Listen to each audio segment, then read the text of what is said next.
선수가 꿈이었어요. 손흥민 선수처럼 되고 싶었죠. 지금은 그냥 형들이랑 가끔씩 나가서 취미 정도로 하는 것 같아요. 근데 저 진짜 승부욕이 좀 심한 편이라 질 땐 열받고 못하면 더 열받고 그런 성격이 게임할 때도 그대로예요. 어떻게든 이기고 싶고 그러다 보니 여기까지 온 것 같기도 하고요. 이기고 싶어요. 그 마음은 예전이나 지금이나 똑같아요.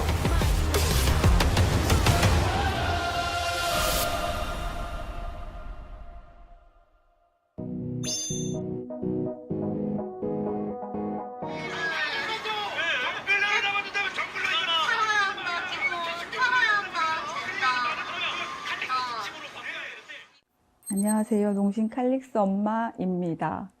어릴 때 칼릭스 선수는 좀 어떤 나이였어요? 제 아들 이런 얘기하면 안 되지만 정말 나무랄 데가 없었어요. 아기 때부터 진짜 정말 너무 착했어요. 착하고 맨날 뛰어다녔어요. 자기는 뛰는 게 좋대요. 초등학교 때 축구교실 이렇게 다니면서 엄청 열심히 했어서 초등학생 때까지는 꿈이 좀 축구 선수였었는데 친구들이랑 자연스럽게 친해지려고 축구부를 들어갔다가 축구가 너무 재밌어가지고 축구 선수를 꿈꾸게 됐던 것 같아요. 그 시절에는 다 이제 손흥민 선수가 우상이었고 포지션은 윙을 좀 많이 뛰었던 것 같아요. 한 번은 선생님도 전화가 오셔서 어머님 병원 좀 데리고 오면 무릎이 이상하대요. 비니가. 그래서 보니까 무릎이 한쪽 무릎이 툭 튀어나온 거예요. 뼈가. 그래서 놀래서 정형외과 갔더니 선생님이 그러시는 거예요. 도대체 학생이 뭐를 하길래 축구한다니까. 이거는 프로게이머들도 엄청나게 힘들게 해야지만이. 그러니까 우리 비니는 진짜 노력했던 것 같아요. 그러니까 뼈가 그렇게 튀어나왔겠죠. 그 축구를 하다가 처음 롤을 언제 시작하셨어요? 제 기억에 이제 처음 롤은 제가 형이 있는데 형 친구들이 하는 거 봐서 한 11살인가 12살 때 좀 시작했던 것 같아요. 너 어디가 그러면 형은 집에 있는데 형 친구들이 불러서 PC방을 가는 거예요. 초등학생 그 조그만 애기가. 근데 데리고 놀아요 또 형들이 친구들이. 근데 지금 생각해보니까 현민이가 게임을 잘하니까 데리고 다녔던 것 같아요. 한창 제 친구도 롤 하고 있었는데 그때 같이 몇 번 했다가 점점 시간 지나니까 어느샌가 이제 얘가 롤 프로 한다고 해서 그때 형 체력 어떠셨어요? 아이언 생각하겠습니다. 아무 생각 없이 그냥 솔로 랭크만 하다가 이제 무의식적으로 포라는 사이트에 들어가서 제 랭킹을 봤는데 그때 한 상위 1%인가 이래가지고 자연스럽게 축구도 잘 안 하게 되고 좀 게임 쪽으로 바뀐 것 같아요. 코로나 딱 터지고 중학교를 이제 들어갔는데 그때 그러는 거예요. 엄마 나 프로게이머 할 거라고.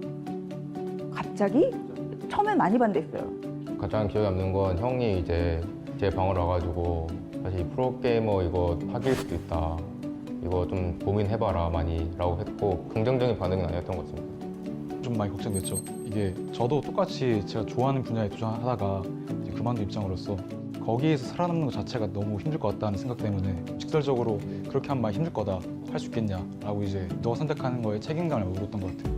제가 알기로는 이제 보통 롤 재능 있다 한 애들이 한 롤 마스터쯤은 돼야지 알고 있는데 이게 될 것 같지 않은데 이게 애매하다. 그때 14살 때였는데 다이아 4였던 거 기억하거든요. 제가 부모님한테 다이아 2까지 찍어오면 하게 해달라. 운 좋게 다이아 2를 찍어가지고 부모님 그거 보고 좀 해봐라 했던 것 같습니다. 칼릭스 선수를 뽑게 된 계기가 그 당시에는 이제 저는 예우 선수나 이제 스텝 선수 둘 중 한 명을 추가적으로 테스트를 보고 둘 중 한 친구를 좀 데리고 오고 싶어 했는데 당시 저희 연습생이었던 피에스타 선수가 03년생인데 저 친구들이 05년생이어서 팀에서는 이거는 뭔가 세대 교체가 나이가 좀 너무 비슷하다 보니까 애매한 것 같다. 팀에서 강하게 좀 원하셔가지고 그러면 그렇게 합시다 하고 이제 천연빈이라는 사람이 저희 팀에 오게 된 것 같아요. 그때 이제 농심 3군이 그렇게 막 잘 돼 있던 시절 아니라서 스케일도 좀 못하고 대회도 못하고 솔랭만 하는 시절이라 하나를 다른 팀으로 가고 싶다라고 이제 생긴 그때는 이분 코치님이셨거든요. 그래서 이렇게 말했더니 아무래도 3군에 그 당시에 코치가 없어가지고 이제 현빈이가 그런 거에 대해서 좀 많이 불만을 가지고 있었어서 내년에는 꼭 3군 코치를 데리고 와주겠다. 그리고 너가 23년도에는 무조건 2군 무대에서 뛸 수 있게 해주겠다라는 두 가지 약속을 통해서 하나 쪽으로 가고 싶어 했던 거를 좀 마음을 돌리는 시기였었던 것 같아요. 칼릭스 선수가 경기를 많이 못 뛰었던 것 같은데 그때 좀 스트레스 받았었던 것 같아가지고 열심히 솔랭 하다 보면 언젠가 기회가 올 거다 약간 이런 식으로 얘기했던 것 같아요.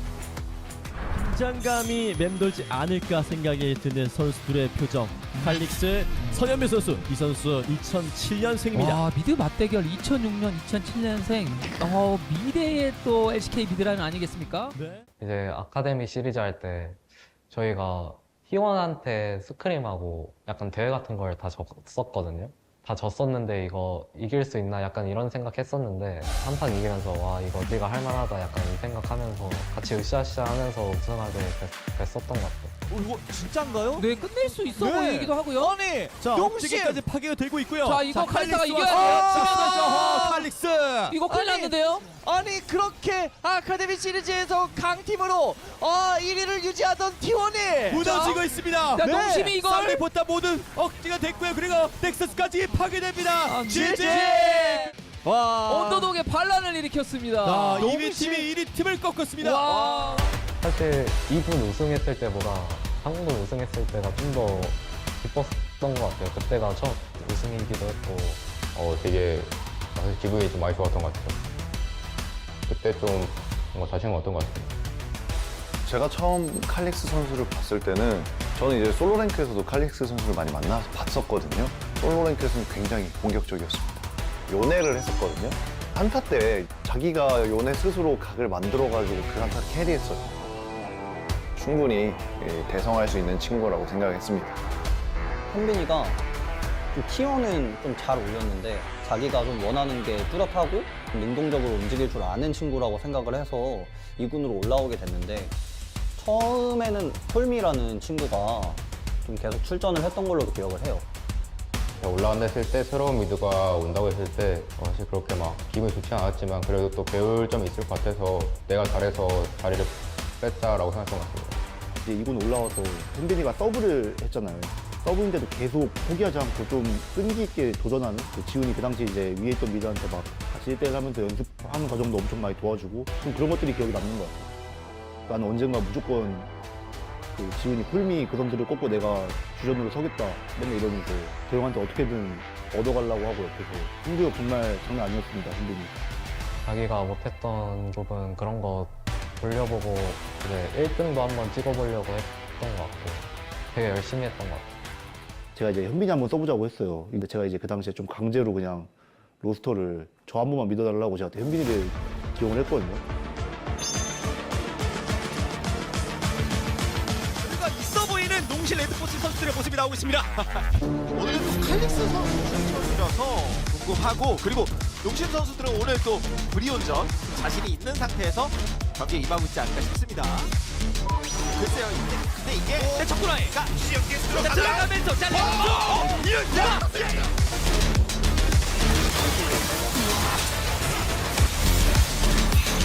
칼릭스가 진짜 멋있는 예술이었네요. 정확하게 토스해주면서 기각을 열어줬고 상대 원을 아예 완벽하게 제압을 했다고 말씀드려야겠네요. 사슬 몇대 맞으면 그냥 그대로 지웁니다. 와 타임 궁극기. 이것도 한타 끝났죠? 네, 한타 시작해서 한타 끝났습니다. 와 아닙니다. 칼릭스가 일단 메이킹. 아니 메이킹이나 이런 거죠. 굉장히 좋았고요. 자, 결국 이렇게 32분 경기 열심히 버텼었는데요. 자, 막아낼 수 없는 분위기의 브리온이고요. 결국 경기를 잡아내는 농심입니다. 5명이서 게임을 했을 때 되게 잘 맞는 곳이 있어서 좀 되게 재밌었던 것 같아요. 전 떨렸어요. 그 당시에 이제 내가 얘를 이만큼 믿어도 되는지. 어떻게 보면 그 당시에 이제 제 자리 걸고 사실 한 거였거든요. 로스 접은 게.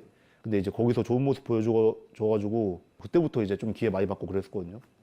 그 경기가 가장 기억에 남는 것 같아요. 제 인생의 뭔가 좀 전환점이었다. 칼릭스 선수가 주전으로 나오고 나서부터 챌린저스 팀의 체급이 좀 올라왔던 시점이 있어요. 그래서 그 시점부터 확실히 미드 체급이 괜찮구나라는 생각을 좀 했었습니다. 이제 농심 대 KT의 경기였었는데 자기가 어떤 플레이를 해야 좀 아군이 편하게 교정각을 볼 수 있는지 그런 걸 보는 눈이 굉장히 좀 넓은 선수였던 것 같아요. 신예 시절부터.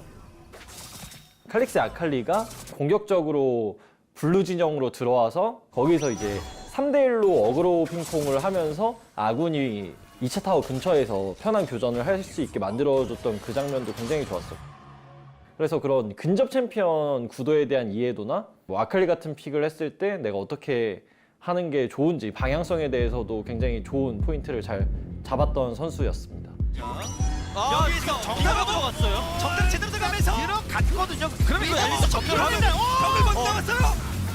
지금 사이러스 공격기에 빗나갔고요. 자 여기서 칼릭스. 뒤로 가면 라인도 있습니다. 앞으로 가야 돼. 앞으로 가야 돼. 앞으로 가야 돼요. 그렇죠. 앞으로. 뒤는 안 돼요. 이렇게 내를 노려주면서 앞으로. 병장. 와! 칼렉스!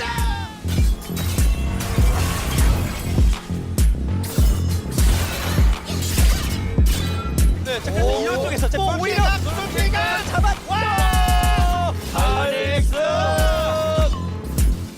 애면 되거든요. 끝났어요. 그렇습니다. 결국 최종전에서 우승하는 팀은 바로 여름의 농심 스포츠 아카데미입니다. 최대.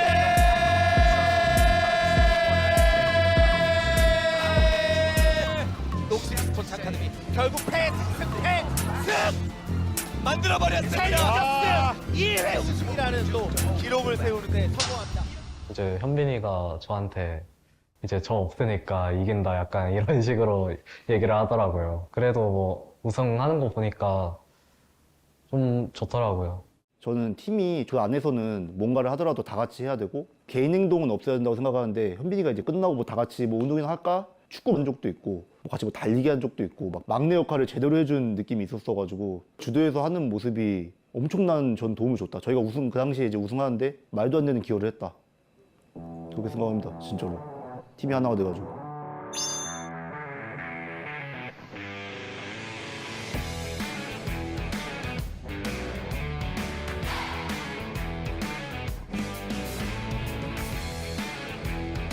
오늘 여기 어떻게 오시게 됐어요? 오늘 저희 다 같이 스크림 하다가 한 번씩 같이 와서 서로 여독 풋살도 하고 맞아. 그렇게 가끔씩 합니다. 풋살 평소에도 자주 좀 하세요? 그래도 1, 2주에 한 번씩은 나오려고 하는. 평소 이렇게 멤버가 이렇게 되면 사실 형들이 풋살하는 걸 좋아하진 않아서 아무래도. 뭐 오고 싶은 사람만 겸사하면서 나오지. 좀 이길 것 같아요. 오늘 저희 팀에 살짝 해봤는데 쉽지 않을 것 같더라고요. 사실 현빈이도 좀 다 옛날인 것 같아요. 너 엘리트 했다며. 씨. 하나, 둘, 셋.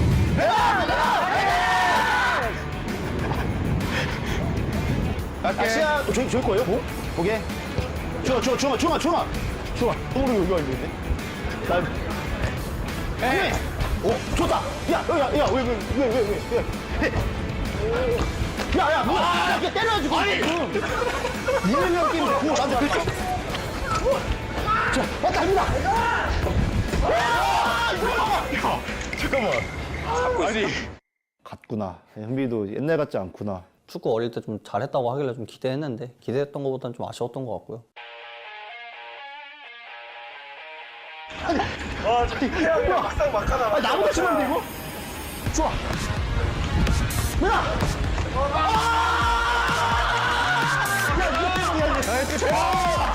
나이스! 좋아. 기다려.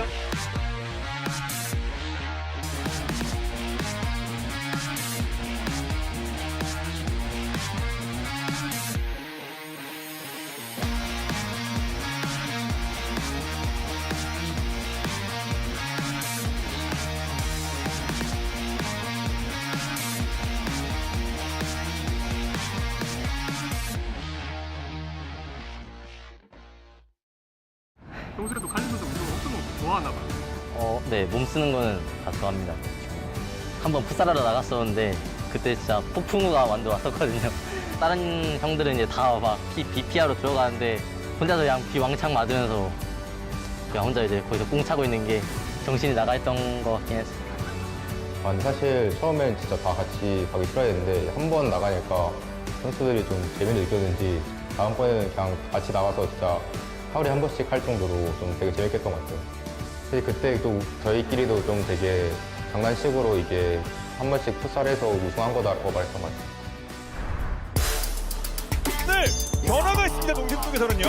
맞습니다. 칼릭스 선수가 이제 농심이 키운 07년생 미드라이너거든요. 와, 1년생 LCK 최초 아닙니까? 롤카페에서 깜짝 통과를 하셨잖아요. 그 1군 경기가 있기 이틀 전에 저희가 CL에서 경기가 있었는데 그때 경기가 끝나고 이제 팀장님이랑 관장님이 너가 기회를 얻을 수 있다 1군 가서 트레이닝 해보고 그렇게 해서 아마 1군에 갔던 것 같아요. 현빈이가 그 당시에 좀 틈이 많이 올라있던 상태라 그런 게 겹치면서 태도도 좋고 읽어보자는 느낌으로 했던 것 같아요. 생일인데 LCK 데뷔했다고 합니다. 이제 경기 시작 전에 갑자기 세레모니 하면서 갈 거다 약간 이런 식으로 얘기했었는데 저는 장난으로 하는 줄 알았는데 진짜 해가지고 좀 놀랐던 것 같아요. 처음 입장했을 때의 포즈를 하셨던 게 있는데 마음에 들었어요. 되게 슈퍼스타 같아가지고. 현빈이 까리하네. 현빈이 이미지 제대로 심어줬는데. 그러니까 슈퍼스타 기질이 좀 멋있어 보이길래 한번 해보겠어. 필요 없어. 체력을 깎아놨습니다. 클로저. 사실 이제는 대천사도 떴어. 오! 닉되는 건가요? 칼릭스! 헬트! 이러면 바이가 왔다 갔다! 그래도! 킥 나왔습니다. 미드에 클로저! 예! 칼릭스 LCK 최초 킬! 근데 혼자 잡기에는 데미지가 좀 부족하지 않나요? 칼라요? 안 되나요? 달리면서 클로저! LCK야 웰컴 투 LCK! 확실히 이게 챔피언이 카름하다 보니까 수동적인 그런 장면이 있었던 것 같고 제가 칼릭스 선수를 생각할 때 되게 잘하는 선수고 챌린저스에서도 강점이 있고 언젠간 올라가겠지 싶었는데 아무래도 제가 생각했던 시점보다는 조금 빨리 올라갔거든요. 팀적인 상황이 안 좋을 때는 뭐 공격성에 대한 아쉬움이 조금은 느껴졌었어요. 현빈이가 약간 자기가 못해서 졌을 때 승부욕이 강해서 그런지 멘탈이 좀 나가는 것 같더라고요.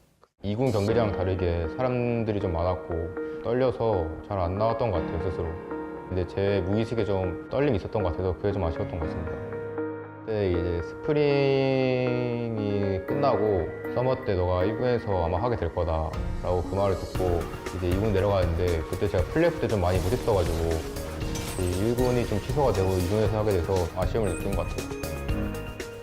피셔 선수를 데리고 오고 피에스타 선수가 나가게 되면서 이제 주전 경쟁을 하는 과정에서 피셔 선수는 다시 뭔가 자신감도 찾고 좋은 기량으로 다시 돌아온 반면에 이제 칼릭스 선수는 처음에 봤던 이제 좋은 그런 모습들이 피드백 받으면 받을수록 조금 많이 어려워했던 것 같아가지고 스크림 기회나 출전 기회를 많이 주지 못했어서 그런 것들이 좀 많이 아쉬움에 남는 것 같아요. 좀 걱정이 많이 됐죠. 좀 우려한 대로 이제 또 1군에 있다가 계속 거기 유지하는 게 아니라 계속 잊혀지고 또 이제 다른 사람들에 위해서 이제 자기 자리 잃는 모습을 보는 것 같으니까 그걸 보고 저도 좀 걱정이 많았어요. 현빈이가 24년 말에 이제 1군에 못 오게 됐다라는 얘기를 듣고 사실 제가 봤을 때는 어느 정도 저는 무너졌었다라고 생각을 했어요. 그 당시에 이적하려고 막 했었거든요. 사실 끝나고 1군 못 간다는 것도 좀 마음이 떴나 얘가. 왜냐면 연습하는 거 이제 가끔 들어가서 보면은 막 좀 이제 나태해진 태도 보이고 다른 영상 보고 있고 근데 너무 마음이 그러니까 왜냐면 저는 약간 제 아들 같다 생각하는 그거거든요. 끈기 있는 모습이 끝까지 유지되기를 바랬는데 거기서 그때 살짝 무너진 거 보고 제가 그 당시에는 좀 쓴소리도 많이 했었죠. 너 이렇게 해서는 절대 올라올 일 없고 다른 팀 가서도 기회 없을 거다. 이제 힘들고 좀 이제 되게 그랬었는데 사실 그때 좀 많이 반성하고 또 열심히 하자라고 했던 것 같습니다. 좀 기죽지 말고 내가 내 노력을 해보자 해서 마음을 독하게 먹었던 것 같습니다.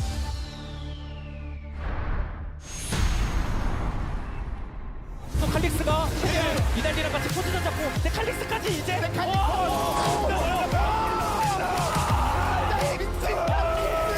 이 게임에서 칼릭스 디페이스 칼릭스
makes me stronger.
농심 파이팅!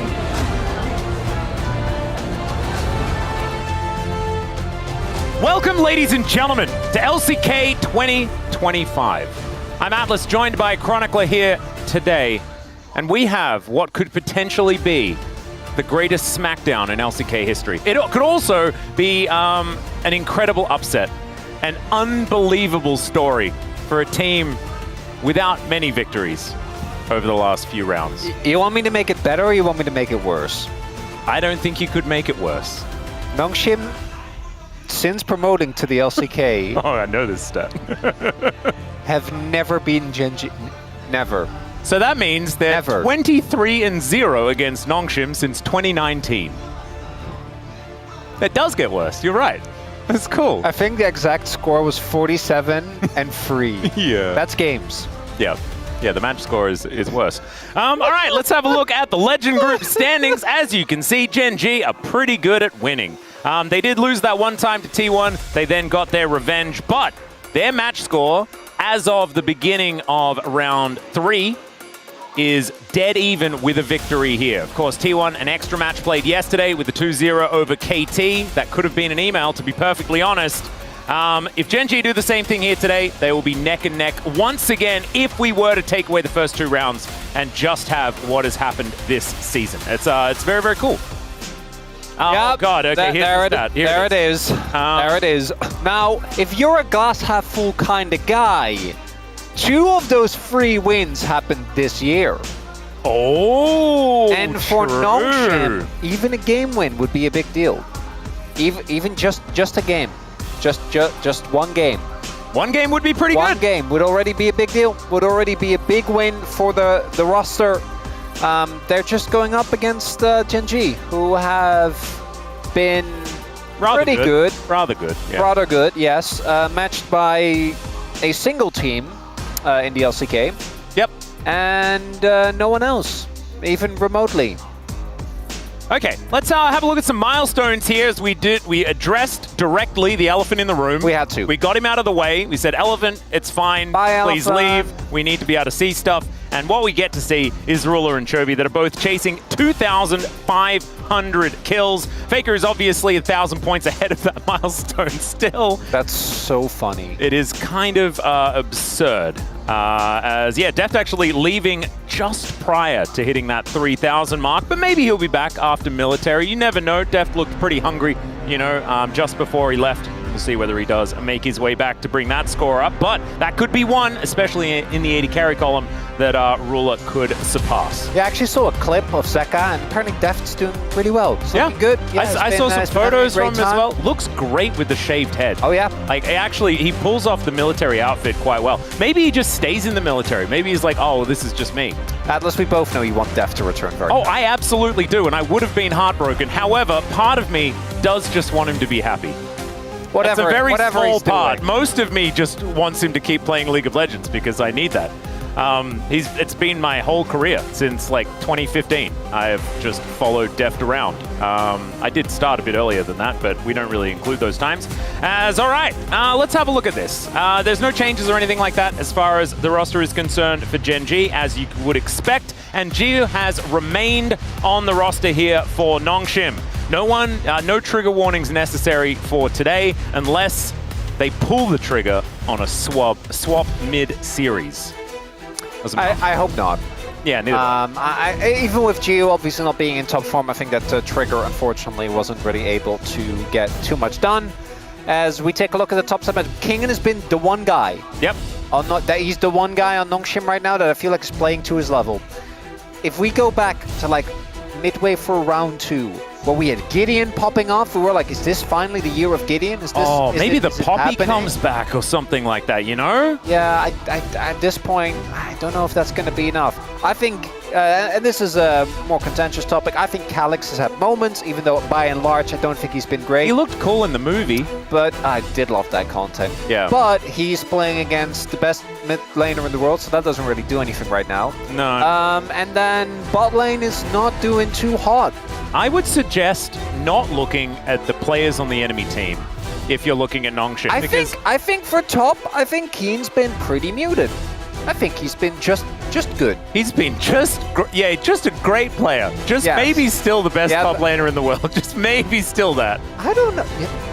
Is this a safe space? No, it's not. It's not. You're not allowed to say what you're going to say. You know what I'm about. You're not allowed to do that yet. It's summer, Doran! Mainly because I know you don't believe in curses, but if you did that to my boy, I don't think he could take it, okay? It's Doran time, Atlas. It's not. I mean, yes, it is, but like, let's not make outlandish statements right yet, okay? And that's really how you know that we are grasping at straws. When you're like, oh, maybe Keen is Keen is not the weak spot.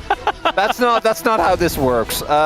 It's like the one thing you cannot say about Keen for basically forever. And also, like, there's another thing that goes into what's exactly happening right now in the state of League of Legends.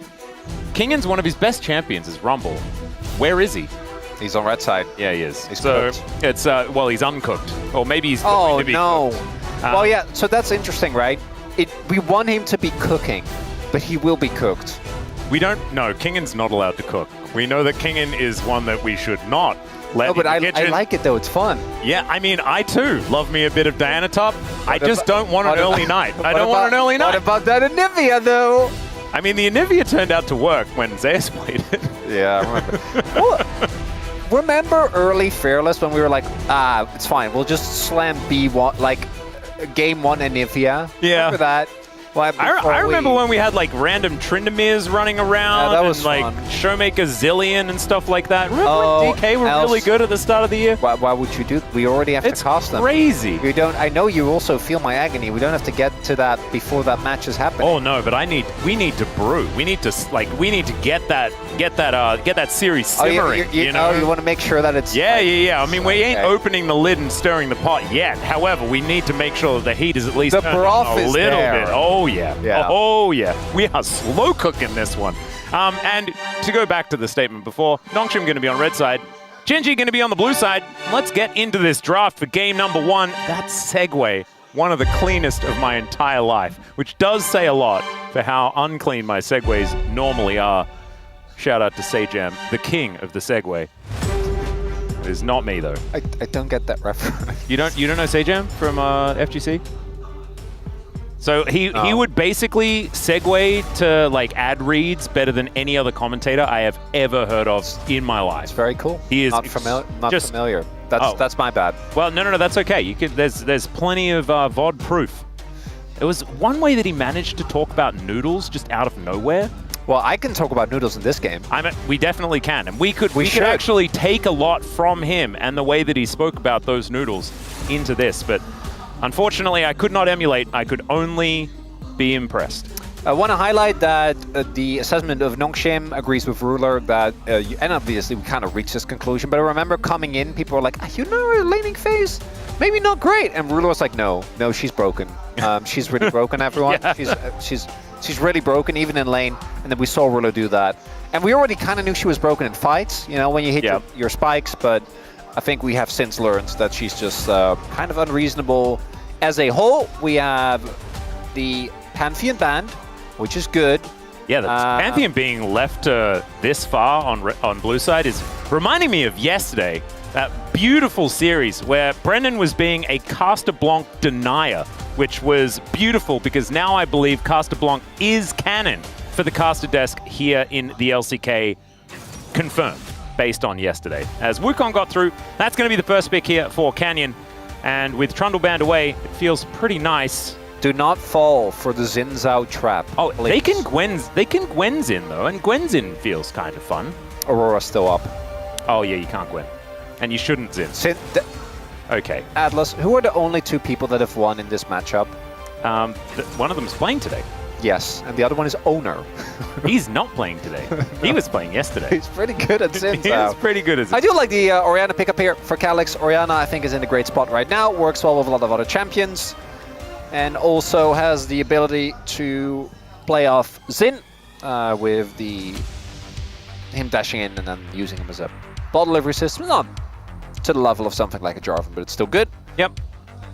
Nico is interesting to be picking this early, as that is likely going to Duro. Testament to Genji's trust in Keen's champion pool. So normally what we've seen is just entire topside being picked and bot lane being left. Genji kind of with a pivot away in draft strategy here if they also pick something up for Ruler, which doesn't look like that's going to be the case. I just wanted it's a few probably champions. Top lane Nico then.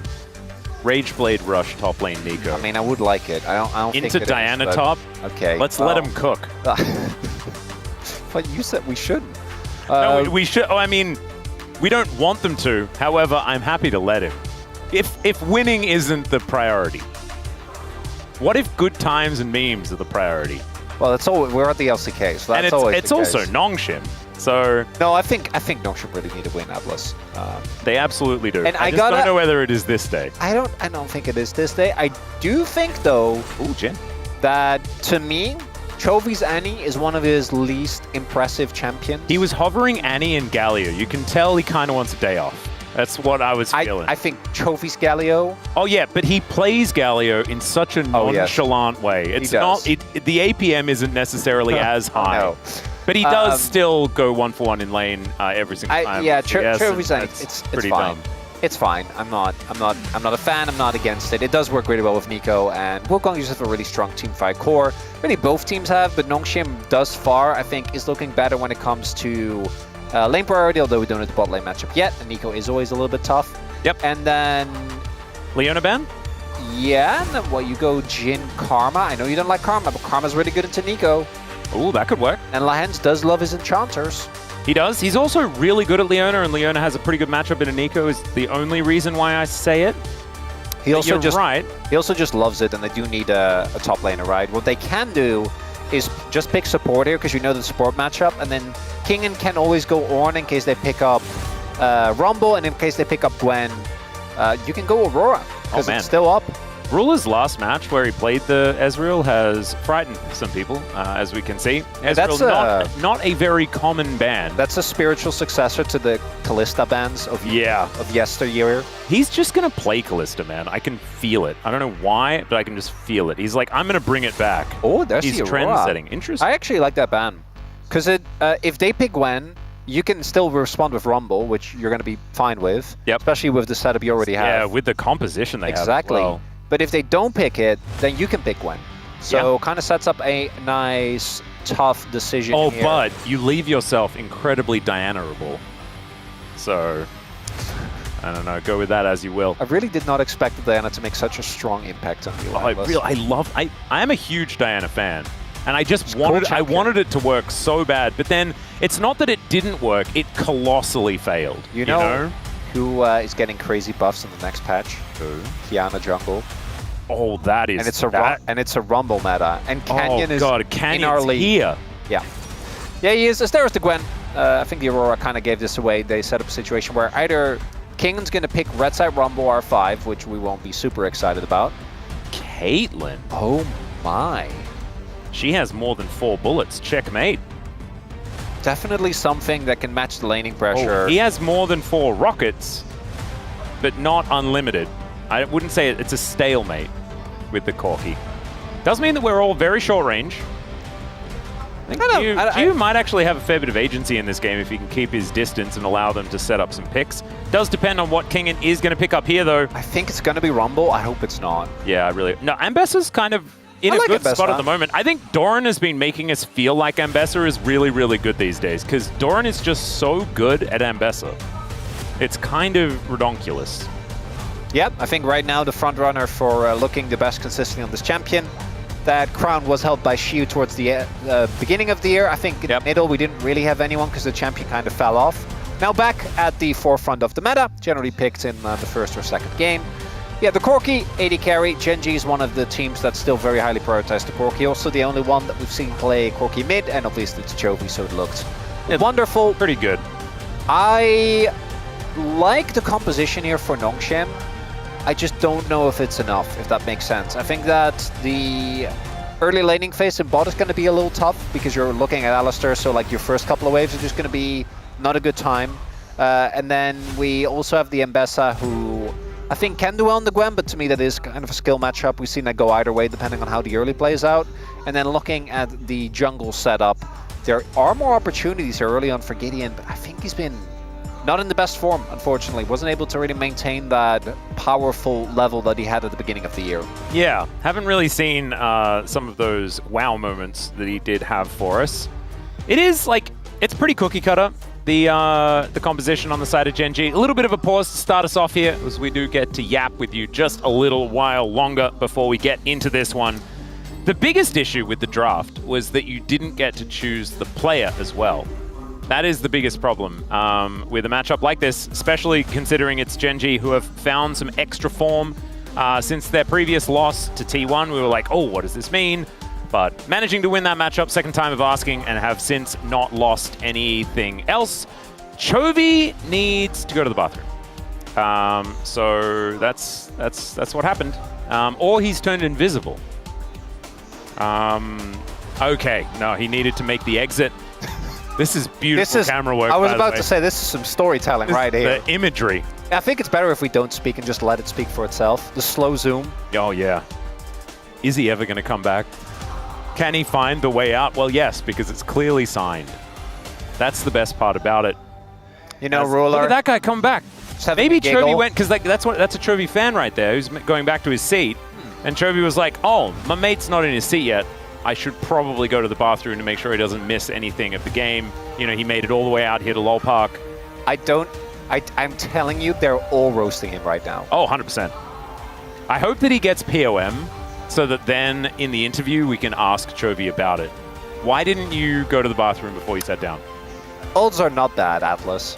I know you have the POM list in front of you just as much as I do. Even Canyon is showing emotion. Yeah. That's a wry chuckle from Canyon. Oh, that's when you know that things are dangerous for the opposition. Wow, that was kind of terrifying, Gideon. But that's okay. He's just going for a bit of a reset. Oh my god, the download. Yeah. Pretty serious stuff going on there. And as we know, the download has been pretty important for certain mid lane greatest players of all time. So maybe just trying to get a little bit of that here for... Oh, we're singing happy birthday to someone. I assume that... It's her birthday. Happy birthday. Woo! Can you guys hear the cream bro? You can't. And Chovy, could you please finish off the song? It's her birthday. Like, what's going on? Why are we singing happy birthday? Okay, well, he's back. Wait a second. Wait, no. Oh, it's Gideon's birthday coming up? Or is it Gideon's birthday today? No, actually, I saw a post. It is Gideon's birthday today. Oh, well, there you go. Happy birthday, Gideon. He got a happy birthday reboot. That was pretty cool that we just saw there. And we'll see whether Canyon is grinning because he's going to give Gideon a happy birthday, or whether he's grinning because it's not going to be a happy birthday. But these are your drafts. I don't know whether you guys remember them, but we will dive a little bit deeper into what they mean as we get onto the Rift.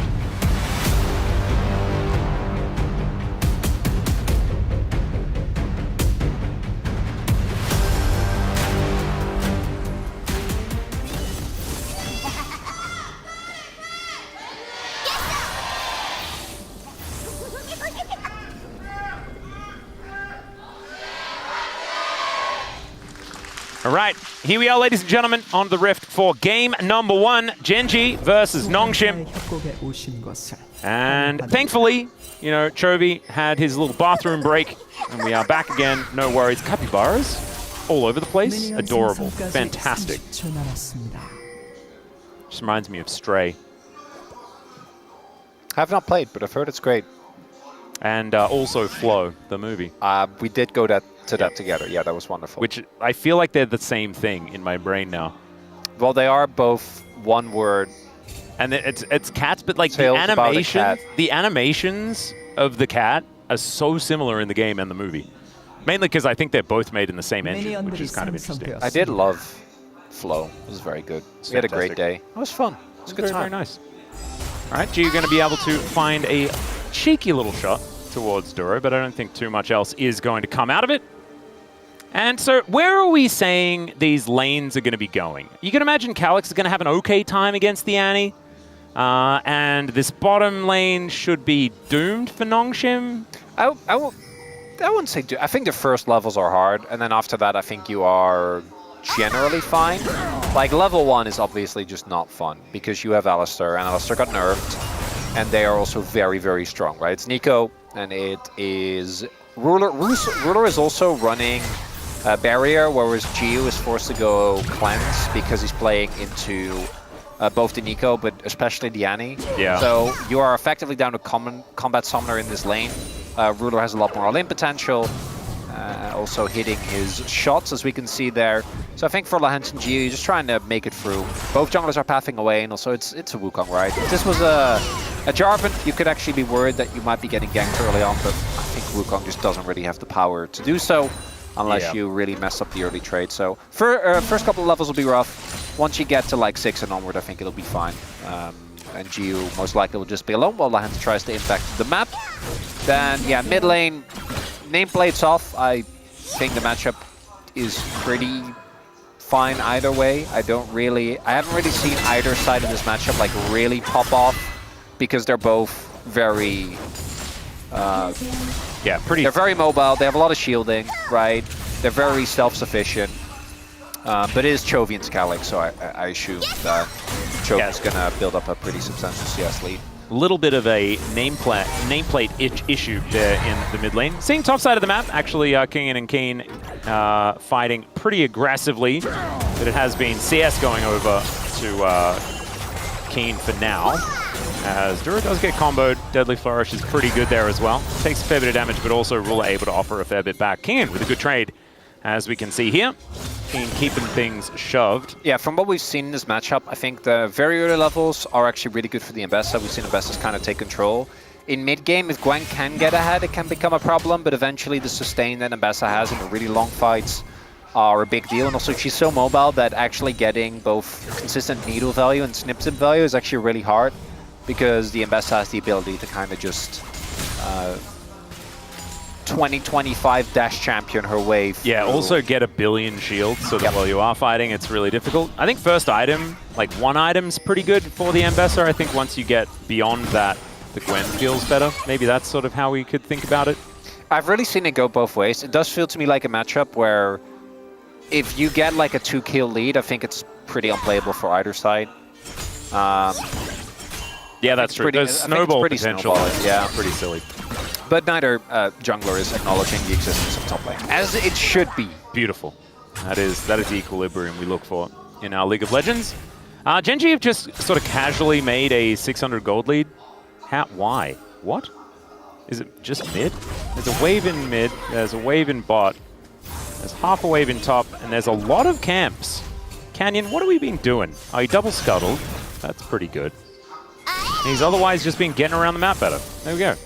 Lane swap has occurred, and the Drake hasn't even spawned yet, so we'll see whether anyone's going to be heading down there earlier on. Of course, a lot less people, as we can see. Jhin versus Gwen in the bottom lane, unorthodox. Might be something that Jiu can put a bit of pressure on. And Mountain going to be our first dragon here as Lahen's taking a lot of damage, actually. There's the Valkyrie forward, almost goes down. Has to use the heal just against this Corki. And Ruler didn't even invest the flash. Oh dear. Yeah, situation's kind of awkward as well, because Nongshim is playing a lane down effectively, because Kingen has been kept here. Oh no. And he needs to catch this wave, because someone needs to catch this wave. But that means that by the time he bases and actually the TP could, fully comes through to bot, they're gonna possibly miss a wave. At the worst, it should set up a dragon timing here. I don't know if Genji wants to play towards it, because Canyon definitely does need to get a base in. As yeah, there Kingen goes, finishes his TP. Now looking to just TP straight to the wave, but that these type of moments, you know, it's just a couple of minions, but if it happens everywhere, is Kane. Yeah, level 6 comes through, but it gets avoided gorgeously there by Kane. Kane getting chased down, no flash available, and there's still a flash here for the Gwen. Kingen is able to do those Ambessa things that we know he can do, but this lane is already not in a great spot, and he only just arrived. Needs to hit the ult there. Kingen doesn't find it. Keen dashes out of it in the last second. That means that the trade, even though Kingen had the base advantage, right? Sitting on cold fields as opposed to just an M-Tome and a Crystal.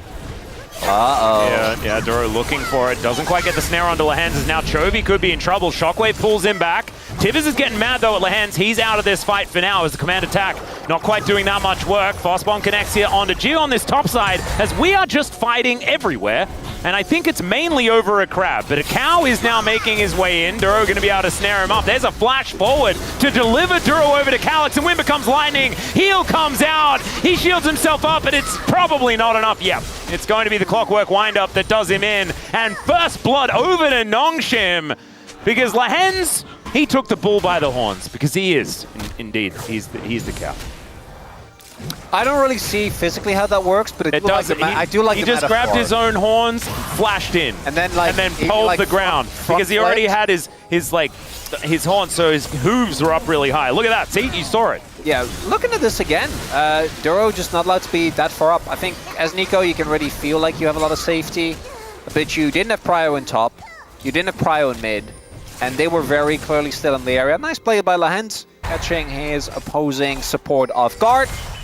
And getting his team a very necessary kill, because they were rapidly starting to lose control of the amount of gold that Genji was generating, right? Genji was actually approaching 1k as yeah, possible angle here as well. Yeah, Ruler just takes all of the damage. That would have been one more auto attack, and he would have gone down. Did still have barrier. Kind of crazy that he didn't use it. I would have 100% barriered in the middle of that, but Ruler didn't. Held out. Going to look for a base timing here. All right, Canyon also going to be heading over towards these grubs. The dragon has not been looked at here at all, and it's already 8 minutes into the game. So it's going to be quite an old Mountainous Drake. That feels warranted. I feel like Mountain Drake would be the oldest Drake. Yeah, it does feel like the ancient Drake, you know. Chemtech is definitely the youngest Drake. Oh yeah, or Hextech. Hextech's also pretty young. Yeah, I could see that. Or do you think it's like arcane-y vibes? So yeah, it feels for like Hextech, I feel like he could be more dignified. Yeah. Chemtech to me screams teenager dragon. Yeah, okay. I'm with you on that one. I don't really know where the rest lands. I think Ocean is ageless. Yes, that makes sense. What about Cloud? You're the Cloud expert. Cloud is infinite. All right, well, that's just the same as ageless. No, it's everything. Okay. It's ageful. Is Keen alive? Well, for now, as he does flash, he thinks that he's going to be alive as the needlework comes out and, ooh, wow, they just decide not to push towards it. Happy to get the ult, I guess. But they get the ult, they get the flash. My guess is also that they were afraid that there was a possible counter again coming in from Canyon, and if he shows up with his ultimate as well, could be a big issue. He's been farming a lot. A lot. He is still only sitting on his first base. Yep. Like, he hasn't based since, so Keen. Well, we're going to go for it again, as Keen had flashed already. As we know, Canyon is now going to make his way out of the jungle, as the snip's not quite landing fully onto Gideon there. Still, Canyon's presence going to be enough to push them away. Still a good play, though. Spend some money, please, Canyon. Pop Blossom here towards the bottom side as Giu does manage to cleanse his way out. Is it going to be enough damage? There is the rocket, and somehow Gen.G pull it off. And Keen still gets a decent amount of this wave. So it's Gen.G that really pulls ahead. They get the dive off in bot side, whereas the same can't be set for Nongshim towards top. That fade away rocket was just ludicrous. Maybe the third time's the charm? Yeah, we're going to look for it. This is under a turret. Yeah, level 6. 5 is not going to do it. All right, Gideon's here. Fourth time's the charm. How many turret shots can we take? Is Keen ever going to die? The answer is no. It's Lens! He picked up turret aggro and he's just dead! What are we doing? So fourth time is not the charm, as it turns out. No, not very charming. That was not the bull by the horns. He needed to grab the horns again. That one isn't really on Lahens, but definitely on whoever made the call to go for the fourth dive. I think the third dive I was still on board with. The fourth dive... Are you saying that it wasn't Lahens calling for the dive? Well, I assume that, but I don't know that. So I can't make a value judgment. Yeah, I have no idea. When I'm not certain. Obviously. Yeah. But yeah, if you have 6, I think like the third time probably works, maybe the fourth. He didn't though, so it was just quite rough. It's one of those situations where I understand why you feel priced into diving, because you fell further behind because your previous play didn't work out. So I kind of want to see how Keen responds. 잡은 것 같은데? 나이스. 뭐냐 이거? Like what? Yeah. What was that? Is basically what he said. Kind of would have liked it if he was like, oh, that's Lahens, babe. Having played with Lahens, obviously. Oh, so this is what that feels like. Well, I mean, if in doubt, I mean, maybe the 5th time is indeed going to be the charm, as he does go down. Okay. Gideon also able to tank it up. No worries at all. Pop Blossom coming on through here as Giu is also, he's no flash, no cleanse, no life.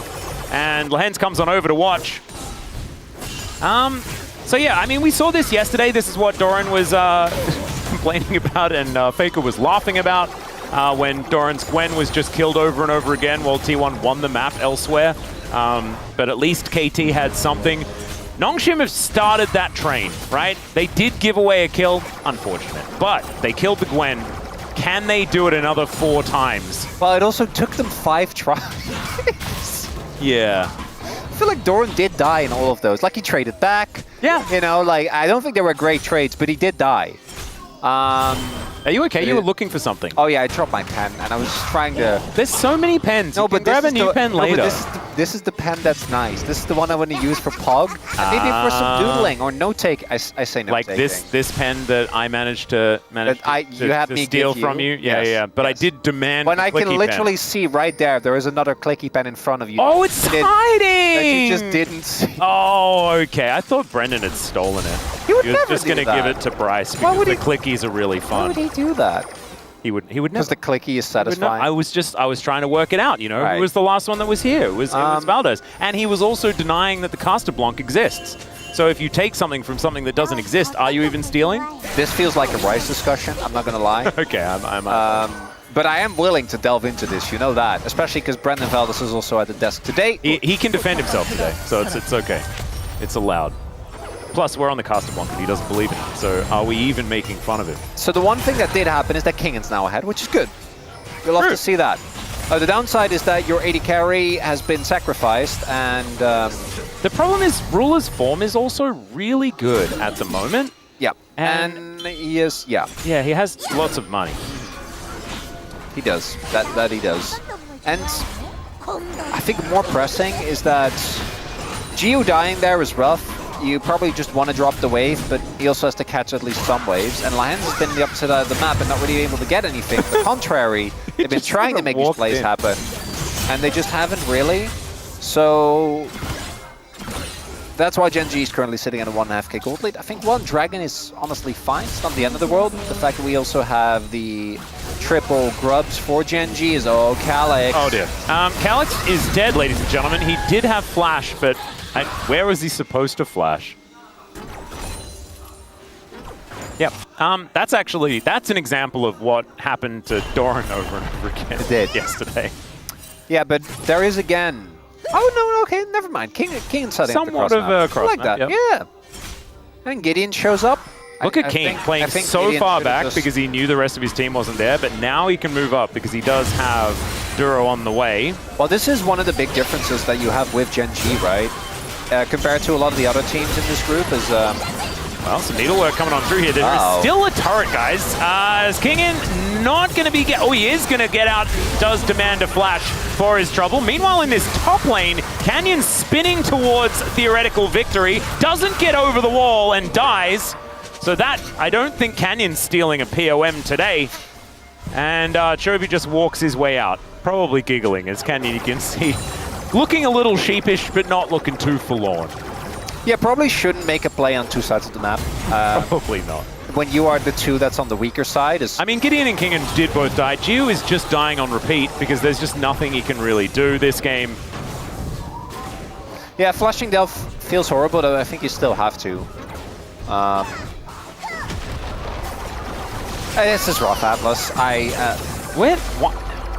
It's frustrating because I feel like Gen.G haven't done enough things to warrant just how much. Oh, I've done some prep work. Oh yeah. Okay. And I think our top two teams are Gen.G T1, right? Okay. And they both snowball very aggressively, but in very different ways. Yes. So T1. I remember this story that you had yesterday. T1 is the stone ball, where they throw a rock at you and you can't play the game anymore. You don't get it. This is the slow ball, where you're like, I feel like not that much is happening.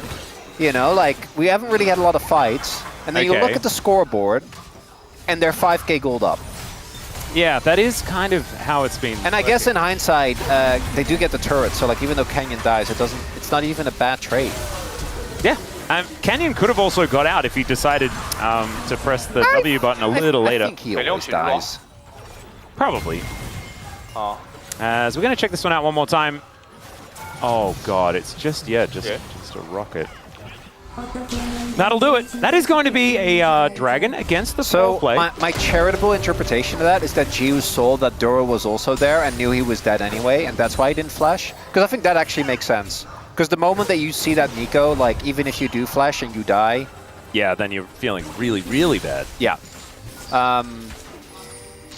Because that definitely was a scenario where, like, there was a clear window to go for the flash, and I think it was a conscious decision not to. Yeah, I think that obviously the more troubling decision-making was when you get to be at your turret and not. I also am happy to see that Duro is really cashing in on this earned trust from Gen.G to just pick in Nico on second rotation. And it's working out, kind of. That's they the problem. legitimately have just been on every single ult cooldown, just murdered someone. Yep. And the fact that they were like 2v1 diving, like we don't see that from support AD carry all that often. Yeah, I'm pretty certain that we're gonna see some Nico changes. I feel like the tide has shifted, and we're just like between the fact that you have an oppressive laning phase, you're incredible at engaging. You can just face check with long, and the ultimate with the rocket belt's just a little silly. Everyone's here. Are we just going to dive? Well, they will destroy the turret as in goes Canyon. Finds himself a knock-up onto only Lehen, so the Cyclone not getting too much done, but they will likely get... Oh, the next charge does come on through, but the curtains have been called. These bullets not quite connecting as King and finds the backline with a public execution, but unfortunately, it's his own. Top laners are kind of dying all over the place. The Pop Blossom, and Keith stays alive. Gideon gonna have to run away, and Gen.G, I didn't even quite recognize that the wallets were this heavy, but I guess they just are. Why is Kane alive? I might need to rectify my terminology. I don't think you can call it slow snowball when they're up 7k gold and killing inhib turrets at 19 minutes, yeah. Because it's not slow, it's stealth. Stealth balling. Oh my god. That's what they're doing. Hey, there you go. It sneaks up on you. Chovy is just, trying to hit an inhibitor turret in this mid lane. He's going to back away momentarily. And Canyon stealing away red buffs, doing whatever they want. I mean, these bounties have been up since about 15 minutes in the game, which is also kind of revolting. And now Canyon's just going in because he's got Keen right in the area. Pulverize is just going to try and disengage, but the Xin Zhao is running the wrong direction. Chovy throws a bear at the cow! And that's weird imagery. I'm sorry about that one. The monkey is just going to run away though. And they're going to Too many animals! Xin Zhao. Yeah, it's a menagerie in here. And he gets out. Wow, that's sneaky. Nerves of steel there for KDM. As he just walks it off. 1 health, and the charge. I like this from Nongshim. You know, you're in a desperate game state. Might as well try to go for a Hail Mary. They don't quite get the big combo. Good flash there from Chovy. But Keen is distracting so many people, and then that engage, or re-engage rather there from Duro. Beautiful. And even if Keen dies, you don't really care. No. Like, the play's a success, nonetheless. As, I mean, I can't say being taken picture-in-picture. We all know this game is over. Yes. There isn't really that much more to say. Oh, this did happen. Okay, so Calix did manage to get the kill there, and Giu did use his flash that time around. That's probably worth for Character Calix. development. You know, get the bounty. Which is what we would say if anything we said about this game would matter. It all matters. Everything that you say matters, Chronicler. I don't know if that's true. What? Ruler says matters more. Oh, wow, that big one. Not quite enough, as the redemption is going to at least redeem him for now. I am going to start early, though. Uh-huh. I have an agenda today. Oh, dear. I need Duro to finally get his justice. Oh, we just, like, blind Duro voting? Well, I mean, for this game one. Yeah, you don't need to be blind. It's pretty good. For this game one, we're locked in. You're going to give it to Ruler instead? Nah, it's a Duro vote. Ooh, yeah, because, you know, I'm just saying. Ruler did just kind of kill everyone. Oh, I'm sure it will be Ruler again. Yeah, but I'm saying. All right, you can justify a vote 800% based on what we've seen so far with one game. As we're going to bring up this stat just to further prove this that you were right. Okay, Public Execution is going to be used here as Keen goes into his circle. The Pop Blossom to answer, though. Looking fantastic. Ruler flashing away from Kingen. Even gets the fadeaway rocket, and oh, God. They tried to kill Ruler as best they could. They failed at that, and basically everyone died. For the agenda, I needed him to go down. Yeah. Oh, I mean, Duro at least kept himself alive, as now Kingen is underneath this turret. Keen is keeping Calix out of his own base and flashing on top of him. Snip, snip, but he does live, at least for the moment. There's the flash out as Keen get him, Calix! Probably dead. Yeah. Okay, this Orianna is able to tango. Calix with the BDD cosplay? He just needs to get one more kill and he's in the red! There we go. Well, in the red is good in this case, right? He's already red as well as... All right, there's a Pulverize as Canyon won't take damage here from Lehens, but Lehens is just trying to be annoying, I guess. Duro's going to come on over and snare him up. As Kingen, he's got damage. He's a little bit frightening. And Duro now finds himself in amongst a lot of bad guys. Chovy coming on over, but doesn't have a lot of health himself, and the dissonance going to slow down the Nico, but they're unable to actually move any further forward. They may just have to take a Constellation Dragon. Things have gotten silly, but it's still 9,000 gold in the lead for Gen G. They need to spend some of that money and come back, stop the funny business, and win the game, I guess. We're going to get down to what, like 8K with the bounty? There we go. Maybe? A little 1K gold swing as... Oh, salvageable? Well, no, but a few more of those and then maybe. As Kingen, beautifully done. The counter engage there was crazy from Duro. I think otherwise... Yeah, Duro Canyon, the Cyclone Pop Blossom value is crazy. It really also highlights why the team chose to prioritize this so heavily in the draft, right? Like the opening trio, even though Annie hasn't really been of any large impact in this game, it just kind of further hammers down the theme of the draft. Yep. And despite some attempted heroics from Kingen and Calix, isn't quite enough as, there we go, look at that. Plus 147 in mid lane. Nailed it. Just beautiful as Lehens is just getting obliterated here by Kane. Throws some needles towards the Orianna that dies as an afterthought. The only gold lead that they had is just taken away from them. And Chovy, he's got flash, and he's able to get that stun on to Kingen as well. Down he goes. A very comfortable phosphorus bomb as Gideon does have the Crescent Guard, so that's going to make himself a little bit more durable. But Gen G, 5 strong, moving towards these Nexus turrets. I think they're just trying to end this one in about 25 minutes. As not before they've killed Gio another time. Phosphorus Bomb does about a third of his health bar. That is just the state of this game, ladies and gentlemen. And Gen G makes swift work of Nongshim here in game one. I always run out of things to say in this type of game, Atlas, because I want to again remind everyone that there are, what, like 3 teams in the world that Gen G doesn't do this to. Yeah. And it makes Nongshim just look like, Nongshim, what are you doing? But and one of the teams that was kind of on that list is also kind of slumped. Oh, Hanwha's not on the list anymore. Not even Hanwha. Oh, like AL? Yeah, AL also, not exactly looking the best. You're right. So it's a rough one. It's at the same time, the dominance from Gen G is just absolutely ludicrous. I love that we were also talking, like, Calyx, like, he's the one with the lead. He's the one that has, I mean, he didn't even do as much damage as Chovy in the end.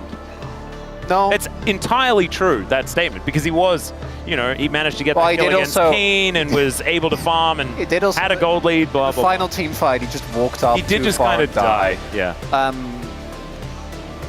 Yeah, it's the reason why I talk about it is because Nongshim themselves have been vocal about this. They knew they might not win a game this entire split, right? This entire mini triple round split. Yep. But it hurts your confidence, and I like this team. I want them to be confident. Yep, we'll see whether they can find some of it. They're going to desperately need to as we go to a short break. When we get back, it is going to be the Spaces breaking it down, and then we'll be back to the Caster Blanc for game number 2.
설빈 돌던가. 잘 받았어.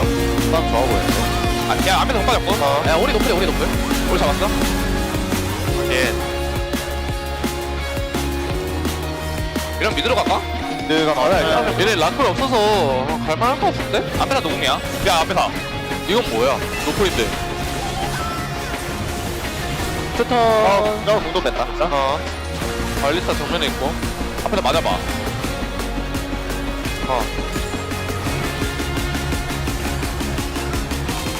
발리 노플이요.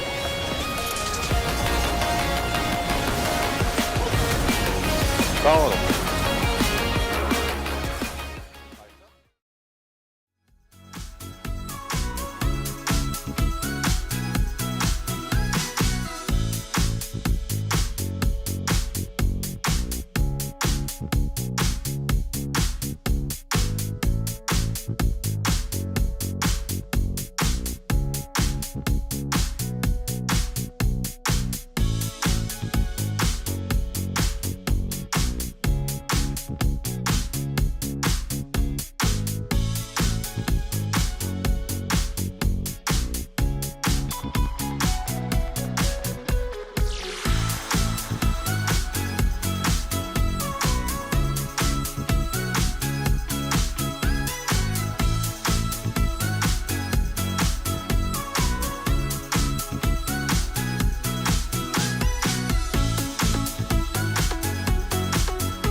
and welcome to the space. We're here after game number 1, where Gen G pretty much ruthlessly just destroyed Nongshim in that first one. Not too unsurprising based on their record, which has been very Gen G-sided. I'm Valdez. With me today is Ox and Wolf. How are you guys doing today? Pretty good. Better than Nongshim right now, but I think Gen G looking to be in the form we've come to expect from them. The Legend group has been legendary for 2.5 of our teams, right? Hanwha at their best obviously could be a third team, but Gen G and T1 have just been absolutely obliterating anyone they encounter, including each other, as we've seen. Every single one of those games in their last series was incredibly one-sided. This just is kind of a continuation of what we've come to expect, is you have the best team in our region, arguably in the world, with back-to-back international wins, just dismantling a team that is legend level and earned their spot here, but can't hold a candle to this super team that is Gen G. Well, let's talk about the draft, because we have seen T1 yesterday and also Gen G today. They get the blue side in the favored matchup, and it just feels like they kind of run away with the draft very quickly, guys. Yeah, I mean, the Aurora was banned here, and they didn't respond and ban the Gwen away, instead taking away the Ezreal, which has been one of Ruler's favorites. He ends up getting the safe Corki anyway, so I wasn't a big fan of that. But the fact that they get Wukong and Nico on blue side for free just isn't allowed. When you're taking Xin Zhao and return on first rotation, when they already have a jungle lock-in, it's not a prio pick. You could have denied the Nico. This feels like there was a lot of opportunities missed here. And if you give Gen G this an opportunity to play any Nico bottom lane, and then you pick Alistar into it, it's not going to be a fun time. Yeah, it also means you have these immobile carries with the Orianna and the Jhin who are under so much threat for the enemy composition. And I think we've seen time and time again, Gwen's really flourished. Even when she's been picked into some of the harder matchups, if you don't do enough to shut her down, she's just able to be such a menace. But I think this was kind of telegraphed, and the fact that they let it go through the second rotation was a big mistake in our minds. Yeah, definitely didn't help, although, sometimes we say the draft doesn't really matter, and we could take a look at some of the gameplay here in highlight number 1, in which Gen G made it look very easy for themselves, diving over and over, especially against Jiu. Jiu was playing very greedily, got punished a lot. Ruler really calculated some of these plays, and there were some moments where they tried to cross-map, and it did not go very well. Keen played well, but I think the coordination here for Nongshim was pretty iffy, and they were desperate, and watch this tragedy that does occur when the wave gets cleared out. Lehens picks up turret aggro, he ends up dying. Keen was baffled and confused, and these plays continue, right? They keep trying to get value topside, the value bottom lane is way higher. Yeah, it's one of these situations where you kind of feel forced when plays are happening on the other side of the map. You have to make something happen in return. For the overforce, giving that kill over from the Alistar really bad. And again, they do manage to punish here, but when you look at the outcome, there was a little bit of a lead for King on the back of this, but not in terms of kills, just in terms of farm. The lead between 80 carries as a result of these dives bot was absolutely massive. They also got the first turret after this. They got Feats of Warfare off that kill for Ruler. They get the first turret, so 2 kills for Ruler early. Ends up getting a third on Jiu in the mid lane when Jiu makes a mistake there because he's so ahead. He's massively up on not only gold, but also experience as well. So this 80 carry gap becomes something that Ruler can just push out anywhere onto the map. You can't even farm as Jhin, and the game just falls apart. You opted into playing into the Nico, and you get punished. Yeah, speaking of the game falling apart, let's take a look at highlight number 2, in which, again, they're trying to cross-map, they're trying to get stuff against Gen G, but they're just not getting it. Yeah, so this is a setup that comes out from Gen G. Pretty straightforward. They managed to punish Alex in the mid lane pretty easily, but the thing that's of note is that immediately Duro goes for this reset, and you see that it's quite slow, the reaction in this side from Nongshim. Gideon moves in, he invades the Raptors here, and eventually he moves down towards the Frogs. They zone Keen away and kind of push him off the tower, but I think they're just so behind on tempo on this. And they are picking up something from this, but they hang around for a long time, and we showed that Duro was moving down immediately, so when Keen does step up, there's now members to back him up, and they stay around, they get baited in, and now this fed Corki turns up, and suddenly things are such a mess. In the meantime, Gen G are still picking up more on the top side of the map, getting this tier 2 tower. I mean, it's just absolutely insane what they're able to do in this game state. Winning top side, instantly defending bottom, and you have to be faster if you're Nongshim on the punish. Keen also just immediately dropping that wave. He's like, I'm not gonna play around with that. Like, I'm Gwen, I've defended some dives this game, but why not just wait, bait them into a better fight? And then if you pull more Nongshim members down to the bottom side, you get that top side advantage, you get that top inner, and it's just this level of macro that Gen G has when they get even a tiny lead. They get a big lead like this and the game ends at 24 minutes. Yeah, and on the back of that, it's like you get the 2 top lane towers, you get the kill top, the 2 kills on the Gwen bot lane. All they got was those couple of camps, and then the kill on a canyon. It's just such a small consolation prize, and it just shows the snappy reads from Gen G, the fact that it was so quick to recall, bring Ruler in as well for that play on the bot side, and just how far ahead they are on the pace compared to Nongshim. And it's these small wins in drafts that you can turn into a huge advantage. Like, you can't make these plays happen unless you have a top-tier Gwen player, right, who can hold that turret aggro. You have that winning bottom side. They have Wukong Gwen, which is great for team fights. We never saw any of those. Like, that was a problem for Nongshim, but they didn't even get to realize that problem. Yeah, we like saw it, but it was more like Gen G just bashing them over the head with the giant red hammer. But that was game number 1, guys. We're done here on the space. Let's go back to the casters for game 2. Thank you very much, Valdez. I absolutely love the imagery of the giant red hammer. And thank you, boys, for the breakdown of that one as well. That is a beautiful blitzcrank. And let's see. Oh my god, that light stick. Wow. That's so cute. That is a way to do it. And it just sort of clips on. Oh my goodness. The little hands up? That is actually next level. Okay, Nongshim, they've got a win. They have the better light sticks. Okay, we can confirm that. It's rough, Atlas. It's rough out there. It's not a great time. It is a good time to let everyone know that if you are culturally minded, we have another series this evening that is going to be DK versus DRX. Make sure you are sticking around for that one. But first, game number 2. Nongshim have moved to the blue side. Bit of good news for all of you Nongshim fans out there that think maybe they can steal a game win away from Gen G. This could be a way to do it because they have blue side rumble opportunity. They're going to take away the Trundle once again. This was what Gen G banned away first on blue side last time. Yunara, Azir, Varus, Talia, and Pantheon are the next bans that we are kind of expecting to come through if things are going to go standard. What is Gen G going to change up? That's the question. I'm wondering. I think perhaps, like, I don't know. Do you go for something weird or do you... Yeah, something weird would be a Maokai. That is quite strange. Kind of wondering if they are looking to pick up like an Azir and they're afraid that's going to be the... Yone Maokai, I think, is the only time that we've really seen it consistently picked up. Pantheon is definitely going to hit the ban list here on the Gen G side, unless Gen G is now in a position, both in this split and also with the level that they're at right now, that I think you are actually allowed to just let it go through and try like a quote-unquote counter if that's what you want to, something you want to do. It also depends if you feel like Yunara is sort of up to the task against it. Well, that's... like, because you could just ban nothing, right? Yeah, As the Talia is going to be taken. Yeah, so what I'm kind of wondering is when do you get to the point where you start doing things like that? Right, if you're Gen G, where you just let these champions go through, try and trade. Yep. B&K did it yesterday with the Pantheon thing, and I think Pioshik went 4-0-11. I do think that Pantheon and... Canyon has also already shown that you're not allowed to give him Pantheon. Yeah. So they might let it through. Let's see. Yunara is going to be the ban. And so it's either like ban Pantheon, give Azir, or ban, basically, like ban Teemo and then trade. Or something like that. This could be an option. Is the Pantheon just too strong? I think That's they're just going to ban Pantheon. I mean, in other regions, we've seen the pick go through pretty consistently. It's extremely high prio, don't get me wrong. But Poppy. Yep, going to be Poppy instead. So they're going to expect the Pantheon to go for... I think this makes sense. If you're Gen G, why not take the risk? Even if you end up dropping a game here in the grand scheme of your season, it just doesn't matter. And otherwise, okay.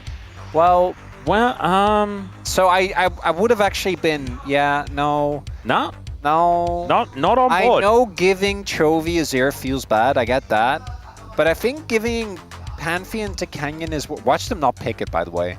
I mean, I've written it in already, so I hope they do pick it. Because they probably should. We're zooming in on Canyon, and yeah, obviously. Look how much talking he's doing. How clearly is he wants the Pantheon. Wow, this is like, he's played more Pantheon than anyone else by at least double. Yep. Crazy. Says a lot about his teammates, I think. Yeah. That's really the takeaway for me here. Bit of an Aurora look in. This is obviously a flex. Both Keen and Chovy are two of our best Aurora players. So understandable that you will lock that one away. Keep things ambiguous for as long as possible. What are we doing though, Gideon? Could be a Skarner angle. They could go for some of the wallbang tactics. Yeah, Skarner, we've seen picked in a situation like this. Yeah.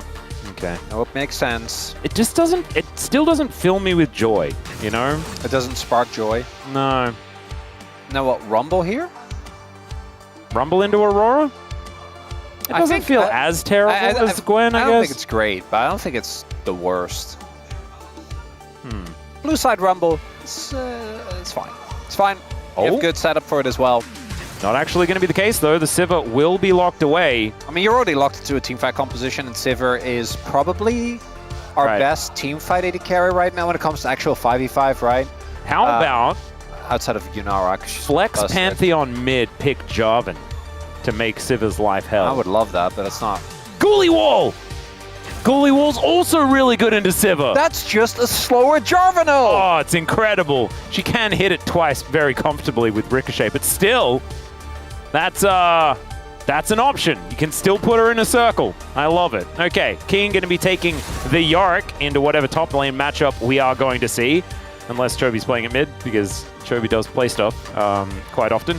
The Renekton going to be taken away. And so that is kind of giving away that it will be a topside Yorick decision. That's what they want you to think. I mean, I wouldn't put it past them to do something weird. It is game 2 after they just kind of casually cruised their way through game 1. Really did. What is going to be the finish here for Nongshim is something I'm looking towards. Kingen might have in his eclectic champion pool something to try and counteract the... This Lahens wants to play Karma. That's all I know. I know that that's what he wants to do. Whether it's something that he's allowed to do, I'm not sure. Yeah, I like that. You have decent engage with the Skarner already anyway, as Sion Ban is interesting. Yeah.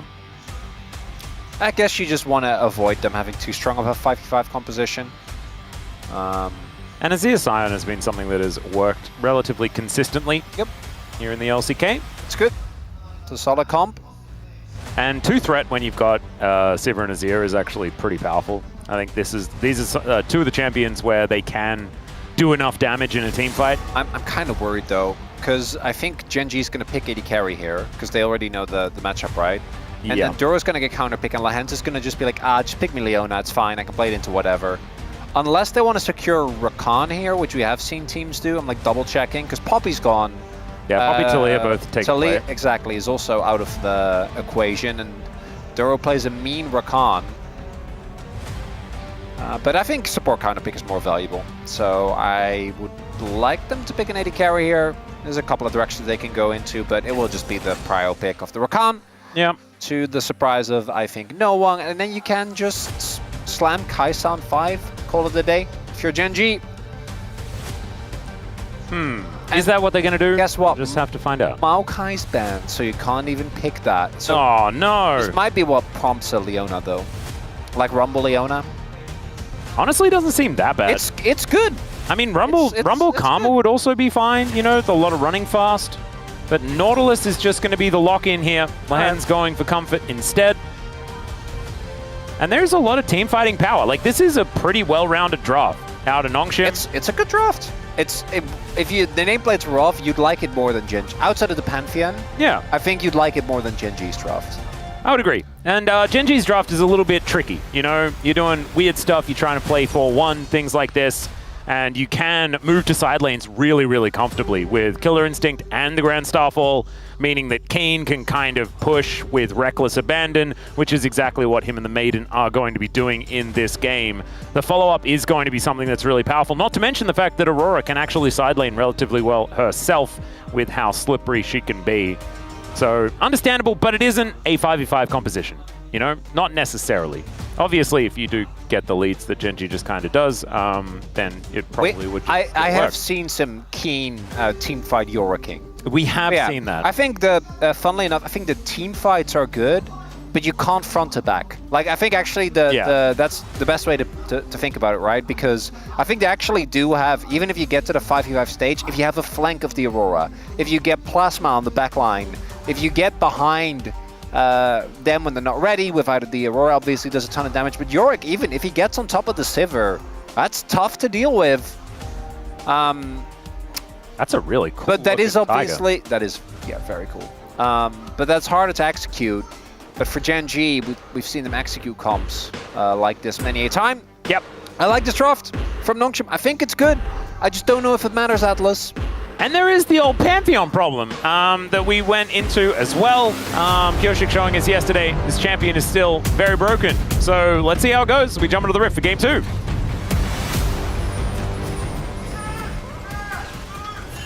소환사의 뜻대로 오신 것을 환영합니다.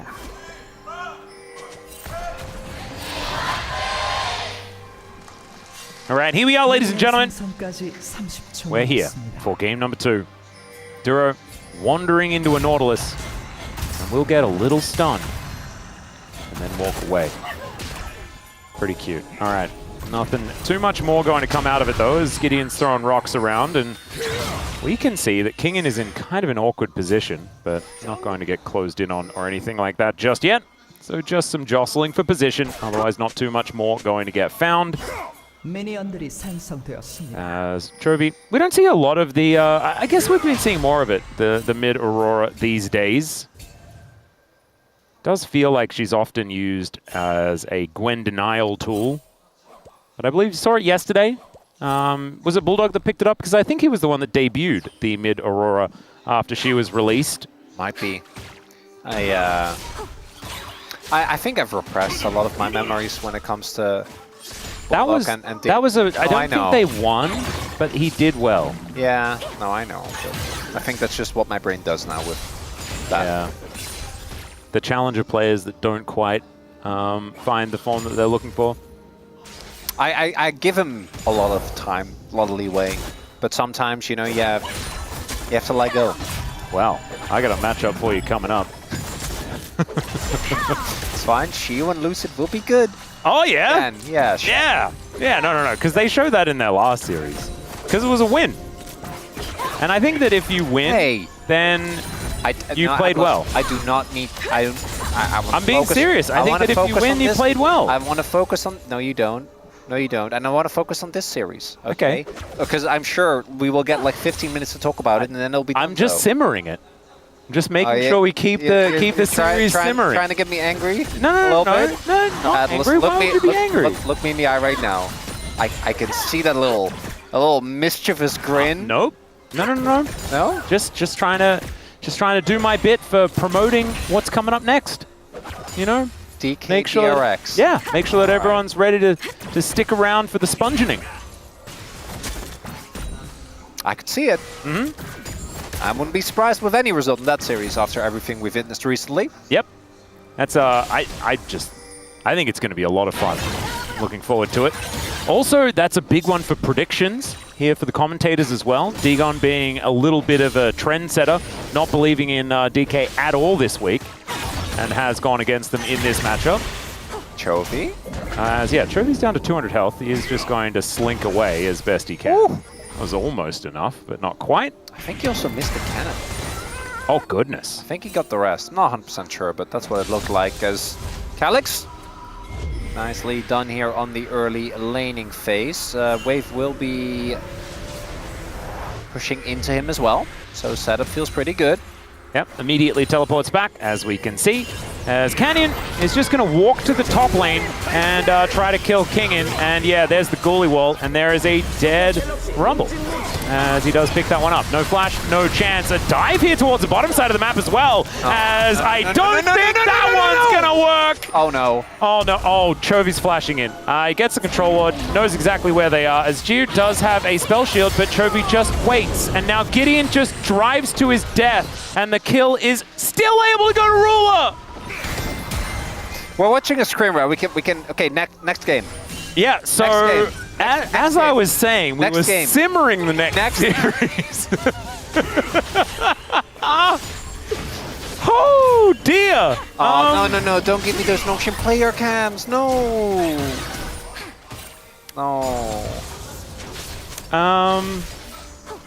Okay. It's just it's so rough, Atlas. It's a tough time. It's so rough there for Nongshim because with the performances in Rise Group, there is no question that this team belongs in the Legend Group. But also, Really nicely done there by Ruler. Gets the flash out, dodges the boomerang blade. Oh my goodness, he played it extremely well. Why? How is he doing this? Just living on 0 health the whole game, like the whole series. Yeah. My agenda is also not benefiting from this, I'm not gonna lie. Well, if at first you don't succeed, try again, but bring more friends, and this might be the way to do it. Chobi's also... Okay, Canyon just grabs that kill. And... Oh no, not again! Oh, Nongshim, I'm so... Thank you, Jonah Strong, by the way. Because we missed half of it, and it would have been even more heartbreaking. Oh, no, no, no. Oh, it's still really heartbreaking, though. As Gideon is going to try and drive away, but the Void will seek him out. And you know, it's his demise. Credit to Nongshim, after last game, they try and throw a Hail Mary 2 times in a row, and guess what? It doesn't work. That's life. Yeah. It was nice to see him back, by the way, yesterday. Yeah, he had a really good game too. That was good. As you know, Calyx flipping the game here. Oh no! You have to. The fact that he doesn't get the kill, not going to be relevant for the game, but very painful for all of us watching. Yeah. As how does he not die? Yeah, well, he gets hooked. I feel like like kind of been Ruler's thing. Well, okay, but also if Kingen is there immediately, like at least they get Ruler. They're also placed that perfectly. Immediately, like gets the body block right, then gets the W off, heals up his AD carry. Well, now, this was 2v1, and that was still fine for Gen G. And then when it's not 2v1, it's way worse. Atlas, this is going to be... We've been talking about this, and I feel like sometimes, we try to give meaning to things. Right? That's basically the core of our job. Okay. And one of our big talking points is, what is better? Is it better to be in the Legend group and get beaten up on? Or is it better to be in the Rise group? I have no idea. But they're going to go for another little attempt here as Duro battle dances his way out. Just no way to do anything here. That's what I think this is all leading up towards. It's when Nongshim is going to face off against DK. DK. Against BNK. Against either Bro or DRX, right? I feel like they're just going to be culturally overwhelmed. Well, I think it's a legitimate concern. Is what does this do to a team? Nongshim, I haven't fact-checked this. I read it just now in the thread, but I think they haven't won since May. Not a series. Yeah, no, they haven't won a game. A game. Yeah, since of course, because we got since before. Yeah, since the. They have the lowest. They have the lowest win rate right now. They're 0-12 in games. It was road to MSI. Well, 0-11 now. Yeah, road to MSI. So that would have been the last time they ever won a game, yeah. Yep, I don't know whether it is going to be positive or negative. However, it does mean that they are still going to make it to play-ins. They will be there. And so that's the positive thing. Well, if you can actually bypass, the mental strain that is just getting bopped over and over again by these legend teams. They can still overtake KT. If they beat KT in both series, they have 2 series head-to-head against KT still left. Yep. One is our Saturday Showdown, the other one is the final, or second to final match 149. So there is still a chance for the team to make it out and just get to playoffs instead of play-ins. At this point, though, do you want to be in play-ins? Just so you can, beat up on some teams below you and feel a little better going in? Yeah, I think that they probably want to be in play-ins. I think they need that. Yeah. I would need that. To at least get some wins before you see the end of your season as well sounds like a decent move. Because if you go straight into playoffs just to get bopped, that doesn't sound like a whole lot of fun. But I don't necessarily know. I think maybe getting the highest finish is probably just going to be what they're going to be aiming for. Get as many wins as you possibly can. And honestly, if you can end the series with any sort of victory, then maybe that's the thing. Maybe they can catch some teams off guard with some complacency coming in towards the end of the season. We thought that Gen G might be a team that might have some complacency, as we can see here. Not as much. These pandas, panda cats are adorable, though. That's the hook's going to come through. Let's see whether Keen can keep himself alive or not. Looks like he's not, as even Kingen turns up and actually manages to secure the kill. Also takes down the Maiden. So no perfect game here for Gen G. Keen throwing his life away, but the problem is this bottom lane is going to suffer the loss of some platage. Not exactly a massive cross map or anything like that though, so just a nice little pick here for Nongshim. Well, no one was at the previous wave either. I think is the bigger problem. Oh. And also, do they actually, do they get to walk up to this wave? Like, can't Ruler and Duro not just stop them? I think they're not gonna let them. And it's Kraken Slayer! Yeah. Atlas? Yeah, he's done that already. He's 3-0-3. And he's also proven to be immortal, which I think is almost more problematic, as Death Charge is going to get thrown out here, as there's the quickness to lock down the Sivir. The Grand Skyfall is going to bring in Canyon. Duro is also just going to survive? No! He should have done... No, this... Oh, God, okay. Well, now the rest of them are definitely dead. It's a double. Make that a 5-kill Kai'Sa here in this game. Oh, come on. Duro, just run under the turret. No just run under the turret. In that situation, like, it's only fair, as Chovy just solo kills Calyx. And Calyx is just like, what did we do? Yeah. What did we do wrong? Like, what? I mean, his rift has actually just exploded around him. So I don't have an answer for you there, Chronicler. That top lane kill though, Kingen. You know how at the top of the day, we had the cinematography of the LCK when they were like, you know, we had like the cool Trophy's empty chair and then the... Yeah. I feel like we got into the scene in the movie where this is on purpose, you know, they want you to be uncomfortable, kind of squirm as the team taking revenge takes it way too far. Yeah. That's what we're witnessing right now. You know the final scene in... Wait, Ruler is maybe? He's walking up no, quite far. there's no shot. He's not going to go towards the I actually Russians. thought that maybe he'd have Rage Blade by now, but he doesn't actually have that yet, so maybe it is. Perchance? An opportunity? Okay, well, Gideon is going to throw a ward in, and Ruler is just going to get picked up. Okay, the Impale going to be able to catch him, and this time Ruler is dead. There we go.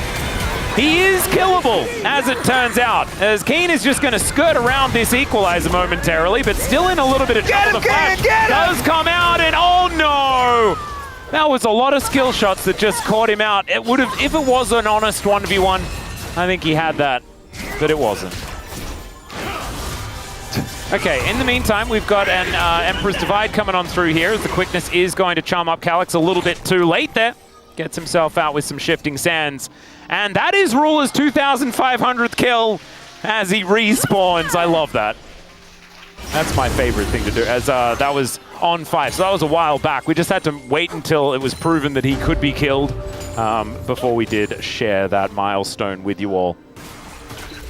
Okay, Lahen's not wasting any time here as he decides to get in on towards Chovy, who just bounces his way out. Did you see what happened? No, what happened? It was the tiny grub. It was the Void Might.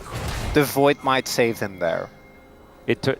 Oh, he attacked the turret, and he attacked the turret, and the Void Might that spawned blocked Lahen's Nautilus hook! That is just so rude. I thought that he probably would have been in trouble anyway, but as it turns out, and then he just need to let no. Oh, the little Void Might! Oh, thanks for the heartbreak picture-in-picture there. We did need that.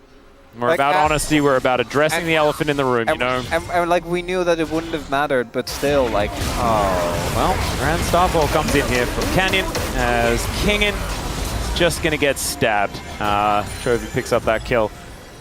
Don't look down. Don't look down. Just don't look down. Okay? Don't look down. It's just...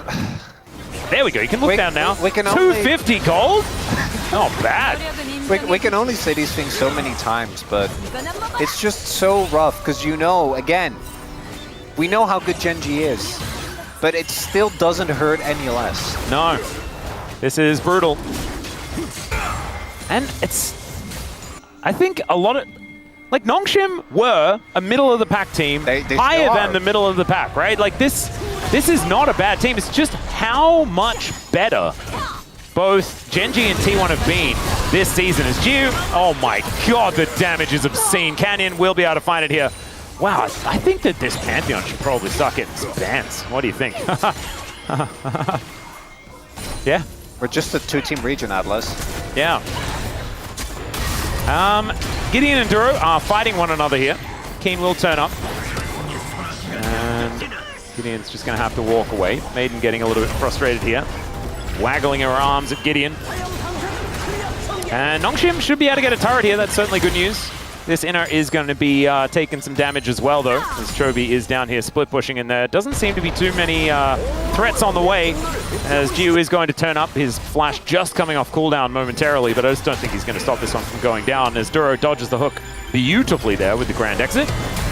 And now Gideon is looking for Keen, a teleport to bring Chovy into the fight as the equalizer does come down. That is 2 on the barbecue there with the Impale, but unfortunately the wallets are feeling pretty powerful here. And Chovy is just dancing around the fight. Ruler is murdered in his ear off screen as well. And it's a double for Chovy as he does take down the Rumble. And now Ruler is basically saying sorry to Lahens as he looks to kill his former support. Down he will go. That is the 7th, picked up for Ruler. This is a bloodbath chronicler. I said it at the beginning of the day, and I knew that it was probably going to be the case, but it's even the same amount of sad, Atlas, I just looking difficult at the Nongshim player camps, and I shouldn't be doing that. No, don't do that. Yeah, but I keep doing it. I can't look away. Yeah, I know. Even Keen doesn't look too happy. Wait, it's Keen. He always looks like that. He's just not a very emotive man. As we take another look, nice attempt here from Nongshim. This is why you picked this combo. Very cool. Yeah, the barbecue thing it worked. Do a good amount of damage. Calyx gets caught in their rotation, just gets blown up. Even if he gets there, like they probably killed Duro, but that's about it. I don't think they can really get more people because Gio is on the other end of the map.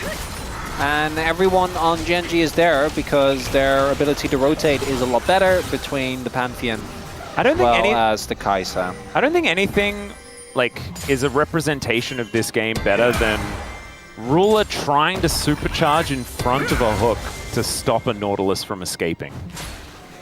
If your Kai'Sa is intentionally trying to get hooked, you know the game is in a pretty good state. I think we knew the game was in a good state about... Yeah. Not even, the worst part is, this started 13 minutes ago, Atlas. Yeah.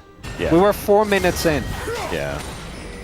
I mean, that colossal dive failure was kind of just It's such a hard sell, but we need to try and make it I think Nongshim trying to throw a Hail Mary early on to throw off Gen.G. I'd rather have them lose fast than lose slow, right? Try to go for the haymaker. Blaze of Glory, baby. Blaze of Glory. This is unfortunately what happens when the Blaze of Glory does not pan out. Well, Canyon is going to... Okay, he's fine. It's just no worries at all. Just gets himself a charge. Throws some sticks around. The K-Ram? Oh, nice battle dance there from Duro. He is unhookable. All right, hits 4 with the ulti as Canyon just going to back away. Gives them time to get the turret, but Canyon does get picked up by the Impale, but who's impaling who? There's the crash into the wall. They do manage to take down the Pantheon. Gideon will pay for that with his life, or with his flash at least. Oh, never mind. It's a Void Seeker, and Ruler is just going to kill everyone where they stand. He flashes to take down Gio. He was going to take a turret shot, so Calyx is going to take the kill in the end. But some heroism here from our 10 kills Kai'Sa, and Chovy says it's Ace time. Yeah, you know the POM conversation that we were having Yeah, I really wanted to further the agenda, but I can't do it. Yeah. And he was always going to get it with the 2,500 kills. We know how it goes, but come on, man. He has a lot of mojo at the moment as well. It's feeling like it's the month of Ruler this month. I still think it's rough because Duro was my player of game number 1. He was. And I think it wasn't close. But Ruler was also still great in game number 1. And game number 2 was just it's just on that play right there. Come on, man. You don't need to do all that to him, Ruler, but he did. He did. He wanted 3 kills, and he gets them. And then Calyx, we are going to see the whole play. Hey, you gotta. It's the whole play. It was really long. We had to stick around for that. You gotta try and somehow catch up, you know, to the people in front of you. Okay, can we? Let's do that thing where we don't talk about the game, please. Okay. Well, I'm not going to talk about Chovy as he kills King in here because I wouldn't do that. He pressed R. King and went boom. Sorry. Otacon is going to spawn. That's kind of fun. What do you think of Otacon as a character? Not as a buff or a tool for the game. I think Otacon is cool, but I do feel like he kind of lacks something that really I don't makes think his him... arms are long enough. No, I just feel like he doesn't have a strong enough identity. He's just a vague, like, you know, like... Duro just going in, basically solo to set up for Ruler, and he just takes down the Azir. This Otacon will belong to Gen G, as Chovy is doing way more damage than he should. Canyon's over here just killing 80 carries in between turrets. And now he's just going to ult somewhere. Where is he going? Oh, just into the base. Cool. Well, Lahen's going to give him a thumbs up, as Canyon wants to come back to emote him, but Lahen's going to walk away. So, yeah, my take on Otacon, I wish it had more of a sharp visual identity. It just looks like scary, like wispy monster. Yeah, it is a bit like that. Like Baron, to me, Baron's iconic. Like Baron has a very clear look. Yeah. You know, like the dragons are kind of basic, but that's fine. They're just they are just dragons. Yeah. They're just dragons, right? But Elder, for example, I think also has a look. True. Otacon, to me, doesn't have a look. Maybe, what if we put a top hat on Otacon? Oh, you know I'd be down for that. And then he just has all of Gentleman Cho'Gath's lines. I'm spinning around. Now you're just describing Cho'Gath as a... I know, but it's the greatest skin of all time, so you may as well just make Otacon that as well. I respect it. Orbs. You think someone's gonna tune in this game and be like, oh, Chovy's 20. It's a Chovy vote. It's not. It's not. But you know, you see the Magi's, you see the KDA. Yeah. If anyone votes for Chovy after that Annie perform, and it was the same with Faker yesterday. The Annie performance wasn't terrible. No, it was just Annie. No, but it was the same. Neither of them were bad, but there were 35 kills, and they were in 4 of them, just happily Annieing, just walking along the lane with Tibbers. Yep. Please, Gen G. Gen G is attempting to put them out of their misery here in the bottom lane. Calyx has managed to push out top. He is now coming back. It could be a team fight. As Gio at least is still Sivir, right? So, I mean, without Baron, this shove is probably not going to net them very much. But it is still, 2 turrets go down. The Maiden is also going to be secured. So that's a little bit of something there. But there is no Baron to take because it's not on the map for another 2.5 minutes. Well, they beat them last time without Baron. True. Because it was, what, 24? Yeah. I really wanted to vote for Duro, man. Yeah, I mean, he's 2-0-13. I mean, I still can. Yeah, and he's played very well. Yeah, no, I know, but... I think you could actually justify it. No, but I think no, of course. But it's the same with the Guma vote yesterday, right? I knew it wasn't gonna happen. But it's just when a player has a performance that good, and yeah, you just kind of want to give him a shout out. Yeah. I think that there should be a few Duro votes come in. As Ruler is just going to... Maybe it's all just Ruler as he kills Gideon yet again. This is kind of the Fed Kai'Sa thing, but man, is he fed. Yes, great. Yeah, thank you. That's great words. That's my play-by-play analysis. Oh, no. He's fed, and he's also fed. Look at how fed he is. Calyx goes gold. Equalizer goes wide, and Calyx goes down.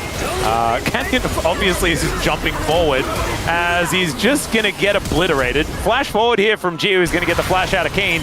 In the meantime, Lahen's is going to have to get back to his fountain. Oh, no! He doesn't get there because he's sought by the void, and Ruler then just dives on top of Gio as well.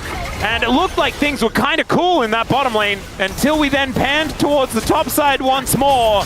And it was all doom. Okay, it's fine. Lahen smiled. It's okay. I just hope Notion can shrug this one off, man, because... nice double knock up there from Duro. Oh dear. Yeah, Ruler had a day out here. Also decides to plant himself in the death chain before the celebration. Ruler was just... Maybe it's a Lahen's thing. Maybe he's like, nah, Lahen's buddy, no. I am never going easy. as of course the two of them have played with each other quite a while prior to this. But still, man, that was... I mean, brutal doesn't quite cover it. Yeah, I don't have the words to on this broadcast actually describe what we just witnessed, Atlas. It was rough. I don't think we had enough time to simmer the next series either. Like, no, I think that's okay. We need an extra few minutes. As, yeah, Keen had a really fun day, I think, on the Gwen and the Yard. Two champions that I think he does enjoy. As Canyon's like, yeah, they let me play Pantheon again. How weird was that? And Chobi, another day at the office. Whenever the Annie does come through, I think that it is him just giving some room to his teammates to get some pom points. And those pom points will go to that man on your screen right there. As Ruler really has... Like, I remember at the start of the year, we were like, is Ruler going to be okay? You know, after coming back from JDG where things weren't necessarily feeling as good as we otherwise would expect it, especially after that 2023. Well, yeah, because his 2023 was obviously amazing, but his 2024 was kind of rough. Yeah. And now it's just the Ruler show. Yep, and I think he had a bit of a slow start. Both him and Duro absolutely were somewhat of a weak spot. And you know what is simmering, Atlas? Yes. The thing that everyone is looking forward to. DRX versus DK. T1 Gen G. Oh! At the end of the split. Sorry, I mentioned DK versus DRX, so obviously T1 Gen G sounds way worse now. But yeah, well, I mean, I still have to sell it. Yeah. Like T1 Gen G. No, that also sounds fun. They're currently 1-1 in series. Yeah. You know, it was 3-3 in games. Chovy and Faker, I'm pretty sure, are back to like Chovy's like I think 1 game ad now, or they're even. I don't know. It's that's fine.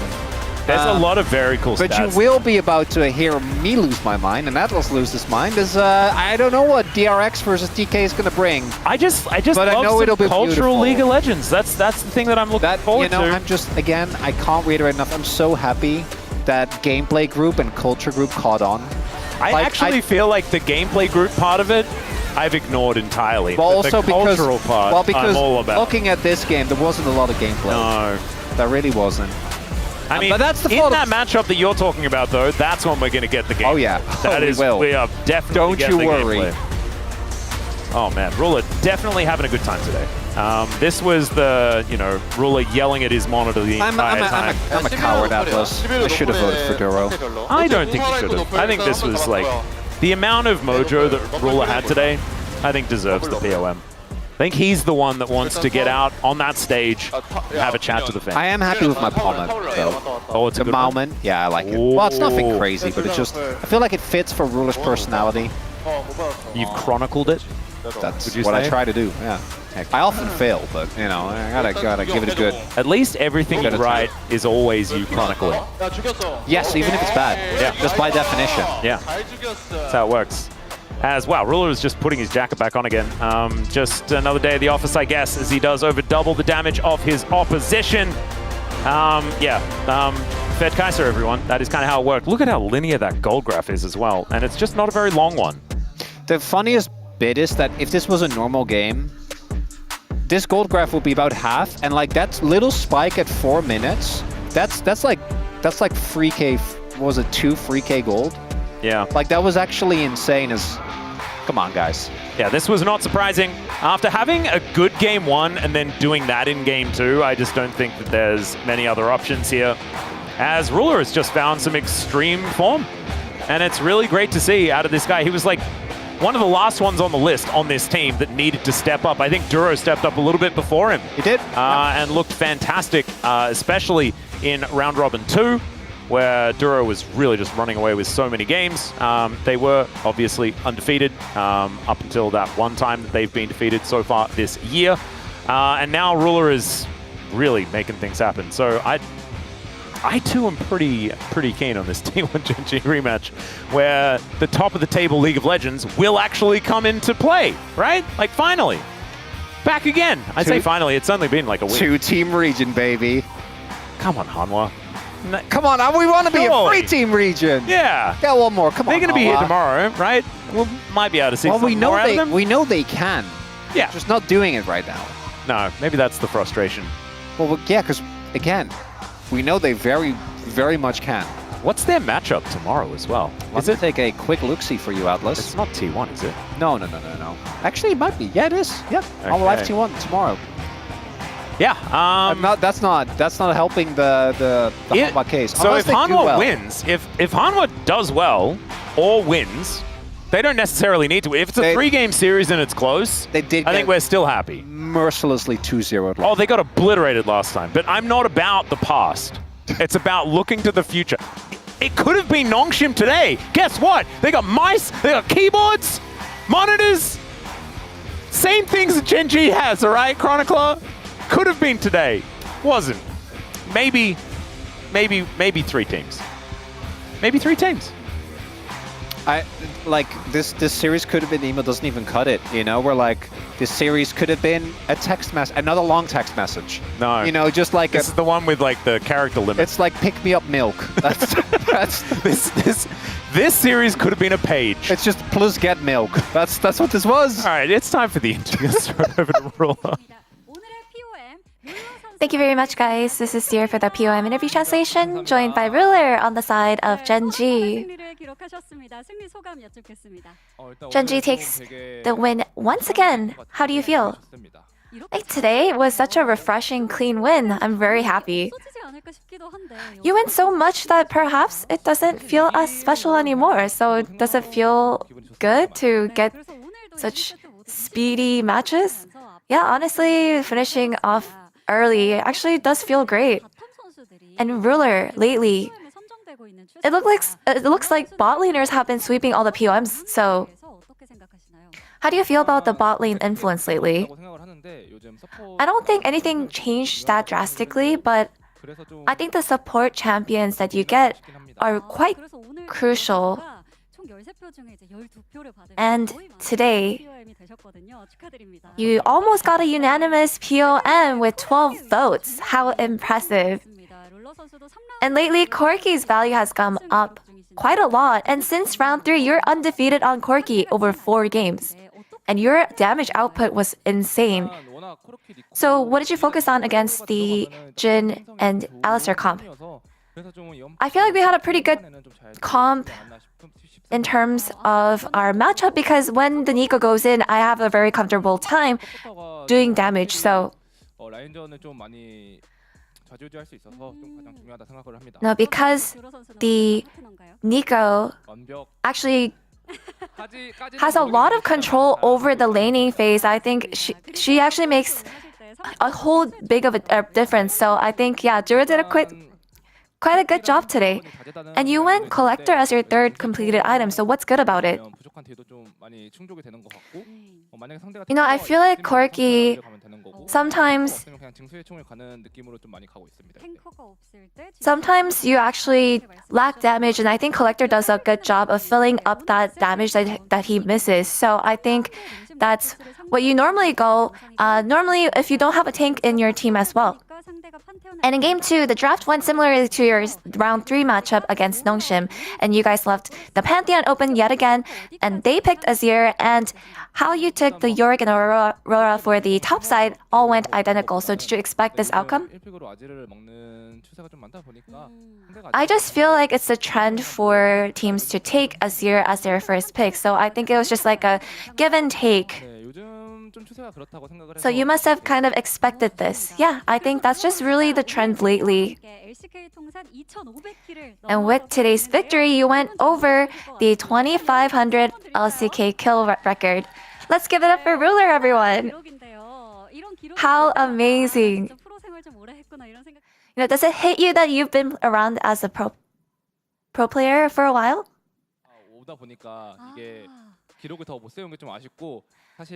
Yeah, honestly, I feel like I could have gotten higher records and hit more milestones if I had not left LCK. So that actually does feel like a little bit of unfortunate, but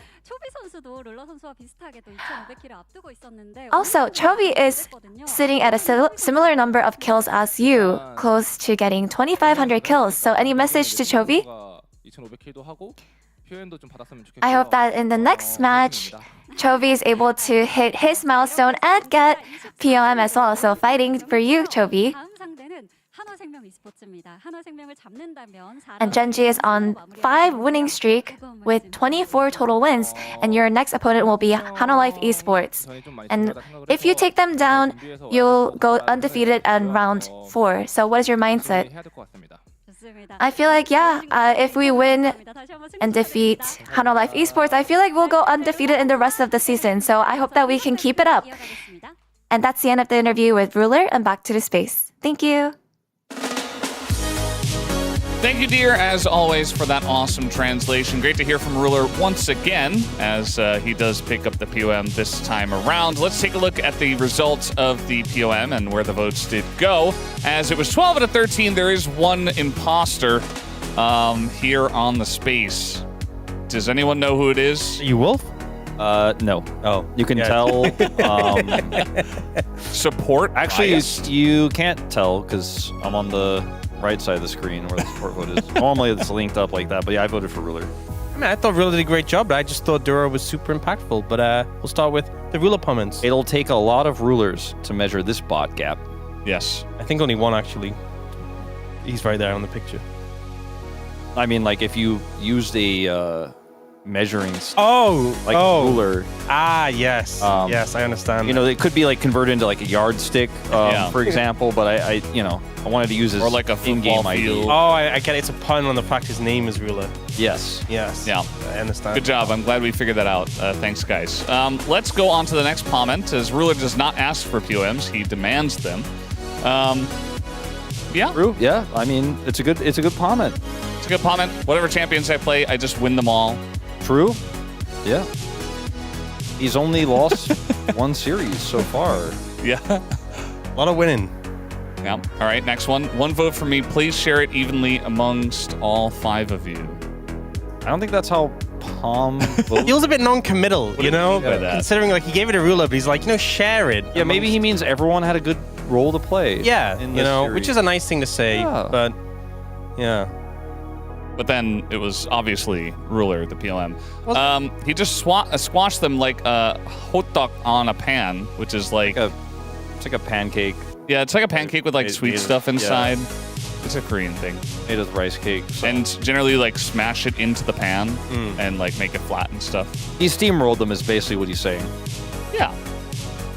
On a frying pan. Yeah. All right, Ox. Yeah, this is mine, because it's like no diving, shark-infested waters, but Duro-infested waters. I just think Duro did a great job when obviously there was a lot of dives coming out in the second game, defending, mitigating the dives, getting the answers back. I also think he was very active on the map. You know, that play we showed in game 1 when he went down bot to assist Keen. And I think he was doing a great job. So it was very clearly the second choice. Like there was no way it was ever going to be like a rogue choice in Ox's case. Yeah, but I mean, like what I'm saying is like in my mind, if I didn't vote for Ruler, like there would have been no other. It's 100% Duro. Like I only think Ruler was slightly ahead of Duro. We're getting a lot of these bot laners getting POMs nowadays. It's so heavily bot lane favored, and I know you're calling me support biased, but I'm gonna be honest. There's a drought for support POMs. Carrier's had a ton. Other than Carrier in round 3 and 5. There's been one other support POM. That's because Carrier plays Bard. So, like... Delight and Duro both had fantastic Bard games. Phenomenal Bard games. They just don't... I don't know what it is, I think guys. all-in impact is way lower right now than it has been in a while. But and the junglers can play through bottom side prio mostly, so... I think it's just like a lot of the time... Like, again, I think Ruler 100% deserved this. Don't get me wrong. But I think a lot of the time supports do a lot of the work. Set up the 80 carry. 80 carry pops up in team fights. 80 carry gets the POM. I'm not saying that happened here. Again, I think Ruler's 100% deserving. I just think it's crazy how many great support games we've had. Ox, when you were a pro, what role did you play? What's the next matchup? We should talk about that now. Actually, next is the draft, Ox. We're going to talk about the let's talk about the draft. Because Nongshim got Azir, and Genji won the game. Yeah, What is this trade? This is the worst trade deal of all time for Nongshim. Also, if you play Sivir, I think there's a lot to be said about playing Sivir if you have either a global mid laner like Ryze or Talia, or if you have a really strong side laning champion that you can play through the side lanes with, because you have the wave clear of Sivir, so you're always going to have that mid prio when it comes to setting up objectives, which means you can play through your side laning Ryze, you can Realm Warp into to play through a side laning Gwen, for example. The Sivir in this draft just felt like they picked it for tier list, like they picked the Azir for tier list, like they picked the Rumble that doesn't have that much pairing outside of the Impale for tier list. I also think some of the times we've seen Sivir be so good is when there's a bunch of targets clumped together, you're able to get the ricochets off. This isn't really a draft where that happens. When targets are in range for you to hit, it's because they're like immediately threatening you. Like if Aurora, Pantheon, Rakan, Kai'Sa are on you, you don't really get time. It's like they die or you die. It's very bursty, very instantaneous. I think she's done better, especially when there's bulkier targets to chain through. And I just think that Aurora Pantheon is such a hard mid-jungle to deal with. It's so much power to give over, and I get you don't want to give over Azir, and this is kind of the problem. I feel like sometimes when you're playing against Gen G, there's just a lot of picks you don't want them to give, but Pantheon Aurora, I feel like, was a massive amount of power to transfer, and the fact that you could have taken the Pantheon and then still had a mid to trade, I think you would have been better off in that situation. Well, guys, we're not going to take a look at any of the highlights from that game because if you watched it, you understand it wasn't much of a game at all. So let's take a look at the standings and see where they do stand. Gen G 24-1, only losing that one series to T1. I mean, as was mentioned, Nongshim are on a 8-series losing streak, and they have not taken a single game in the Legend group. They play against KT on the Saturday Showdown, so that's a matchup where it's the closest for them, but I will remind everyone, like I said, they're winless. They did get 2-0'd by KT last time around, so at least they maybe have a chance to right the ship there. I mean, if they get demolished 2-0 by KT again, they might be in a situation where they have to beat one of the big three to make it into that top 4, because even if they beat KT in the last matchup, it might not be enough with the gap already between them. So that Saturday matchup, super important for Nongshim to at least get a game, but ideally win that series. Yeah, it's pretty gigantic, and both of those teams are essentially not winning at all. Like, KT got the one win over Nongshim, but they're also in a position where it's like mentally they're just kind of boom, just like Nongshim. So we'll see how it goes. You know, who's going to have the mental fortitude to take it down. But let's take a look at the next match we do have here. PK up against DRX, as should be a fun cultural match here in the Ryze group, and we'll see you after the break for that matchup.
레전드 그룹에 정말 좋은 경기를 치르면서 오기는 왔는데 오고 나서부터 너무나도 많은 고생을 하고 있단 말이에요. 너무 정확하게 노렸고 연달아 또 갑니다. 헤이트가 꽂아버립니다. 멋진 레드버스 다시 팔팔 끓입니다. 그러면 레전드 그룹의 또 4위와 5위의 대결이기 때문에 어떤 뜨거운 경기로 오늘의 마무리 장식을 할지 기대가 되네요.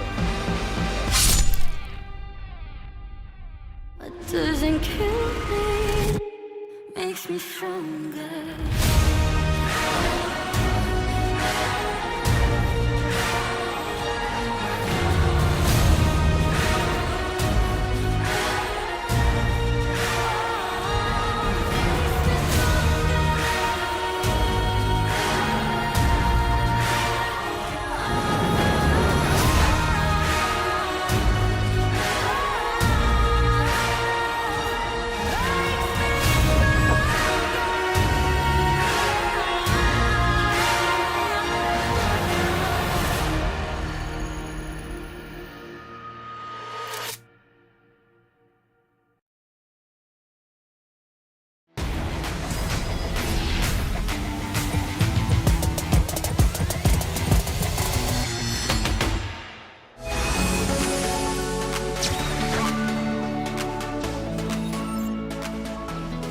여기 있다. We'll face check. 이거 보든가. Then he just flashes in. Somebody's going to connect onto two. That's actually the combo. It's not the Orianna Nocturne. It is the Orianna Alistair. 좋아 좋아. And the curtain call coming on through as well. So much damage out of T1. Really good at this champion. I just feel like we have players with champions who are like how big matter. Keen Sante. Yeah. Juan on Vesta. There's the flash! Oh! And the Q's enough! Takes down the Ari. I think that was a caster minion hit. Factor that in. Forget it. Forgot about the wolves. Yeah. It wasn't 2 for 2 as well, I guess. It's alright, we're walling. There's a side shove! Oh, the bouncy castle! That was very, very cute. Depth charge still up and available here as the equalizer. Delight has to walk the awkward way. Great knock-up, speaking of way, but it's even better on the side of Zayas still. Dr. has so many shurikens. Oh my goodness. It's the Viper show in the end, and HLE. Well, Zayas coming in for a flank angle here as Perfect is relatively low. BDD is cornered off, throws down the ulti here as there's the pop and it connects onto the entire backline. Dog. It's a decent flash, but they're falling!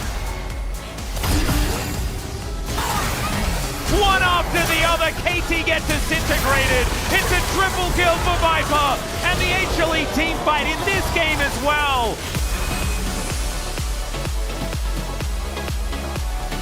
You do get one kill, but you die anyways. You get two over here, you get Baker over, and Jovi's just showing up. He's like, oh, you guys are having some trouble down. We're gonna have to look at this top fight. Doran's in a lot of trouble. He's trying to run to his jungler. I think Keen should snip this one out, but he's still gonna go in, gets the kill. So now Redemption is coming down here. Gonna help out the side of T1. It's going to miss a bunch here on the Keen. He's still going in. Owner doesn't quite have the damage. Gonna miss the flag and drag. Back in goes Keen. Not scared of these guys. Takes him down again. And meanwhile, it's mid.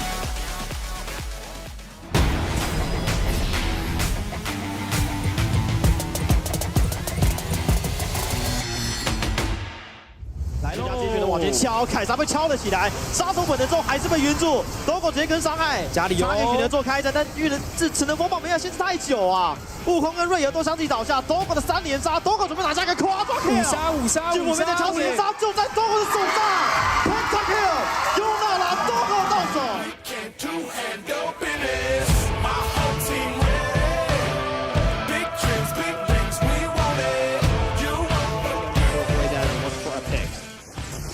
As well going to come out from quad as all of Blind are able to get onto the correct side, but the flick back onto Adiland, full engage, full commit onto the jungle. Oh, the damage from Zane is just insane! Masu looks for his own little fight there on the Henna. Inspired's down. Masu's got to get out of the fight. Zane's chasing him down. Triple kill to Zane. Lion hold the line. Quad will fall. Henna with the kill. It's only Puepo left. Lion roared a line.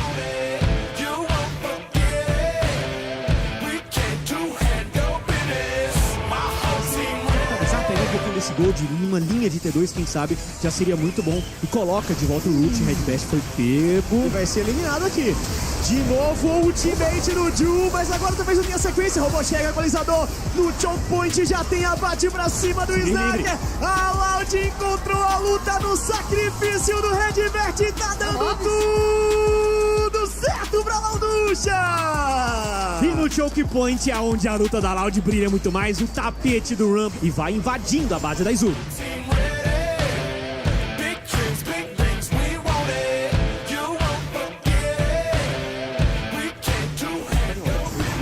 눈치보다 발사하는 게 백미니까 네. 잘 활용도 해주고 위에서 오로라가 양방향. 연타가 하두리. 커튼콜. 일단 알리스타가 최대한 버티고 그러네. 아직 토마이어 샷. 아니 그리고 럼블이 와버렸어요. 지금 선수가 펄쩍였기 때문에 안 올 수 있어요.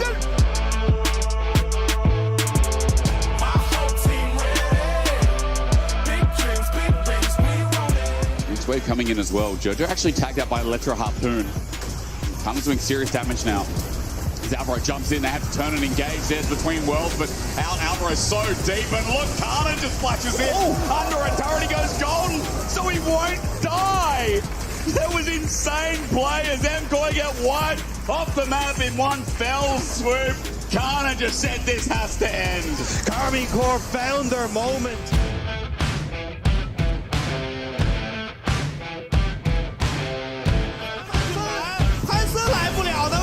成功被击杀了，在这撞一个羊，这个羊撞起了真猴假猴，加一个香克斯，弗兰朵完成了组合任务，交一个闪现，艾迪想追击，一个沿途接钩，在晒顶得住吗？在晒交闪回去了，弗兰朵选择了往反方向拉扯，给自己的队友争取时间，我自己被击赢了，这波摊弹急了，直接给了 Rookie 的中亚开得很果断，闪电踩住之后 Rookie 来了，一个大招，再拉中府4杀，有没有5杀？嘎啦，让一下，嘎啦，绝了！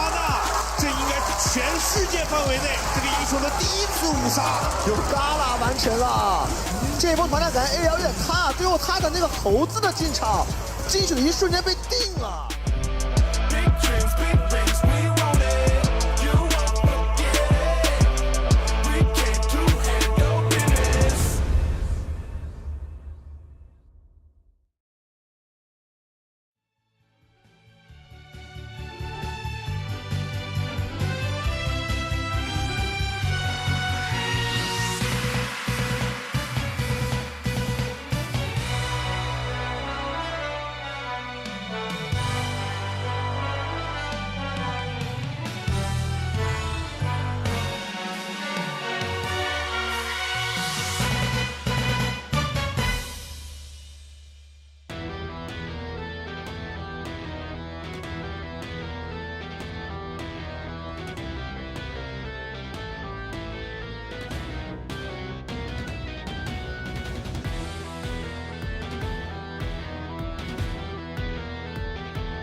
makes me stronger.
Welcome back, ladies and gentlemen, to LCK 2025. And I know this is the moment that you've been waiting for. We had our appetizer, I know, a little bit smaller than you may have wanted. However, our main course is massive, right? We've skewed the amounts, but it is still in total the same amount of culture. I'm not stressed whatsoever. Not even a little bit? Not even a little bit. I have also prepared my draft sheet. If you could show yours and what a sheet normally looks like. Normally a sheet is just an empty sheet. Yeah, and here's mine.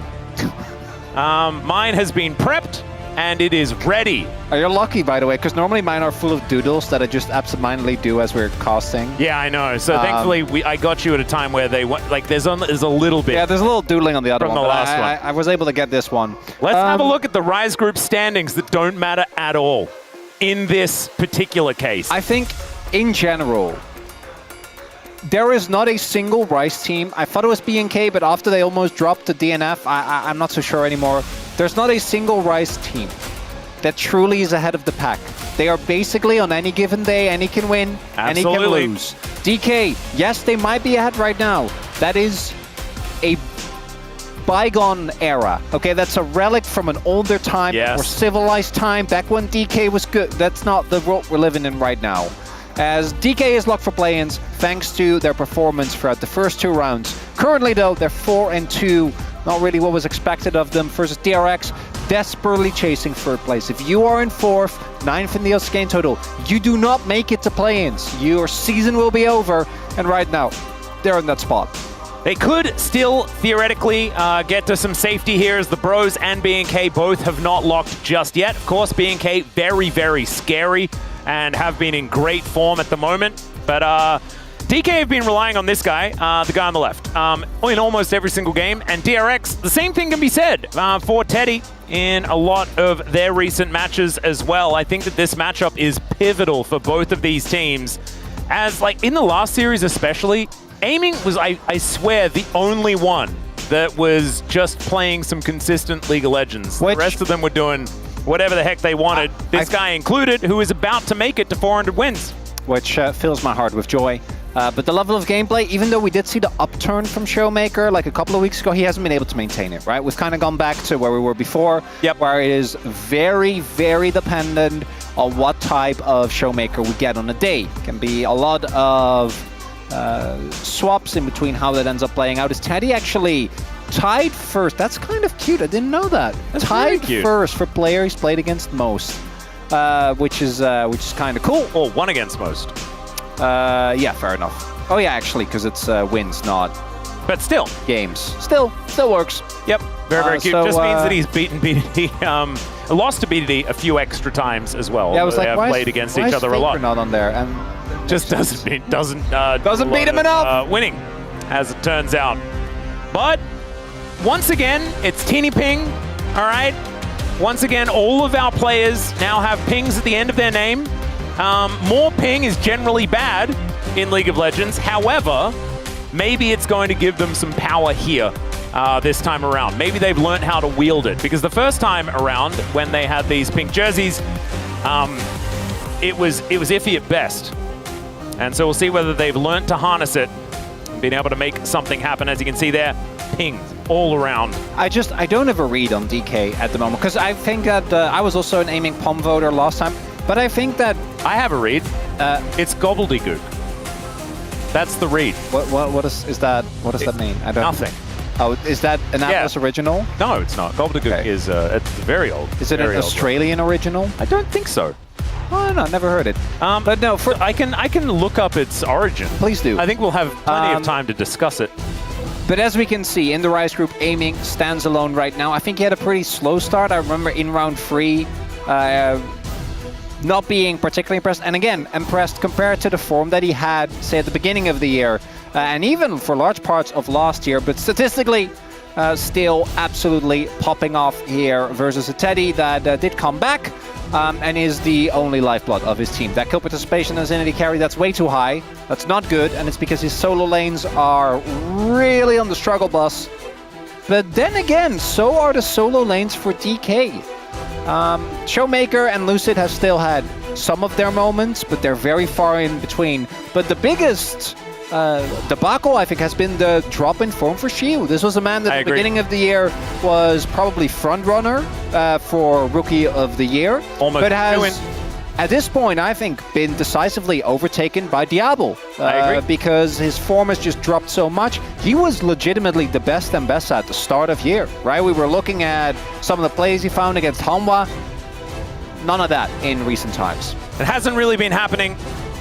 And DRX have equally been having their own sort of fumbles. I mean, we remember back to like the opening little show match that was a little bit of fun that we had where Rich actually popped off. He had like his Pike performance that was very cool and that sort of stuff. Has since gone back to some of the old ways. Haven't really seen as much Spongius as we would have otherwise wanted as well. You and me in particular are OG Spongius fans. We are, and we know that this player has been explosive in the past, but has otherwise been a little bit muted. Yehu has actually had a surprisingly good year, I think, or at least a good last couple of weeks. But it hasn't really been enough to turn the dial all that much. The whole Teddy situation where, you know, they live or die by Teddy feels like a lot of that pressure isn't necessarily working out for DRX. So there have been some good moments, but oftentimes it hasn't necessarily worked out. And DK, as I mentioned before, gobbledygook, it actually just basically means nonsense. Gibberish. Yeah, is how that one works. It's also a Sigur Rós song. Oh, that's cool. If you're a fan. I am. So there's that. You can listen to that. Maybe that has more. It will not tell you the meaning of gobbledygook if I know anything about Sigur Rós songs. Okay, let's dive into the draft here for our first taste of culture as DK take on DRX. Have DK figured themselves out? Is Xiu going to once again reach a gigantic death column number? Or are we going to see something better out of him? You know, there are a lot of questions. There are a lot of question marks all over my sheet of paper here, which I'm now somewhat regretting because I do need to write things down. But I still think that it's very important to have them here to remind me of exactly where we are. We're in the Rise group, baby. That's what we're experiencing. A group that might not always bring what some would call the pinnacle of League of Legends. But if you watched last series, I ask you, is that the pinnacle? Truly a one-sided beatdown with no cause, no ebb and flow, no tension? There was no Nami at all. Nothing. It was disappointing. Fortunately, we are here. And if this isn't a 350 minute game banger. This needs to feel like work. That's what it needs to feel like. Oh, like you're watching players that are just like trudging, you know? Trudging through the muck and the mire. And we're going to be right in there with the... Oh, we are going to be up to our knees. Up to our knees. We're just like basically scooting along beside them, just yelling into microphones, covered in mud ourselves. Scooting. Are there crocodiles in these bogs? Oh, you don't... I don't know. Gators? There could be gators. There might not be. I don't know exactly all of the, like, whose habitat is a bog, really?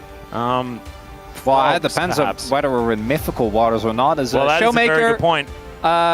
Looking very happy to just prio pick the Orianna. First pick Ori is interesting. I'm not necessarily on board with her being first pick. I think it's also because Yeo has really heavily prioritized her. He has. And I think that's one of the main reasons he's looked good on it. Vi has sharply dropped off the prio list. I think it's important to note. Yep. She has long been removed from the Pantheon, Varus, and Vi list for a good amount of time as Aurora is open. It's somewhat dangerous, but maybe it's Aurora Trundle. Do they do it that way instead of locking in the double circles here? Because locking Xin with Trundle up is a little bit difficult, although there isn't a lot of inherent synergy between Orianna and Trundle, so they're probably expecting a Nocturne. And so the Gwen Xin, I think, is still kind of all right. But I feel like Trundle... Yeah, you just might just play Trundle, right? Yeah, it goes really hard. But they deny the Nocturne Orianna combo. Yeah, but you don't really need to play that combo. There's also Lucid's Vi. Oh, yeah. Oh, is one of the guys that is, I think, still allowed to play that, even though he has not had the form that he had previously. Also, it's the illegal Gwen angle here for Rich. Because of, yeah, Aurora's up, yeah. Yeah. And so, theoretically, if they were actually going to risk the Nocturne into Xin Zhao angle, they could have gone Orianna, Nocturne, Aurora, which is very powerful. Yeah, I would have preferred that. I gotta say, though, Shiu's Aurora has been solid in lane, but his team fighting has not been up to par. Hoping that he has stepped up that part of his game. Yep. And he will be looking to right that previous wrong. Is just Annie. That's what we've mostly seen here in this scenario. Doesn't really excite me particularly, but it's fine. You could Galio. You could Galio. Galio Xin is always a strong combo. I don't mind it, although Galio into Trundle feels a bit worse, yeah. Sivir's fine. I don't love it. I do think it's a very strong pick right now, but it is one of the AD carries that does kind of struggle playing into Trundle specifically, because you don't really have a good way of dealing with Pillar, which in team fights can really cause a big issue of you. You also have to be very mindful of the Orianna ball. But at least there's no Char from the enemy team, so not the worst Sivir angle, and also it's Teddy, so if he wants to play Sivir, DK will, or DRX will give him Sivir, because he is the main character for this team by a very large margin. There could also now be some opportunities for some mid laners to leave the pool as well. Yehu has had a decent breadth of champions that he's been able to play, but instead they are going to be focusing the supports. Make sure that we're not going to have anything but Andal that's really going to trouble aiming and barrel down there towards the bottom side of the map. A Bard, and so a lot of teams would have banned Nico here. I wonder if they're going to, because Barrel's Karma has actually been a pick that he's genuinely been really good on, which is crazy to say. It is very weird to think about, but you are entirely correct. But it's actually, like, I think mechanically he's looked the best on that pick. Good weaving in and out, able to actually apply substantial laning pressure. So I wouldn't be surprised to see that. The only thing that does scare me is that Nico, I think, is still kind of crazy. It also would mean that they don't have any engage, except running at them real fast.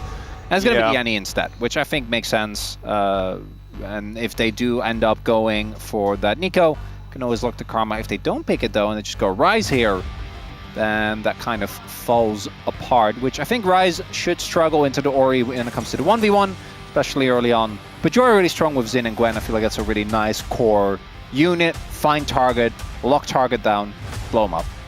Sounds like a decent plan. Let's see what DK are going to lock in here. I mean, it's a beautiful Jinx angle, honestly. But I've been trying to sell Jinx for quite some time, and it hasn't necessarily been working out. Yeah, Nico Corki is feeling like it's pretty tier listy, isn't it? Because I don't think it's Jhin. I'm like double checking, it's not banned, but I just... Aiming is not the guy that I think you want on Jhin. Also, DK is not the team that I think you want to have play around on Jhin. No. So Nico Corki to me makes a lot of sense. Very strong lane in the 2v2.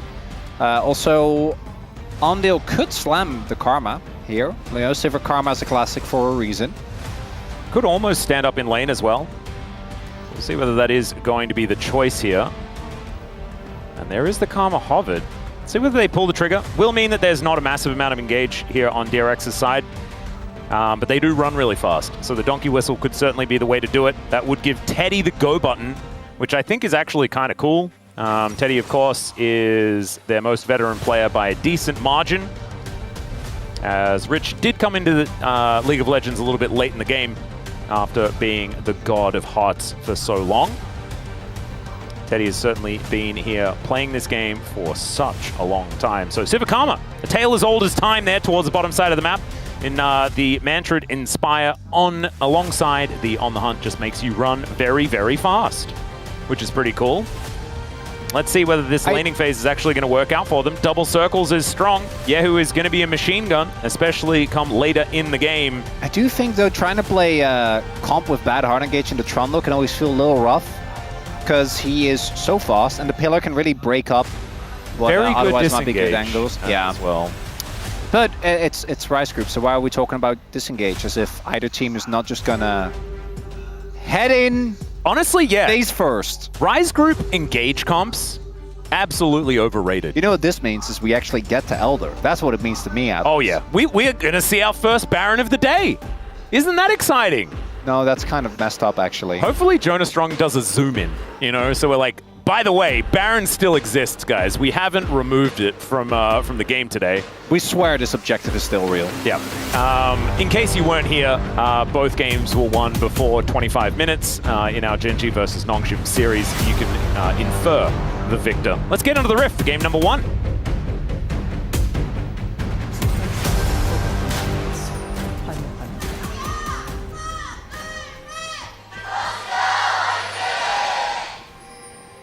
미니언 생성까지 30초 남았습니다. All right, here we are, ladies and gentlemen, onto the Rift for the first game of the series. Just a bit of a reminder as to the stakes. DRX trying to keep themselves in that race for play-ins. They are right now in position to be eliminated without some victories and some losses from BNK or Bro. DK, they are already locked in play-ins, but they have looked shaky at best. And this is a team that we thought was going to be a shoo-in for the Legend Group and did not quite make it, as we saw in that tiebreaker between themselves and KT.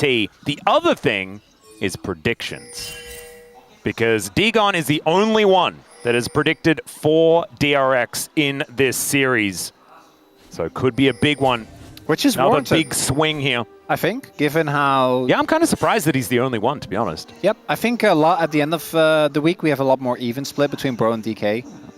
I think there's a lot more divergence there. Yep. That's really the two pivoting points, I think, for this week. Unless you want to, you know, take a gamble on DNF, but I feel like most people have...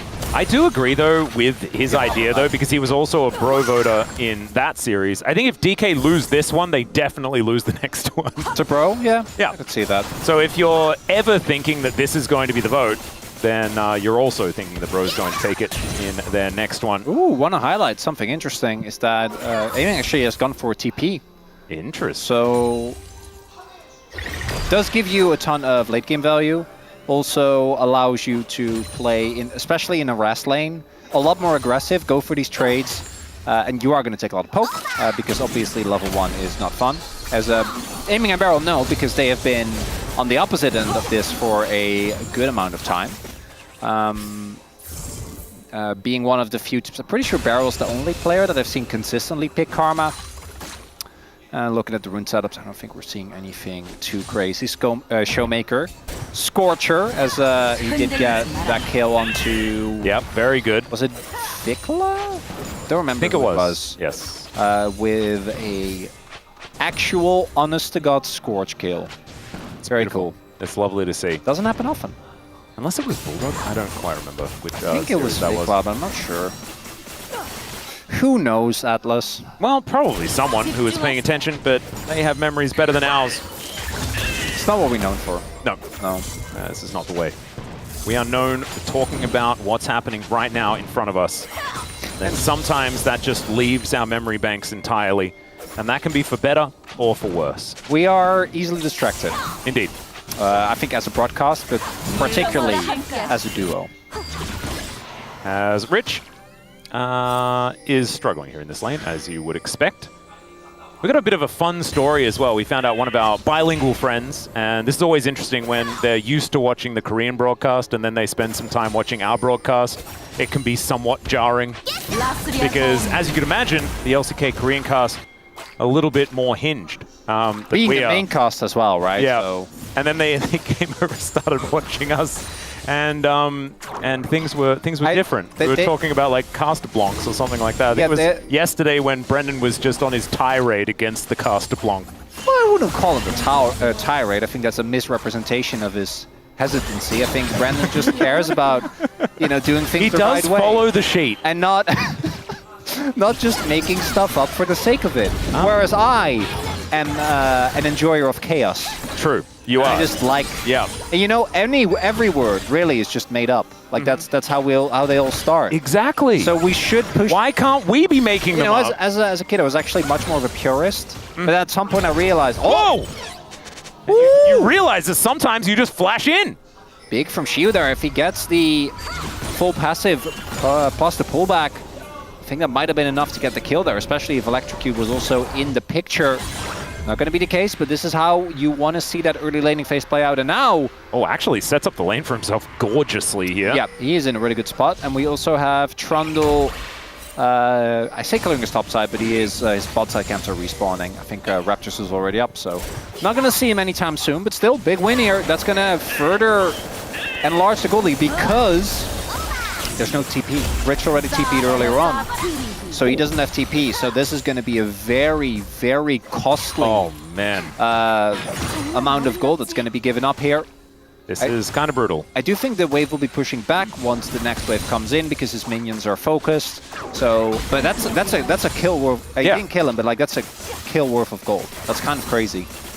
And they did trade those flashes as well. So whichever jungler does decide to make their way up towards the top side could be able to find some value here, but Sponge is going to be distracted by a dragon. It's going to be the fiery variety first. Yeah, the issue there is that one of the top laners is Aurora and the other is Gwen without flash. Yeah. So odds are not super good for Sponge if he does go to top, but we'll see. As expected, you have the Karma lane. Should be getting the first dragon. Yep. Right, this is kind of a no-brainer. And DK also really wants their 6 available on Barrel. And on Lucid ideally as well. Showmaker did just get his. But DRX playing nicely towards their bot side prio, which you'll love to see. And then again, Shiu, I think his laning phase has just consistently been really good in the Aurora. It's the afterwards that's a bit more of a... Well, that is a Realm Warp to bring Yehu over, but the Shockwave hits both of them. And Lucid just going to walk this one off. A defensive Shockwave, yes, but it is successfully able to defend, and the crab goes to Lucid. As Barrel's coming in, looking for the snare angle, doesn't quite get it. That's nice. Could have been a big error that we've seen Lucid make a decent amount of times, right? Just stepping up when he has no business to in the river, but doesn't even have to flash by the end of it. There's a reason why we always talk about the Aurora situation. The Aurora into Gwen situation, yeah. I can envisage what Wolf and Dan are going to talk about when it comes to the draft. Well, it's again, for all of Shiu's faults, I think his laning phases have remained good. It's really afterwards and like his side laning where he just gets caught up way too often that have been a big problem.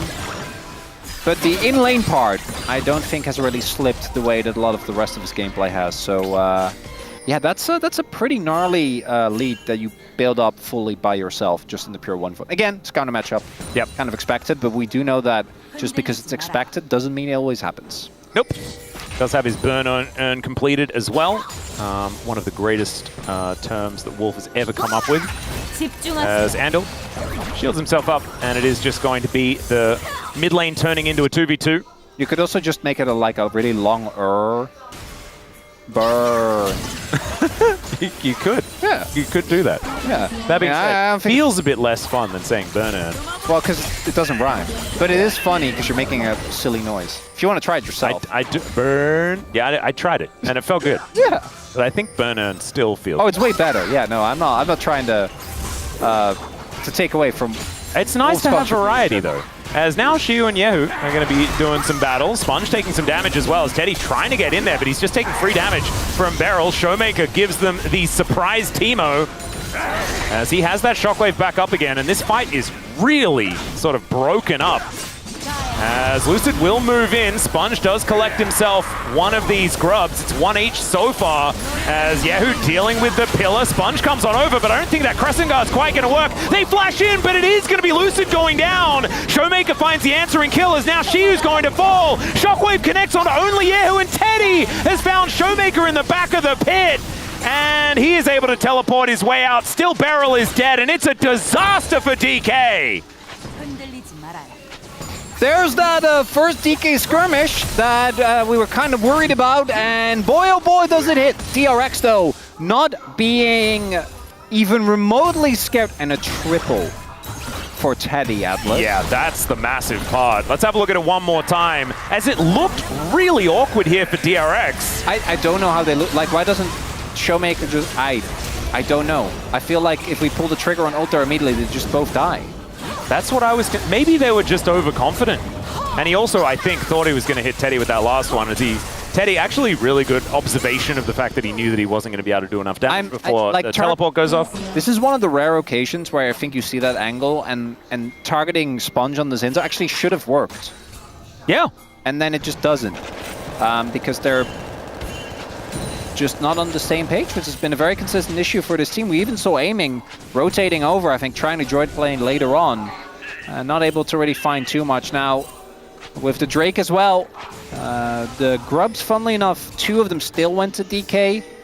As we'll see if this will actually lead to something. But in about a minute, the next Dragon spawns, and DRX, a really good start. And Teddy is already sitting on Essence Reaver and Berserker Grief, so yeah, he's going to be feeling... insane. When you're like one true carry just pops off this early, you get him fed, he's got to be feeling very good. And the tools for actually getting on top of Teddy consistently on DK are not...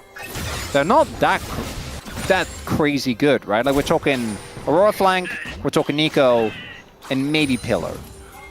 That's... Well, Rich might be in trouble. It's at least a plate gank, as Beryl comes over and takes that one down. But 2 versus 1, it's a tough one to make work, as now Lucid, no flash available, does get the subjugate off, but I don't know whether that's going to quite be... Never mind, it is going to be enough, as now Shiu has found them between worlds, comes down, and Yehu, is he going to pop? One more auto will do it, and there it goes. Shiu with the punishment. Lucid stays alive, as that's not where you want to back, my friend. And now, Shiu could actually just be dead if they do shove this wave in, but see here on this top side, there have been so many plates removed, and DK finding a 700 gold swing in that moment. I'm a believer in, you know, like, if someone misses, but it's a cool sidestep, then that's just an outplay. Yeah. Yehu, he was stuck beneath, or between the wall and the turret. I did a pretty good job avoiding talking about that. No, I did. I don't want to, but we do kind of have to. That should have been a one. No. It was definitely one for after. You know. Yeah. This is the time to talk about it. Ox. I can understand why you perhaps have been paying less attention, but please get it together. Get it together. It's okay. It's the first one. It's fine. We're not going to call you out too much. You don't deserve it. 1 Chemtech soul is allowed. As I don't, did we even? We barely knew what our souls were in the last series. Oh, I mean, did we even get past 2 Drakes in any of them? Like, actually, I think there was an Ocean Soul in one game, but I have no idea what the other one was. I don't even know whether we got one of the dragons in. That doesn't matter. That's what I'm saying. I don't actually think they did. No, because they were just killing them. Apparently you don't need to kill dragons. Because I actually love this play. Like, this is a good play. I thought Lucid was almost definitely dead. He should have been. Yeah, where? In hindsight, like, looking at it again, he is like just in a position where he theoretically could still move back. But still, yeah, you gotta hit that one. Yeah, that's okay. He was calculated. I mean, it's actually calibrated. It's kind of rough because they did go very deep for that. They couldn't really follow up and shield because the turret was still up, and they also rotated Teddy and Undo over. I think that was the bigger mistake. If they just, you know, try to kill, don't kill, and lose a kill, it's not great, but it's fine. Oh. Mega Cone. going to shoot Lucid towards Rich here. Showmaker is just looking to take down the turret. He might be able to do so as Beryl gonna split some shapes. And Lucid thinking about trying to find an angle here. Triforce is done. Yeah, that is a big spike here for the Trundle. Ready to play some baseball, as we can see. Beryl on a squishy engage champ like this does make me nervous. I say that as the biggest Beryl fan in the universe. Yeah, I don't think anyone can test you for that title. Yeah. However, still a little nervous. Yeah, a little scared. Yep, somewhat. But his karma's been so good. It has. He's not playing that though. Sponge will make the wind become some lightning. And we've got a battle here in mid lane as well. Teddy with a fantastic spell shield. You managed to get the frost bomb. Feels very, very nice. That's precisely what has happened. I can just feel that this is all making us, this is lulling us into a false sense of security that this is going to be a normal game. Yeah, I just know it's not. There is some weirdness on the horizon. It is about to happen. And DRX, I think, are feeling the pressure because the tempo vibes are well and truly in DK's favor right now. And now Rich is just taking a bunch of damage. The pillar goes down, but it doesn't really work out there for Lucid, but they'll just take the turret. That is going to secure it for them. Feats of Strength still well and truly available for DRX as they did manage to pick up Double Dragon. And so just one more of those or this Rift Herald coming up in 20 seconds and they will be able to upgrade some shoes. I also, DRX, when we get our Sivir to 3 kills and she's like so far ahead of the curve, I feel like we should use that. Yeah. And they really haven't. He's been and really I feel like good we at should clearing try to waves. He's clearing the waves in mid lane. I know that, but the look at how much these waves are being cleared. But the gold lead has kind of evaporated now. It's still fine, but I mean it's almost 2K. It's not fine, I don't think. Is this fine? No, I mean the gold lead that Teddy has. Oh, the Teddy has. Teddy's individual. Because relative, it was really big, right? It was. Yeah. And it really isn't anymore. And I guess they're just gonna gift this up as well, because they're too late. They're gonna supervise it. Oh, not the DRX supervision angle. Well, turret will be picked up here towards the bottom side. That is going to close the gap a little bit when it comes to the gold. Does help. Not bad. Rift Herald comes down immediately though, and DK just wanting to keep up this pressure. Sponge moving in. He's not going to be able to make it over to the turret, and these rockets are starting to hurt. Still, Lucid going down relatively low, and it's kind of weird, and I don't want this to be a curseable thing, but it does feel like DK have kind of righted the ship after a terrible skirmish. Yeah, I don't think we require anything from the future to be true. However, they did pick themselves up from the bootstraps, you know, and put themselves back on track. I do think that, you know, like there was kind of that was close. I don't know enough about baseball, but I'm going to try anyway. You know, they kind of started off with DRX hitting a home run. Yeah. And then after that, DRX was like, what if we just give you some balls that are easy to hit? Because they did kind of pitch them a ball that they then knocked out when they just tried to go for that bot side play and I also 4 people over. And I also don't know very much about 1-0 for 4 about baseball. But if it was cricket, it's like you go innings for innings, but both teams just all go out basically immediately. Maybe that's sort of how it is. Sure, I don't know anything about cricket. What if we talked about League of Legends instead, actually? Oh, we could do that. Yeah, that's just shared passion. Yep. A 5v5. This is going to be that sole point for DRX. DK not wanting to give this one up as Yahoo might find a little bit of difficulty making his way in, but does have Realm Warp. They're going to turn it on to Beryl, who flashes away. Teddy flashes over. But now he's completely separated from this fight. There's no blast going to get him in as Shiu goes between worlds, but I don't think he really wanted to be there. And that is going to be that third Drake taken down. You've got some upgraded shoes. Rich taking a bunch of damage. That wave is monstrous, but Teddy stays alive. He picks up a triple before he goes down as Showmaker manages to shield himself, grabs the kill on the Xin Zhao, and Yahoo cannot take him out. DK win the fight. They lose the feats of strength. And it was chaos, but I think ultimately it's kind of fine. That's my Rise group. Guess what? If Trundle doesn't have a dash, I will give him a dash. But flashing into oh no. Okay, well Beryl is just going to catch Yahoo here. Are you kidding me? And then he will die. No. And the orb is just there. Yep. No, not the day one Nico tech. Did he actually just minion up to Yahoo and he died? He did. Oh, sometimes you're just not counting. going, are you? Okay, so the beginning of this fight is complete mess. This barrel just dies unceremoniously. And then if Nico dies with ult up, again, normally you should just be winning, right? You're why? He did a lot of damage. Yeah, I mean he did. But then watch this from Lucid. Actually, one of the most insane plays I've seen. Oh my god. So they are playing Nocturne Orianna. It's just that Paranoia doesn't take him very far. Okay. Oh, Lucid apparently was the one that said, "Give me the ball." Oh my god, it's so good. Okay, okay, Showmaker. I see you. This is what I mean. He went Storm Surge second. I don't even think... he has it. Yeah, I don't even think that's what he should be going if you want to do damage. But you know what? He has one, and he could afford it, I guess. I'm just happy he builds damage. You know, this is the Showmaker we want to see. Yeah. For DRX, though, they got Soul Point. They did. And they got Feats of Strength. I've been slowly trying to workshop, you know, a new with the low Spongius. Spongius? Which case in point? He's fine. He's fine. Okay, yeah. Which is that? Fine. Yeah, good night. He's not dead. Not dead, true.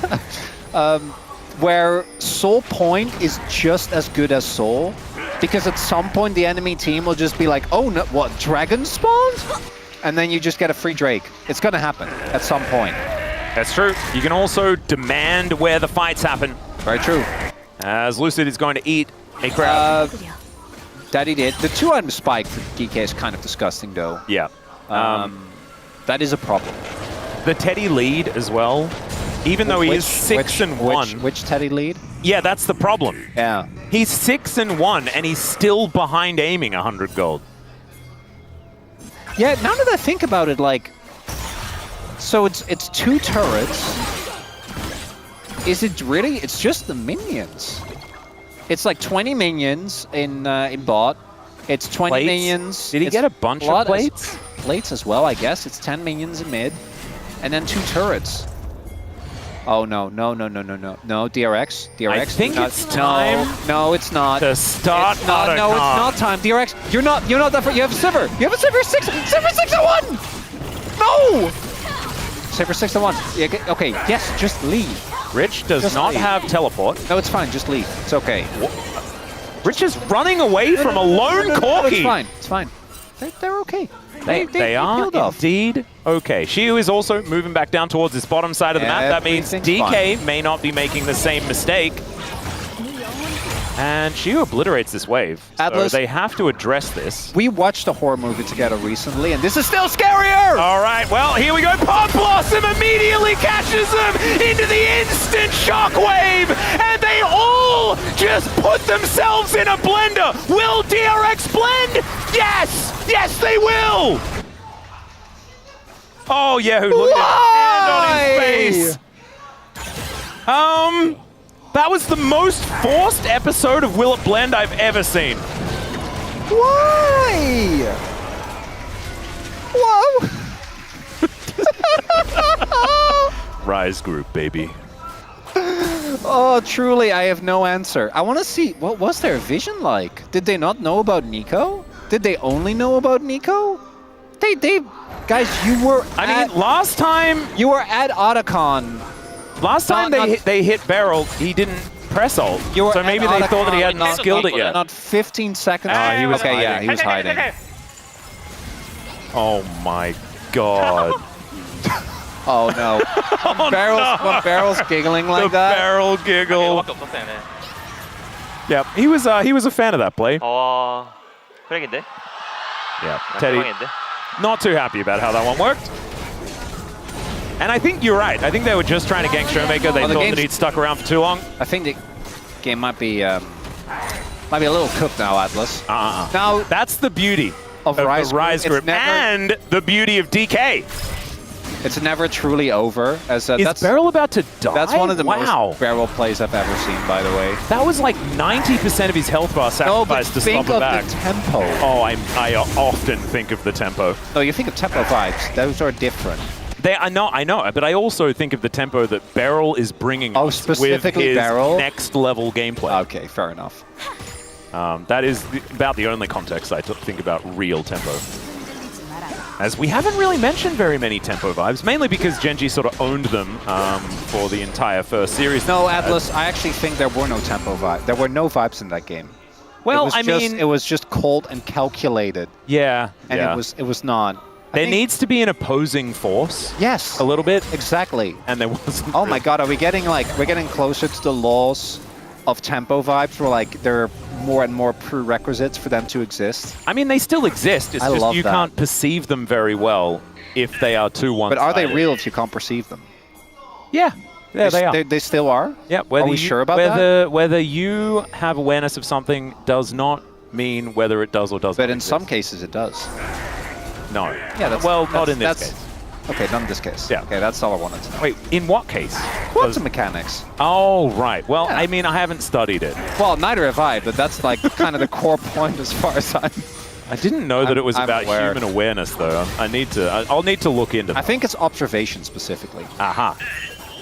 But again, I don't know enough. If you actually have a, cursory knowledge of this, and you are it's all right. We'll forget again. it's a lesson. Is all right. We are getting in there. Yeah, who brings some minions over, but otherwise goes by himself. Everyone else has lost trust entirely on this guy's realm. Pillar! As aiming, cutting through Sponge here.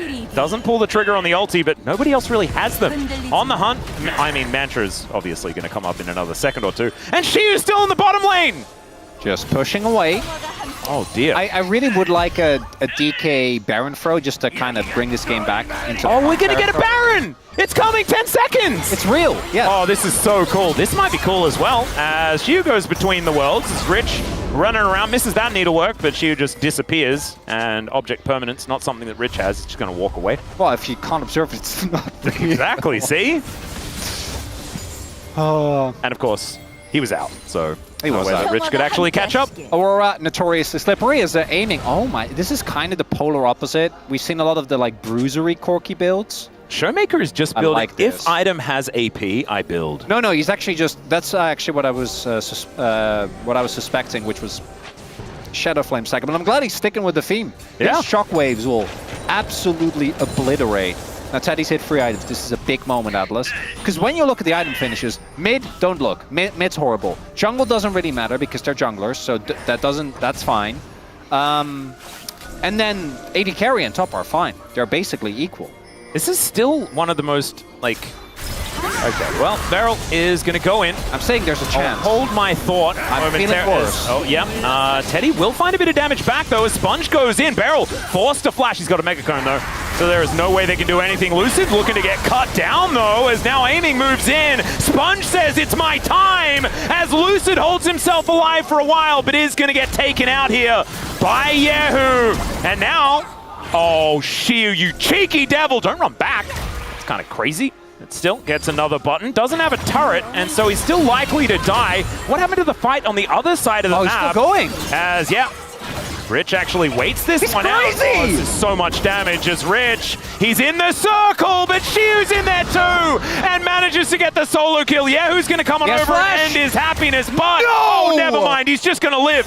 All right, all of the doubt, it's gone. Shiu's back, ladies and gentlemen. Once again, we have a battle, a race for that rookie of the split. Maybe we don't. Maybe this is not quite enough, as Sponge is dead.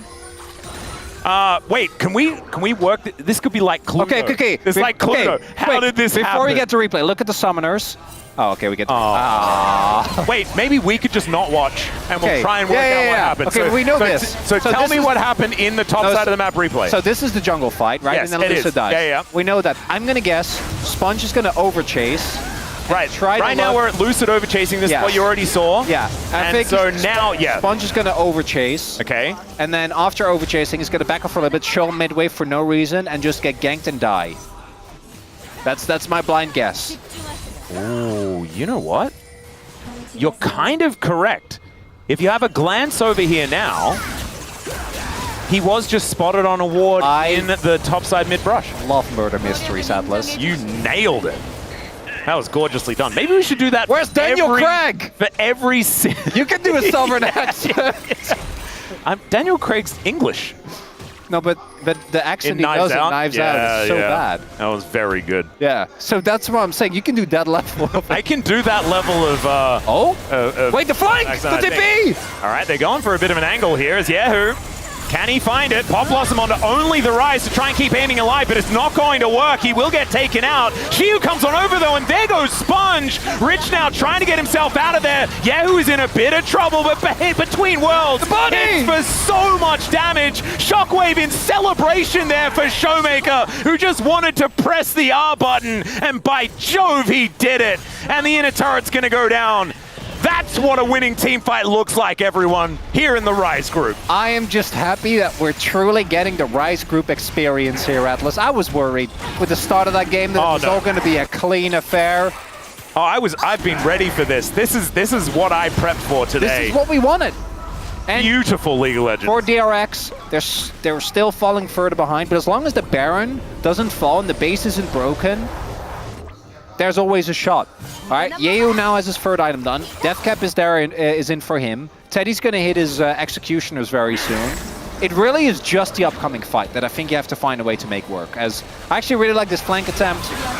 They get on top of aiming thanks to this TP from Yeo here. The rest of the team is ready to follow up. The Trundle value here, so Teddy just could not, he did not auto-attack anything. He couldn't get up to anyone. No, because if Teddy's there, and he's just, maybe in hindsight, might have been like if Teddy flashes over that pillar, but that's hindsight to 2020, right? That does feel a little bit insane. And also, it was Teddy's flash to get him out, but he literally didn't auto-attack that entire run back. Well, like, he couldn't. But that's what we talked about with the Sivir. Why Sivir into Trundle can be a problem is you don't have a dash. Like, it's actually, if you're a Lucian, you legitimately just do not care. All right, well, DK are just going to walk over to Baron. This is Baron, by the way, everyone. If you're new to League of Legends as of today's broadcast, you haven't met him yet. And Lucid is just going to press R on Sponge and run at him. There's the flash in. Teddy finds a really nice spell shield to avoid the damage and the CC. As we've got another top lane 1v1. This time the Gwen is going to come out on top. Shiu can't win them all. And so now, man advantage going over to DRX, and Rich has teleport. And so DK has to respect it. Oh my goodness. There are bounties up, and this sort of shenaniganry is happening. An item down, not a problem for Rich. Doesn't even need his flash, by the way. Yeah. I'm going to assume, again, Murder Mystery, and we saw kind of the tail end of it, that Shiu just kind of face tanked after winning the last fight, forgetting the acrobatics he had to do and the advanced gymnastics, bunny hopping all over the rift to beat Rich. Yeah, he didn't stick the landing this time around. Let's have a look at it from Rich's perspective once again. He's two levels and 1.3k gold up. I kind of understand why you go for this, but this time, they'll sweep him out and then he just kills him. I thought he was level 16. He wasn't even, like, I'm like, okay, level 3 Gwendolyn is kind of crazy. Right, that's just Gwen in the 1v1 there, ladies and gentlemen. A little silly, but also, come on, Shiu, you can't. No, you can't really face tank. Can't really Gwen and then be upset about her murdering you. Kind of both, you know. I feel like Gwen's a little silly. That was also not a great play from Shiu. As Teddy's hit his 4th item. I'm just saying, Atlas, there's still a chance. What if someone on DK just walks in and dies for no reason? That has happened. That has happened a lot. That's actually kind of their MO. Not aiming. Base isn't broken. Generally do that. Just saying. Oh, you're 100% right. This game is nowhere near over. Well, I think it is favored for DK, but like we need to be very realistic about how it's still Soul Point. 2 minutes? True. It could be a Chemtech Soul. I am worried for what happens when DK get a 4 Drake Chemtech Soul. Chemtech Soul, that's a little silly. On they like do Trundle. have a Trundle. Yeah, and also Orianna and Nico, just a little bit too. Yeah, pretty powerful. Might also help Shiu in the 1v1. So I done for aiming? That's big. Void Staff done? Oh, okay, DK, you wanna pull the trigger on that Baron. As run up. They're gonna walk over there. It is a little bit late here for aiming. He decides to go over and do red buff first. Yeah, I guess he didn't actually have the money. Huh. So now he's not able to finish his maybe another wave? Just one more wave, bro. Yeah. Now he's looking for the back angle. Does have teleport, remember? I kind of love that these are the two teams that definitely funnel their AD carries the most as well. Yeah. I want you to look at the CS number for aiming and Teddy and then compare it to their respective top lane and junglers in case of Teddy. Yep. These are our funnelers.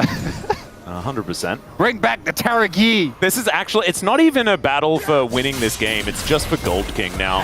As, alright, DRX thinking that this is the angle, and it is! As Sponge is gonna get traded for, wait, maybe it's not actually. Sponge for Beryl maybe isn't it. That's not a good trade, no. And there's no smite on the map. And so aiming is just going to dive onto Andil. Let's see whether this is going to work. Between Worlds is going to be thrown out there by Shiu. Gets the flash out from Andil. As, all right, we're looking for the turn. Rich diving in. He doesn't have a circle anymore, but he's doing so much damage. You're exactly right about that level 3 ulti. As Shiu looking for someone to hit with a button. Doesn't quite find it there, and all of these skill shots are going wide. Yahoo was just standing still as well. It's kind of cool. Sort of looked like Neo. As now, Showmaker just going to teleport towards the bottom lane. He wants none of this Baron silliness, and instead wants to deny this soul once again. And Lucid going to be able to steal away a blue buff here before they do attempt the dragon. Tempo vibes are feeling a little dicey at this point. I feel like the vibes are there for DK, but they do need to kind of clean up the gameplay. It's a 3.3k lead for Lucid. Yeah, but that's the lead on Trundle. That's not real. And Isn't then a it? lot of the rest of the I league feel like it's not real is until on Beryl. it's really real. Yeah, okay, well, Trundle is one of those champs where if you don't deal with him, he will just chomp your entire team. As, okay. All right. Beryl is dead again, most likely. He does manage to use the dash cannon to try and get himself out. Pop Blossom onto only Rich. They got Showmaker! As Showmaker is already dead. Shiu looking for an angle, but he just dies. Unceremoniously taken down. And the DK silliness continues. Could it just be Baron time? I think it's just Baron time. Rise Group! Oh, this is so Rise Group. I can't even begin to analyze this. It's way too high level. DRX are all going to die. I can feel it. Oh, Don't God. do it, DRX. Well, they are actually doing a fair bit of damage to the waiting DK. As Teddy having to deal with that pillar aiming in the 1v1. Can he make it happen? The answer's no. As he does, Valkyrie away. The Baron will be secured by DRX against the flow of play. It is soul point for both teams. Baron brings it back to basically even, especially after these waves and turrets are going to be pushed out. Oh, God. Watch Rich. Watch this. Walk at enemy team, kill enemy team? Yep, and then get up the Giga Cone. Mega Cone. Which I'm sure... we need that ultra slow-mo for Valdez to really bring it home what that means. Oh yeah, because Rich, guess what? If Rich dies there, I don't think they can do Nash. Nope. But you know what the best part is? We knew. We knew all along. Did you know what the best part is? This doesn't decide anything. No, it doesn't. I told you, we're getting to Elder. We're getting to Elder, and we're also, like, we're going to have another fight before that, which is also not going to decide the outcome of the game, but we'll be able to put a team in pretty good standing for this Chemtech Soul, which actually underrated with both of these compositions, especially with the, like, what, 3k gold lead Trundle that we were talking about before. Yeah, or what about like low health Gwen or Karma? Speaking of Gwen, there is a Pop Blossom to knock her up. Beryl is almost just dead as an afterthought. Shiu diving into the back line. Okay, Rich taking so much damage. Yahoo in that front line. Shockwave catches the rise, and down he goes. It's their turn to lose their mid laner before anything happens, and Sponge is slowed down. Lucid runs so fast. But Andil is able to put a leash on him momentarily, and that will be able to at least keep the support alive. Okay, that is going to put a big dent in the Baron. Look, that means that the Rebel Baron power play basically doesn't do anything, which gives us the equilibrium we're looking for. Oh, heck yeah, Christian Bale movies. That's what I'm all about. I thought we were going for Keanu Reeves, but that's okay. He's not in that movie. No, I know, but we were saying John Wick stuff. Yeah, that's true. Neo from The Matrix. I was going to do a Constantine reference. As Yale gets caught by the shockwave, as the rest of his team is already disengaging, this level of disjointedness unfortunately does continue here. As it's really just about both these two teams smashing their powerful powerful champs into each other and seeing who dies first, right? Yep. Rich is like, I'll dash into 4 people. I don't care. Watch me. Look at this like 5-man supervision of Lucid taking a crab, by the way. That's evolution. Side lanes are not real. Can I draw attention to the fact that DK still have their mid lane tier 1? You can. We've also got 6 items on both AD carries. I know. As they have been funneled the universe in this game. Rapid fire cannon done for aiming. It's kind of crazy. We needed this after the first. Oh, we 100% did. That was painful. This is wonderful. Like the first series represented certainty, and this represents uncertainty. It's the chaos in our observable universe. Yeah. And we don't know. We don't know what's going to happen. We don't know who's going to win. Equilibrium's such a good word to describe it as well. Wait, he doesn't have flash? Okay, it doesn't matter. It's fine. Yeah, fine. He's just going to walk away as Rich finds a flank angle. Actually goes in at exactly the right time to save Sponge in that instance. But aiming is Valkyrieing forward. Still, Gwen is immune. Pillar attack. Yeah. 30 seconds. That's Chemtech Soul. Look at the amount of control the DK has. They're actually doing their homework, Chronicler. No, this might be a... Oh. Okay. There's no way. There's no easy way for Gwen into the backline. Right, that's a big deal. Rich needs to get on top of Showmaker again. The top fight was pretty messy with the positioning. Waves are getting pushed out. They're trying to do it by the book. One more ward, I think, would be good for DK. For DRX, though, they do have the Realm Warp to instantly reposition. Baron isn't up, so there isn't really a cross map available here. And you can't give over to Well, you can give over to Chemtech Soul. It's Chemtech Soul's. No, all right. No. They're not going to deliver Rich. That is going to be the pillar that interrupts the Realm Warp as Rich is going in. Showmaker immediately just doesn't want anything to do with that as Beryl's also flashing away. A lot of disengage here for DK, but can they actually make something out of this? As Rich down to 50% health and aiming. Aiming. Yeah, he's looking for Sponge on the angle. Pop Blossom is avoided there by that. Sonya's Shockwave is not really going to do too much of anything at all. And now Teddy is free hitting. Doesn't finish off any of the kills, is now aiming, looking to try and do something himself. No one's dead. Okay, Showmaker STP. So does Shiu. Doesn't. So Shiu needs to stick around. Lucid. They still have the Shockwave. Yep. Rich is looking to TP and base. Might just be a flip, Atlas! And King's Tribute is so big as well. When this dragon goes down, it's going to be so important. It's actually here that takes it! And with his Chemtech Soul, it means that DK has so much power, but he's just taken out! And Rich is dashing after them. Beryl manages to get the snare and the Chemtech Soul. It's going to keep him alive for a little bit longer. The needlework is going to take him down in the end. Oh, they're going to try. Puma dead, and now DRX, they're going to go for it. They're going to try to end. The problem is that they still need to take down all these turrets, and they don't have Baron. So I think that with specifically Showmaker and Shield, they should be able to clear. 40 seconds on the clock. They have to try and push for the end right now, Atlas. And this is exactly what we were talking about. A team will take the soul, but it won't really mean anything. And DRX actually able to utilize that advantage. Showmaker is in so much trouble. He's not going to hit, but the ricochet does. Wait. 20 seconds on aiming. Shiu has his ult. He needs to clear the wave. Yep, this is massive. He goes in. He looks for the angles here, but the first turret's going to go. Oh my god! The burst damage is repugnant, and the Sivir is dead. Lucid now trying to chase after them, and he should be able to get there. Is it going to be a Shiu pentakill? Oh my god, it is! This game did not need to go this hard! Shiu! And we were asking ourselves for the whole game, is Shiu back? Yep. And guess what? I'm thinking he's back. Right when we needed him most, Shiu has shown up. And this is how it ends, ladies and gentlemen. The Nexus turrets will go down, and DK will take game 1 against DRX. Heaven help us.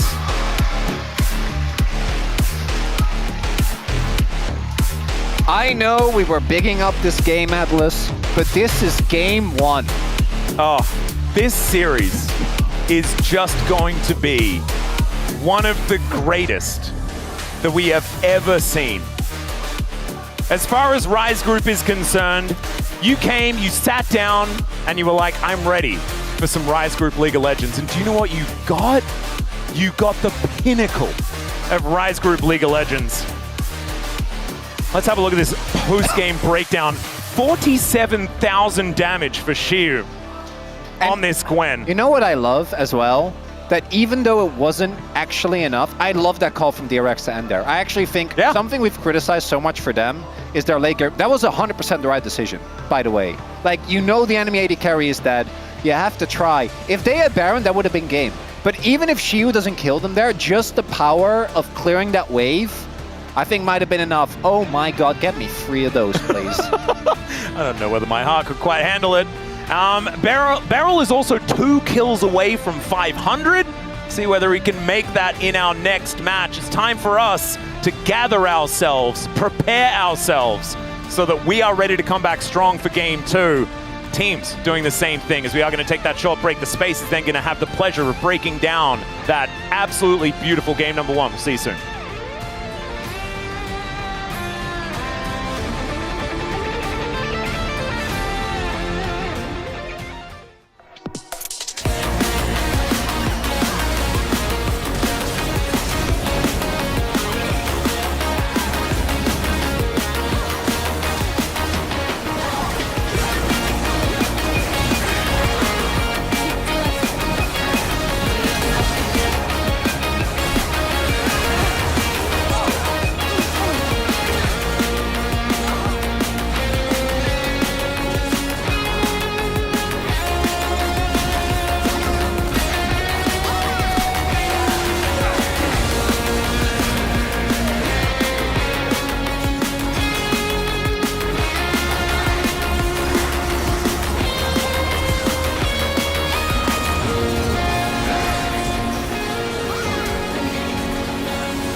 敲，凯撒被敲了起来，杀手本能之后还是被晕住 ，Dogo 直接跟伤害，家里有差点取能做开战，但遇人只能风暴没有限制太久啊！悟空跟瑞尔都相继倒下 ，Dogo 的3连杀 ，Dogo 准备拿下一个夸张 kill， 5杀，结果被敲连杀就在 Dogo 的手上 ，Penta kill， 又拿了 Dogo 到手。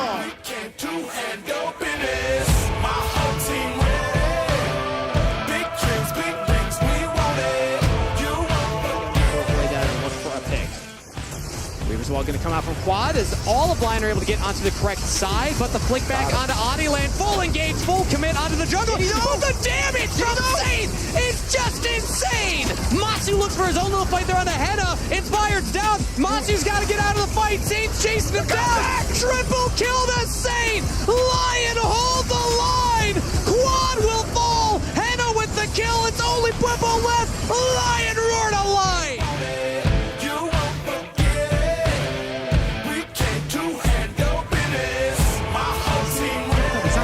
Esse gol de uma linha de T2, quem sabe, já seria muito bom. E coloca de volta o Root, Red Best foi pego. Vai ser eliminado aqui. De novo o ultimate no Ju, mas agora também já tem a sequência. Robô chega, equalizador no choke point, já tem abate pra cima do Sniper. A Loud encontrou a luta no sacrifício do Red Best, tá dando tudo certo pra Lauducha. E no choke point é onde a luta da Loud brilha muito mais, o tapete do Ramp e vai invadindo a base da Izu.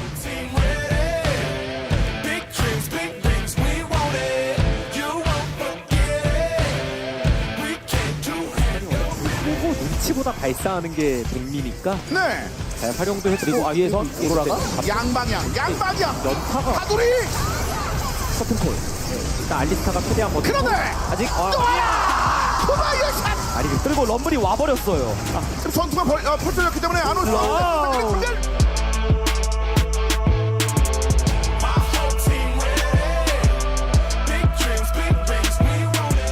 Way coming in as well. Jojo actually tagged out by Electro Harpoon.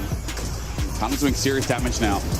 As Alvaro jumps in, they have to turn and engage. There's between worlds, but Alvaro's so deep, and look, Kana just flashes in under a turret. He goes golden, so he won't die. That was insane play as MKOI get wiped off the map in one fell swoop. Kana just said this has to end. Karmine Corp found their moment.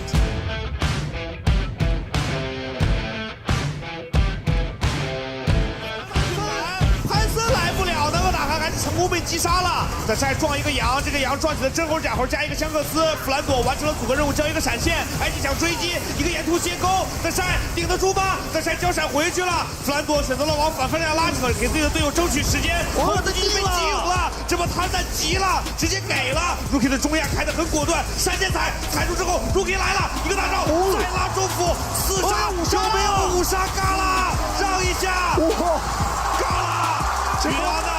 这应该是全世界范围内这个英雄的第一次5杀，有嘎啦完成了。这一波团战感 A 聊有点塌，最后他的那个猴子的进场，进去的一瞬间被定了。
Hello and welcome back to the space. We're back after that game, which was just kind of insane between DK and DRX. DRX almost winning multiple times. They had a push at the end there towards the Nexus, and instead they just gave up a pentakill because why not?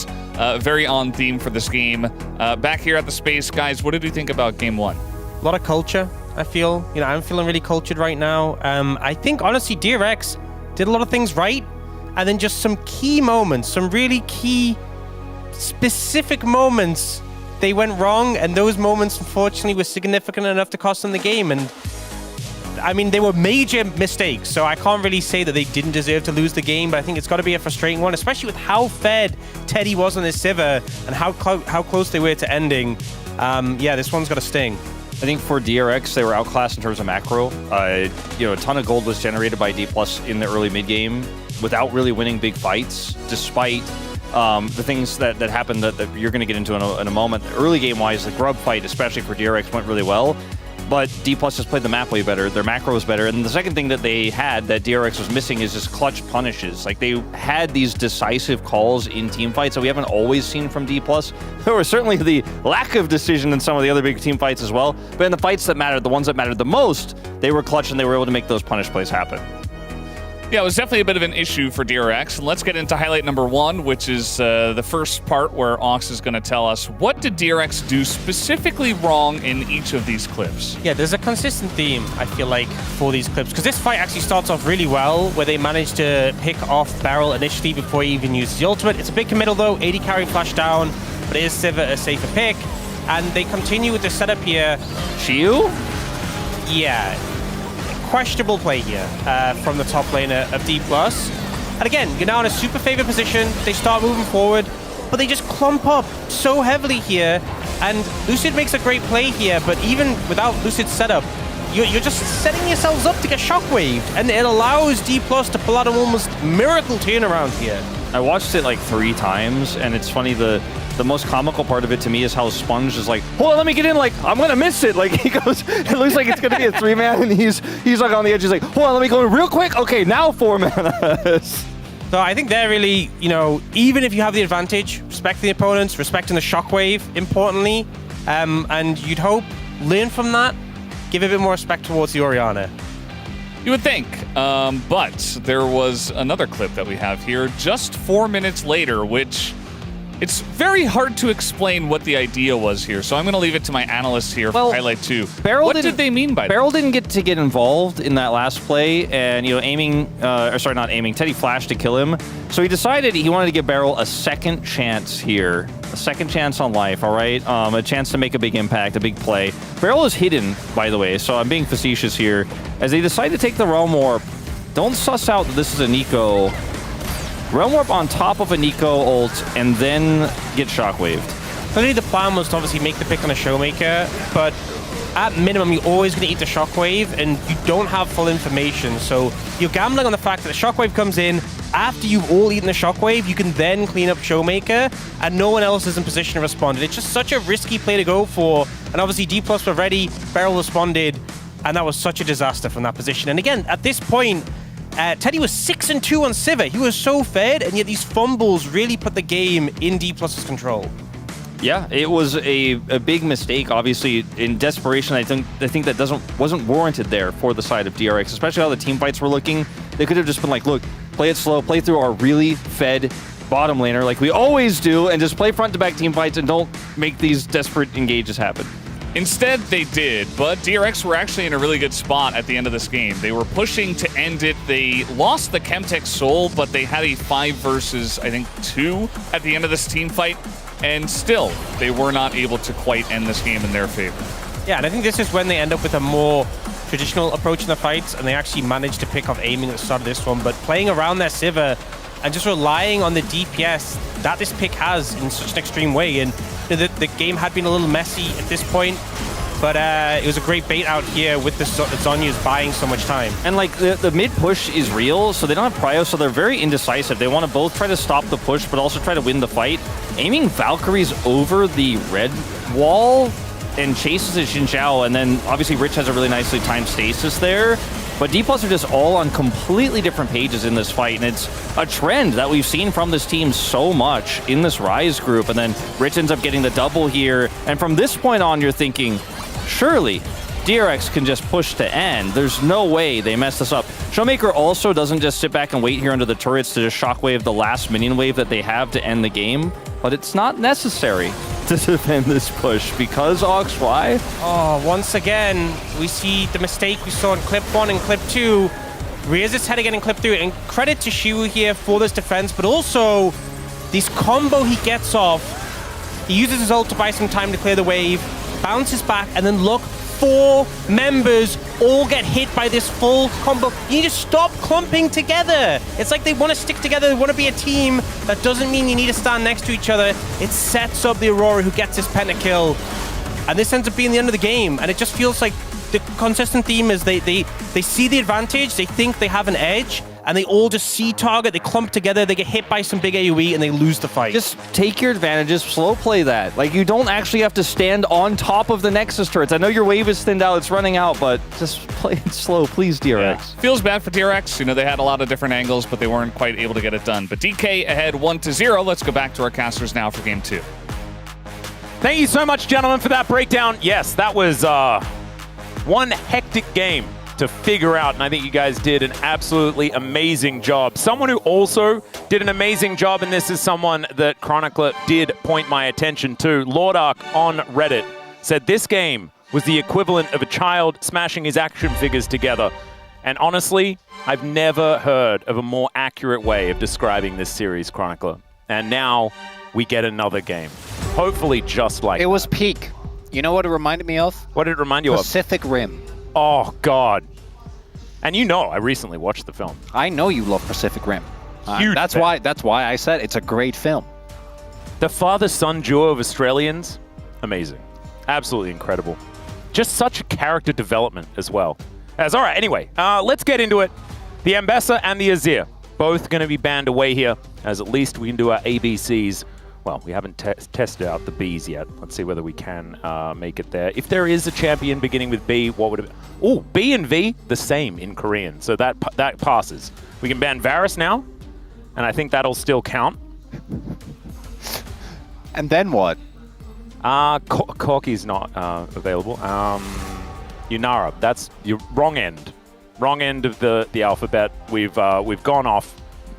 It's Rise Group. It's okay. Yeah. It's okay. We're getting a third game. Maybe they'll do it right then. Yeah.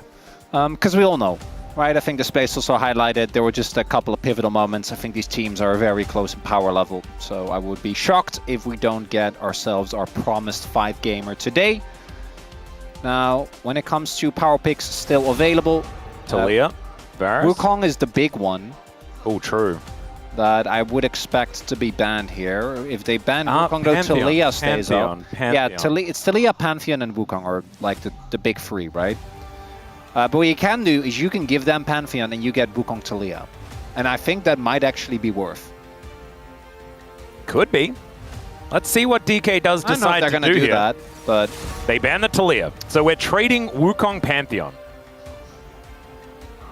These Pantheon experiments have not been working. Well, I think it's interesting, right? Because I do know that in, again, in other regions, he is still high prio, but he's not permad.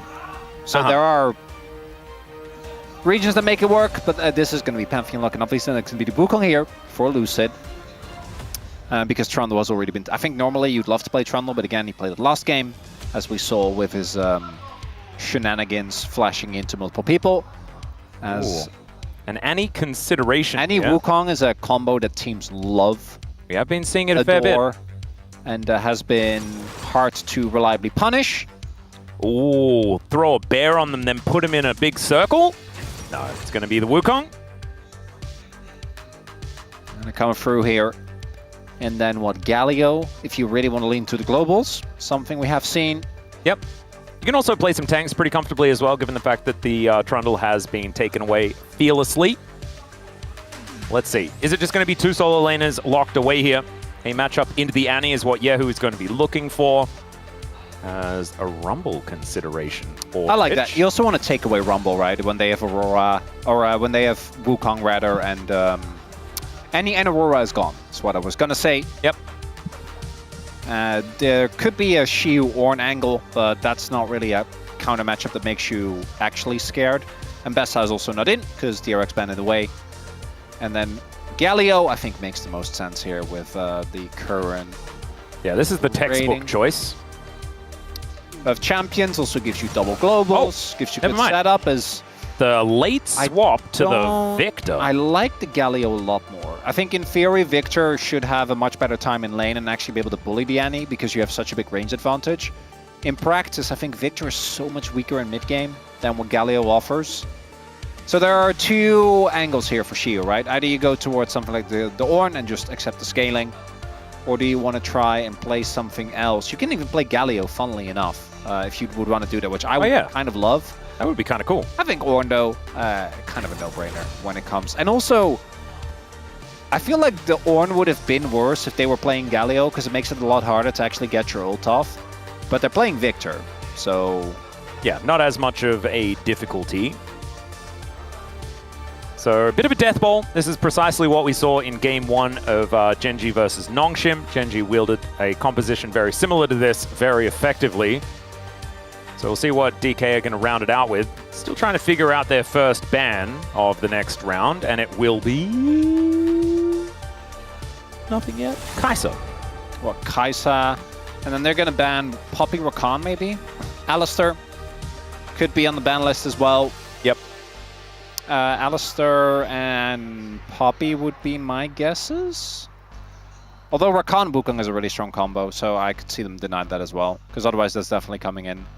Yeah, they might not be as worried about the Poppy. If they do ban it away, it's them angling for a Rakan, but the problem then is that you can just have Rakan picked into you, so...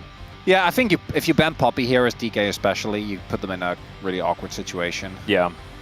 So ban Poppy here, they have to ban Rakan, and then you can just go, what, Rel on 5. You don't even need to really worry about it.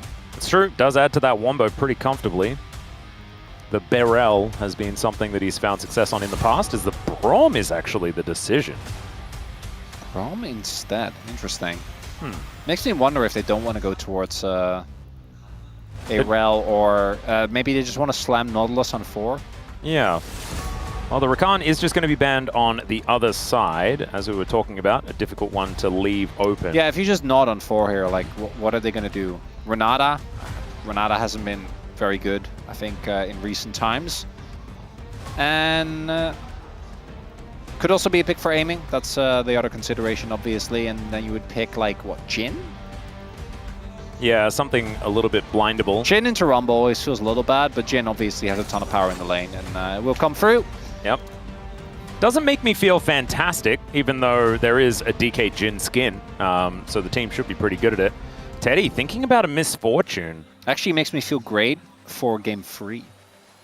The Jhin situation? Yeah, the Jhin situation, yep. Which I don't even... I think Jin's a good champion. I just think with how aiming plays, I don't think it fits him as well as a lot of other teams. If this misfortune's locked in, Beryl's going to play Bard. How do you feel about that? Well, not if Ando picks it first. True. Who is that saving, though? That's the real question, and something that we're not going to find out until we're on the Rift. What is Ando going to play? Isn't Bard actually a...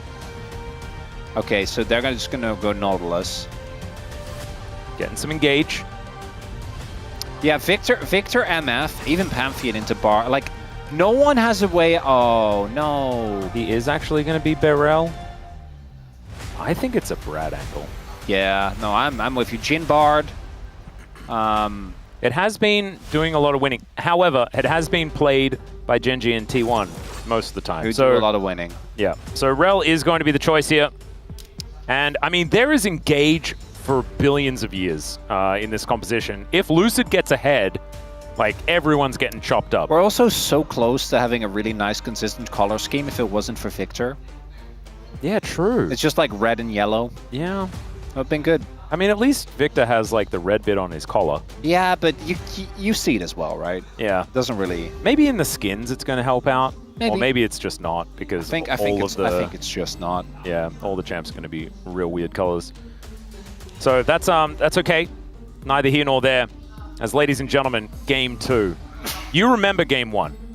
Game 1, impossible to predict. If you asked me who won that game, and I had to remember back to who won it, it would take me a few different glimpses into the past to really work out who won. I know, obviously, DK walked away victorious, but how did they get there? It was off the back of a pentakill from Shiu that somehow happened after DRX were winning the game, and then unfortunately walked into an Aurora combo as a group of 4 people. If that hadn't have happened, maybe this is a very different story. If they had have just walked back, accepted the control of the mid inhibitor, that could have just been it. However, here we are. DK 1-0 in this series. And all we want, all we can hope for is 3 games. All we need. DRX. Let's go DRX. Let's do it. 소환사의 협곡에 오신 것을 환영합니다.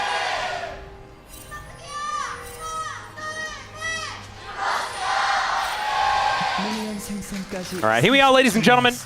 Onto the Rift for game 2 of this glorious series. DK already with a bit of an invade going on. As Andil not going to be walking up just yet. And we've just got pings gone all over the place. Teddy will be walking out of the way of Beryl.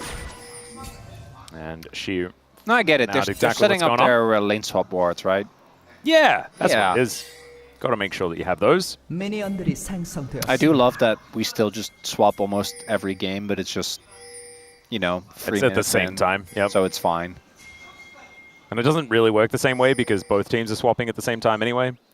Yeah, and even if they don't, like it's not. I think the real thing with lane swaps was just that your top laner is just like level 1 for 5 minutes, and it's just not. Yeah. It's just not what you want. Well, let's see if this Pantheon win rate is going to stay at infinity %, or whether he's going to suffer his first loss. And crashing down towards Andil is going to come on through here, as Beryl now takes the alcove way. Well, it's just 100%, right? Yeah. Okay. Yeah, no, I say big percentage numbers because it's funny that it's impossible to be true. Oh, that's my bad then for taking a literal. I apologize. I mean, it does make sense, but sometimes I like not making sense. That's all right. Showmaker and Yahoo just fighting one another. As we can see, Victor has always had a bit of a range advantage in the matchup. So he's feeling okay about how things are going. And Beryl and Aiming do make it to level 2 first. So they're going to have some control of this wave once again. Already it is a decent advantage, actually, for DK, but the hook is going to connect here by Andil. Deadly Flourish doing absolutely nothing at all. That could be a big deal, however. Just a bit of help off Aiming and Beryl. The Dancing Grenade is going to come down to try and alleviate that. DRX actually trading pretty nicely here towards this bottom side. It is again, though. We have Teddy with the cleanse here. Aiming with a barrier. So Aiming feeling a lot better about his situation. Really, that cleanse feels so bad. I get why you do it, because you're playing into both the root, right, the Q from Barrel. Yeah. So Showmaker is really struggling, but Showmaker with the bear as well. But you're still also playing into like all this knock-up CC from entire topside, and it feels bad. Yeah. A cleanse is not going to help you that much into Rel, Ornn, and Wukong. No, exactly. As a Sponge does have an angle towards bot side, way stronger, obviously. Yeah, the hook is going to connect there as Beryl doesn't actually have to press any buttons. And they do know that Sponge is indeed there, as Lucid has taken his blue buff. It's now looking for a little bit of an angle towards the top side of the map as well. This could be, oh, never mind, not going to be a double scuttle, because that was a buff that he just took, and it was a blue buff, in fact. My brain is going. But it is just going to be a trade of scuttles, as the Wukong's going to be able to take the top one. Yeah, if you get double scuttled as Pantheon versus Wukong, yeah, that does seem wrong. Unless all your lanes are losing, which they are not. They are all winning, in fact. Yeah, they're doing very, very well. All winning, I mean, it's not really going to be indicated in the minions. In Prio, right? Yeah. Like, and Showmaker is now pushing back, obviously, because he got back to lane first, but yeah, winning in terms of you have jungle Prios, or you have mid lane and top lane. So DRX have tempo, but DK have the tempo vibes. Do they have the tempo vibes, though? I mean, no one really does in this series, do they? Or do they both? No, you can't have both. You can't both? No, it's one way or the other. Oh. That's how it goes. But can't you both ride the wave that is the tempo vibe? Because otherwise, the wave has to go one of two directions. Okay. So if you're riding the wave with the opponent, you just go in their direction. As Shiu is going to knock up Rich, doesn't actually proc the brittle, so... But I feel like in that last game, it kind of, you know, it was going in a third unexplored direction that we couldn't really quite comprehend. Oh no, that was when it was just, it was going back and forth a lot as the hook barely misses onto Beryl there. Oh, it just creates the illusion of... Yeah. I got you. Because it's just reverberating. No, it makes sense, I get it. Showmaker continuing to take a lot here from Yahoo. Does have a Ruby Crystal built up as well. Having a look down at the CS numbers, Showmaker doing just fine, but as far as pressure in the lane, you can see that Yahoo is having a good time there. And this should be one of those games where DK, okay, that's a flash forward from Beryl, as they're chasing after Teddy. Andil hasn't completed the back yet, as Deadly Flourish going to connect, but now it's just a dead Showmaker. All right, Lucid is now just going to dive out of the jungle towards Sponge, but Sponge didn't take any damage. He just charged a Q. So that's just first blood going over to DRX. Seen that one before. Showmaker getting taken out early. Laning pressure from Ye, who sets it up. And then Sponge, so it doesn't even need to flash, by the way. Yeah, he doesn't get hit by the turret. It's Yahoo that actually tanks that one up. Very clean. If he takes a turret shot, I think Lucid still doesn't really have kill threat.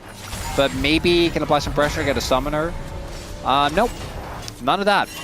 And Lucid is a pre-6 Wukong, so doesn't really get to do anything. As Beryl, good making use of that not having your flash buddy. Yeah. Great summoner usage.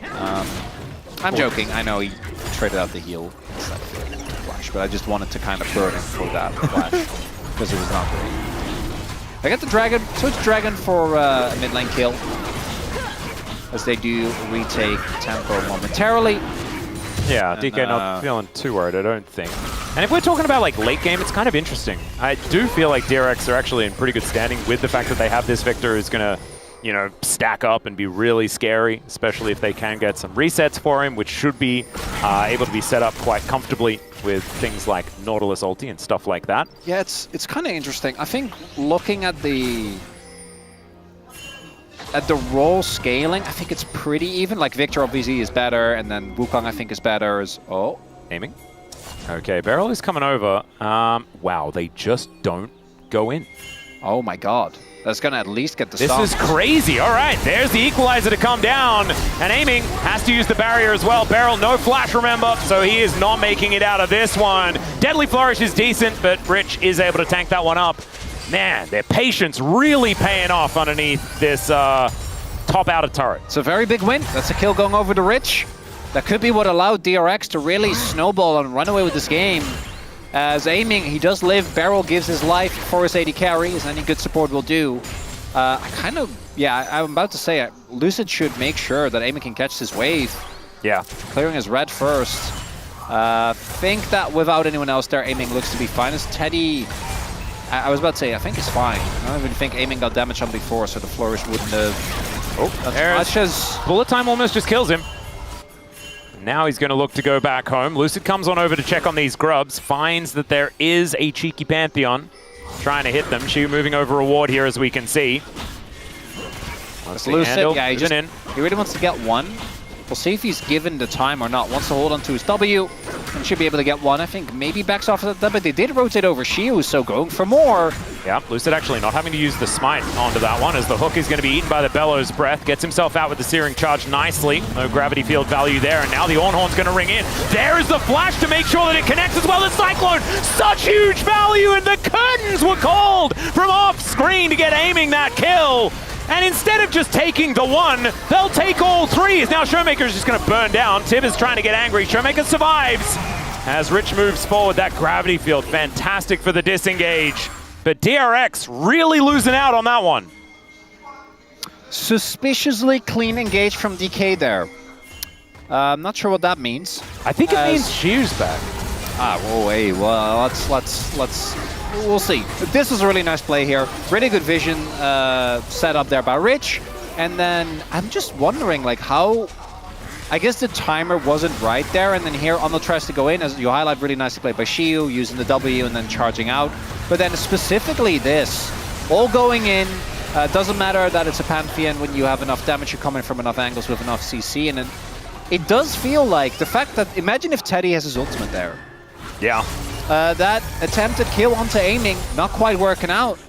The fact that DRX are still looking for a heavy contest, despite that, I think actually a very big deal, because they were setting themselves up pretty well. And yeah, looking at the scaling conversation, I think range just reigns supreme between two teams that both are kind of messy. DK do have a lot of hard engage. They also have the Ornn, right, which I think always tilts the conversation in your favor. But really, the threat of a late game victor that with like a laser or two can really set you up. Plus, all the disengage that they have, or rather zone control, to try and set up for Teddy, having a big ult, I think could have been fine. I think DRX is still in a fine position. You know, just the grubs don't matter that much. But if the team fights are actually set up well by DK, they're gonna look like that. Because their team fighting, like their 5v5 power is frankly disgusting. Well, Yahoo's just going to walk towards Shiu here, towards his top side of the map. And nothing else really going to come of it. He's got a lot of magic resist, as both solo lanes are, of course, going to be doing magic damage. So Shiu happy to go for that Rooken angle or something of that ilk. Yeah, he needs to be careful, though, about... I assume it will just be Rooken first, because that's where you usually go into a Rumble. And there's also Victor's, the other laner you're going to be facing off against. But he grouped really early. And you can already see that that's led to an experience lead for Rich. You need to make sure you hit your levels on Ornn. More so than any other tank, right? Sign, I think, can afford to drop a lot more, even though obviously he wants to farm up Soul Furnace. But you need to be able to actually give out those ornaments. It's a big part of where the power budget of your champion is. Speaking of power budgets, we have both of the junglers picking up their first items. Ooh. The Sponge with that big one in the Sundered Sky, but Trinity Force is done here for Lucid at about the same time as well. Shiu taking some damage here from Yahoo. Both of these solo lanes on the top side of the map, holding their teleports, ready to come in for a potential fight around this dragon. Let's see whether Rich is going to be okay, though, as he gets stunned up by Tibbers. And this Alcove Gaming is going to be a difficult one. The equalizer goes down, but it's not going to be enough to save him as they all get amongst it. Beryl finds the Magnet Storm. The Annie does fall down, but Sponge will be dying as well, as Yahoo's teleported in, and the rest of DRX are going to join this party earlier and teleport in to allow Shiu to join the fight. Shattering Strike is good, and the Gravity Field doesn't really do anything at all. Aiming moves on down, and DK keep the rest of them alive. A 4 versus 3 now around this dragon. Lucid is still up. Andil looking for a hook as Beryl not going to get tagged by that one. One more link in the chain would have probably done it. It was very close. But DK still feeling like they don't have the buttons for this. We'll be backing away. I don't know about the double, triple down there from DRX. All right, well, here's going to be another engage that could be worrisome here for DRX, as Andal does have the support of the gravity field. The depth charge is good, though, as Lucid gets out of the bullet time just barely, but so does Andal. So no one's dead just yet. Rich is going to find a bit of an angle here towards Beryl as the curtains have been. Oh, there goes Andal, just from the fog of war, and he's deleted from the map.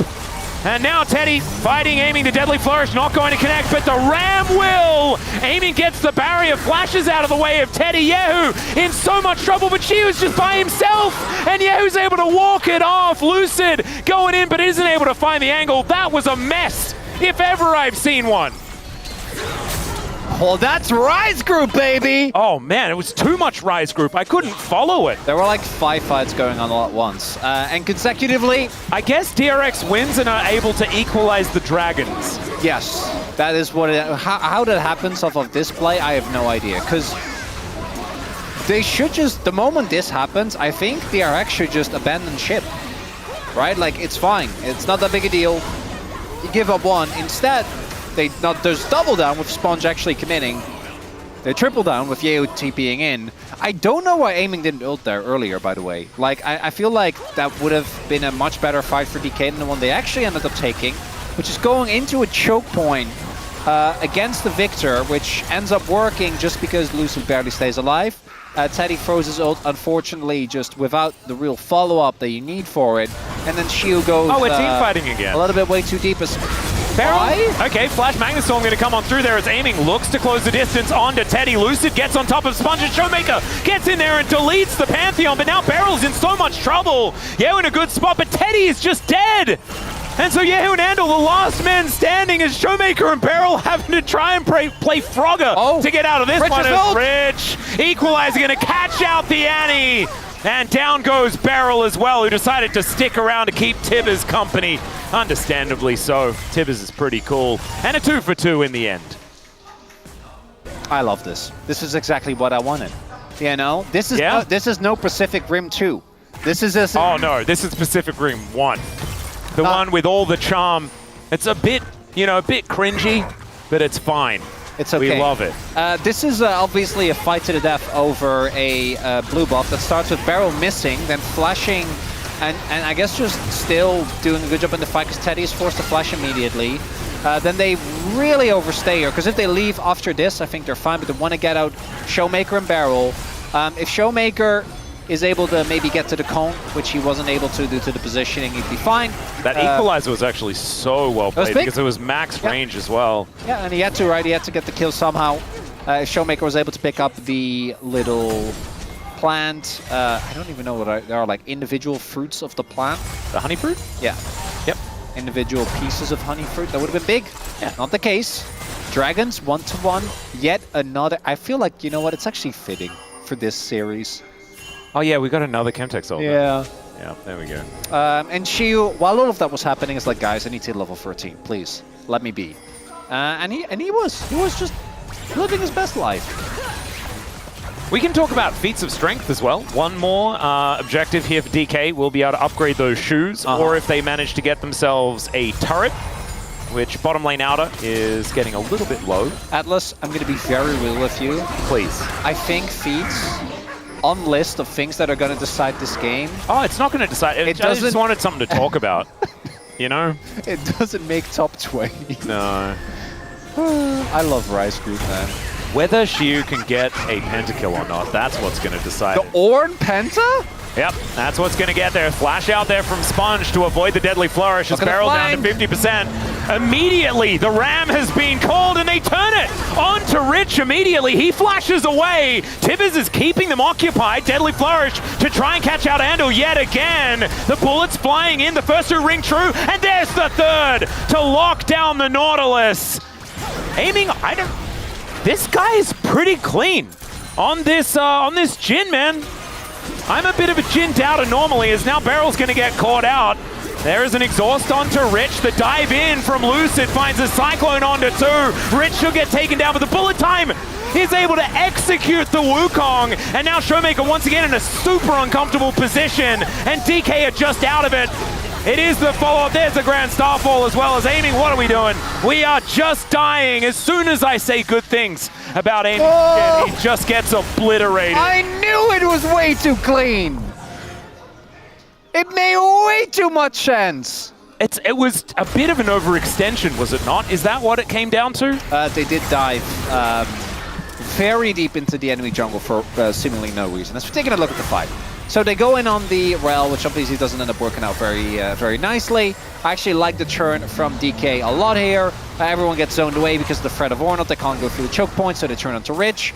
Rich is able to get out, but unfortunately Armdale tanks what feels like most of the Tibbers. And right here, DK have options in front of them. And the right option is shove out mid-wave, do the Herald. But Beryl has other plans. So and Lucid DK should on just Herald. Yeah, let them have other plans because Lucid follows up together with Showmaker, gets obliterated. Even if Rich dies, it doesn't really change the fact that they're very deep in the enemy jungle.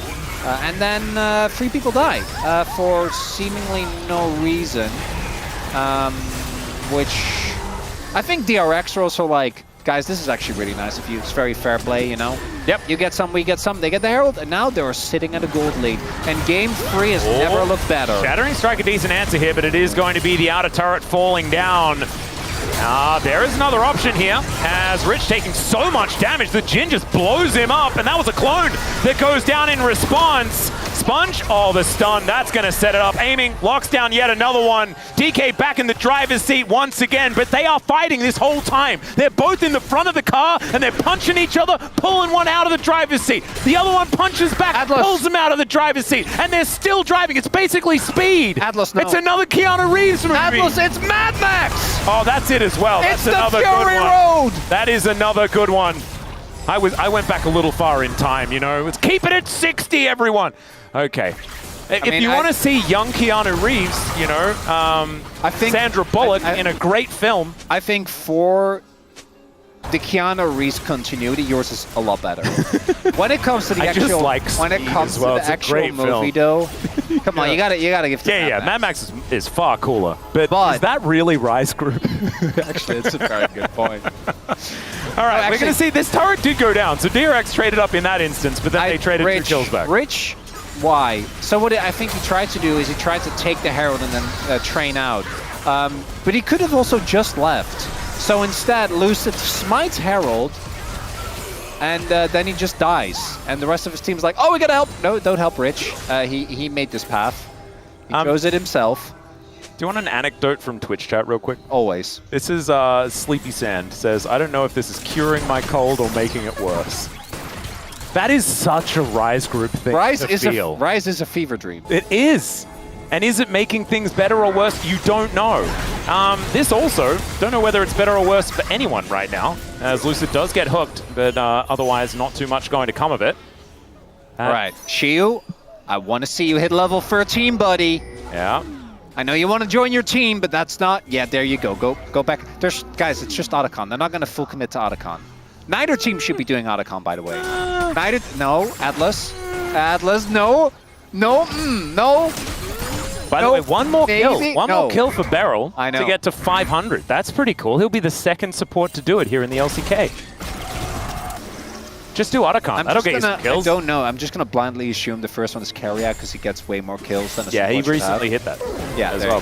Beryl was right on his tail. And actually, hang on, doesn't this mean because DK, this is like their first series, and Carrier hit it in his first series, based on series, theoretically they hit it at exactly the same time. Oh, that'd be cool. Because scheduling put T1 first. I would love that. That's if he gets another kill. He needs to get another kill to make that happen. Oh, that'll happen. I don't know whether it'll, be good, but I should be imminent at some point. Yep. Neither team, to be very, very, very clear, neither team should be doing this one. Oh, Shiu is also, he's level 13. Oh, look how much damage. It's Rod of Ages Victor. Oh, look at it. Yeah, look at my Rookin. Yeah, he doesn't do damage. Even with Leander's kind of does a lot. So neither team should be doing it because DK is the wombo combo of everyone's nightmare.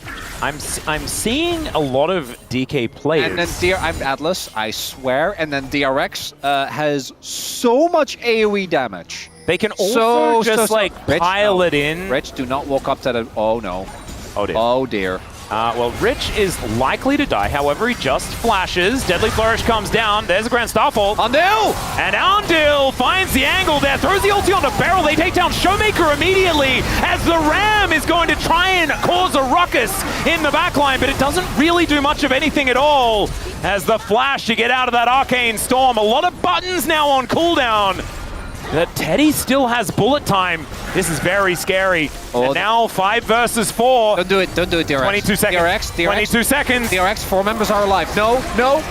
Get away from the Beyblade! Oh god, okay, Shiu looking for a bit of an angle here, but Yehu is going to be able to read it. Aiming his ult. Yeah, Showmaker has teleport as well. DRX, so in 10 seconds, 9 seconds. Down to 50% is Otacon. Sponge is taking most of his health bar for this. This is so scary. 2 seconds on Showmaker. They need to make sure that there's a ward for him to teleport. He's immediately teleporting as now they're backing away. The bullets are just going anywhere they really want to as Lucid and Sponge are fighting for the Otacon, but it resets. Oh, we're doing this dance again, ladies and gentlemen. All right, reform the battle lines. As there's a hook, it lands on Shi, who's building an item, for goodness sake, and they lose their front line. And now it's 40 seconds, and this time he has no teleport. They caught him shopping. Only Orn can do that one in the brush. No, he was building. He wasn't even shopping. He was creating. Same thing, Atlas, to this extent. He is very dead. Okay, I still don't like this call. Oh, why were we doing this? There's 4 people up. Showmaker has ult. Well, let's see whether Showmaker can get in. He doesn't have flash. Lucid a Cyclone! Yep, let's see whether Lucid can find the angle. They do read it. As there is the Scryer. Lucid looks for it here. Finds the Cyclone onto Rich. Gets the double knock-up. Aiming turns up. They take down the Rumble, and once again, the Otacon is extremely low. And these health bars are the same thing because DRX were tanking Otacon for forever. The smite doesn't work from Sponge. Otacon goes to DK and Yahoo. It's a massive Arcane Storm, but unfortunately, the DK players are weathermen. They're very happy about this as Sponge ults in with no health. That was so scary, but he's okay. He puts up the shield, and they walk away. It's 13-13 in kills. But every day is Rise Group. I want to live in the Rise Group. Every single match should be Rise Group. This is Cinema Atlas. I don't know what I'm watching though. This is like, it's like watching Tenet for the first time, you know? I'm like, I can see it. It feels like it's provocative, but I just have no idea what's happening. Why is Robert Pattinson not explaining more? I don't know. As a completely over 4th player from Barrel, as well as Showmaker. Showmaker is Annie. He doesn't have flash. He just goes down immediately. Then the obsession of DRX with this Otacon leads them to disaster. Twice! As Lucid, Twice, Chronicler! 15 times at this point. I can't defend them. As this watch 30 health, by the way. Watch this. Because Sponge, his health bar is low, but he's trying to Q smite because that should be better because he has the execute on Q. But he can't wait for the full stacks because he's dying to Aiming, who was just there the whole time. And Sponge, if he didn't have the shield up immediately, he was just dead. You know what the best part is? I mean, the game is not over. The gold is identical. It is Chemtech Soul here for DK, but DRX had that in game 1. That didn't matter. That didn't change anything. Oh, it's such a perfect Rise Soul. I'm actually going to give... okay, never mind. We're fighting. Sponge taking a lot of damage here, but the Ram is going to start this one off. The bullet time, the entire duration is eaten by Shiu, and he says, and what? He did not care about that at all. And the Pantheon this time died 5 times. Is this the first loss for Pantheon here in the LCK since we got back from MSI? Might be the case. Well, Andil is, I don't know what, he looked like a clone. That's the way he was behaving. But unfortunately, that's what you look like when you are stunned in the jungle. Another Cyclone going to come on through there as the curtains are being called. And Rich goes down. DK all of a sudden have claimed full control of the tempo vibes, and they are not letting them go. Well, they will, obviously, soon, but not for now. Inevitably. By the time I finish my sentence, they may not have lost the game, Chronicler. Inevitably, at one point, they will. As that's just what we know. That is life. It is. Rise group. Oh. Okay, so we went in. Lucid did get the clone off. And this ult just doesn't, as you're saying, it literally only hits Shield. And he kind of grinned. Yeah, he did. I mean, he doesn't care. He's a one. This play is crazy, though. The fact that Lucid is waiting here in this brush, I think, is very unexpected. Immediate setup as well there, coming in from the Jhin to ensure that no one can follow up. And there are so many... There's just so much to look at. Showmaker being 3 and 6. Yeah. A Sponge being... It's a 9-1 Jhin. No, I know. 9-1 Jhin. Beryl, who, by the way, has actually been having, despite on my eyes, in my memory, I see burns. So many like random engages, missed skill shots. Yep. Flashes into. Doesn't matter. That's my go, baby. That's how you know. Even when it looks like he's misplaying, it's okay. It's not. They're winning. Unless they're losing, guys. That can happen too. Oh, let's be real. DRX, no. They just need to keep their composure. They're just one DK Baron throw away from fully taking control. You can even give over Chemtech Soul. And it's their turn to throw. They have the ball. And you can just give them Chemtech Soul and then play for Elder. Unless Rich is just dead. No, he does flash to get out of the way. It's fine. He gets a Cyclone cooldown. That's nice. So trade up, but right now, maybe that gives him a window as... Oh, that was frustrating. This is almost 4 items done for aiming. 3 items are there for Teddy. His ult does so much damage right now. Atlas, I need to pick a palm for either team. Good luck. Good luck, buddy. Oh, this is one of those, like, oftentimes I'm really jealous of you guys doing palms. Not today. Like... I could still, DRX very conceivably could still win this series. Yeah. I would have no idea. Give the 0-2 on pump for getting a pentakill last game. Just do that. It's like you. Nah, it's you. Oh, if DRX wins the series, it's Teddy. It's just really easy. Is it? Yeah, I guess it has to be. Yeah. Is it though? Or when in doubt, Teddy. Is it though? Yeah. Well, yeah. Don't think too hard. Just give it to Teddy. Or give it to Rich, because he won that 1v1 2 levels down. That was cute. If I only consider that play, I'm giving it to Rich. Aiming has now completed the 4 items. They're 2,000 gold ahead. That doesn't mean very much. And it's now 13 seconds until Chemtech Soul and DRX. All right, Beryl. Oh, God. Okay, Shiu is going to get spotted. He looks for Teddy, but he may just be dead. He gets bullet timed, and there he goes. What did he mean by this? We'll never know. You're on! You don't need to flank! You have the best hard engage in the game! Just press R! I love the Rise group, man.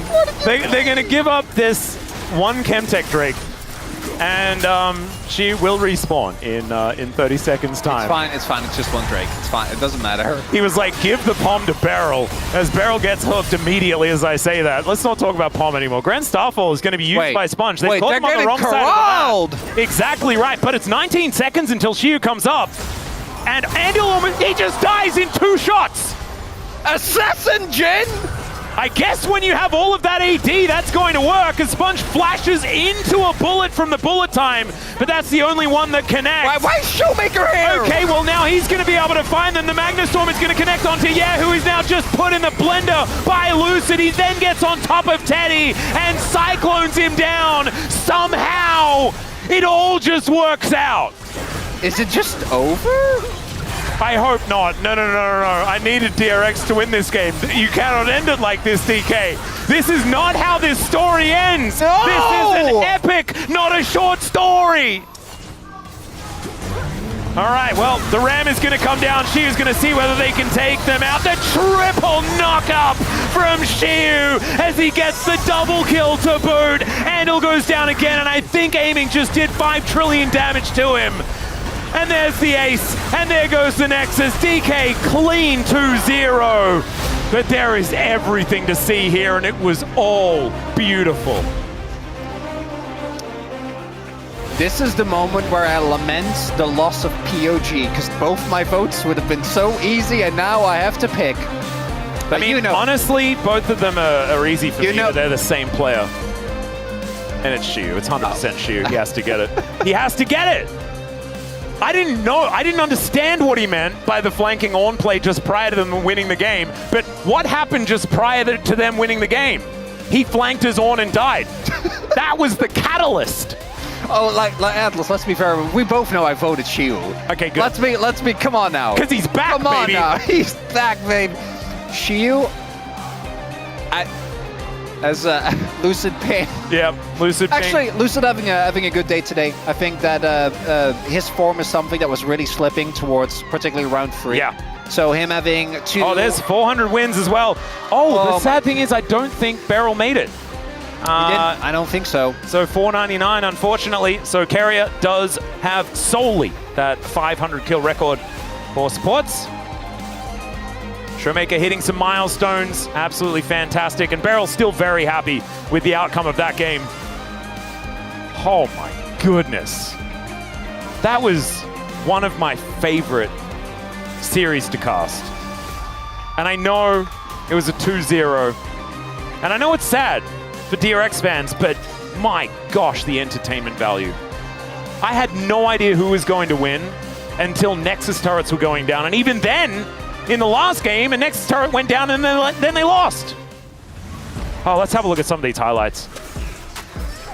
And it's the first loss for Pantheon as well. Such a big deal here in the LCK. Even DNF just basically got a free ride to victory when they managed to get their hands on it in the B&K series. Wasn't to be the case here for DRX. Yeah, there are a lot of repercussions, right? We kind of knew DK's spot was already not really in question. That's further solidified by this 2-0.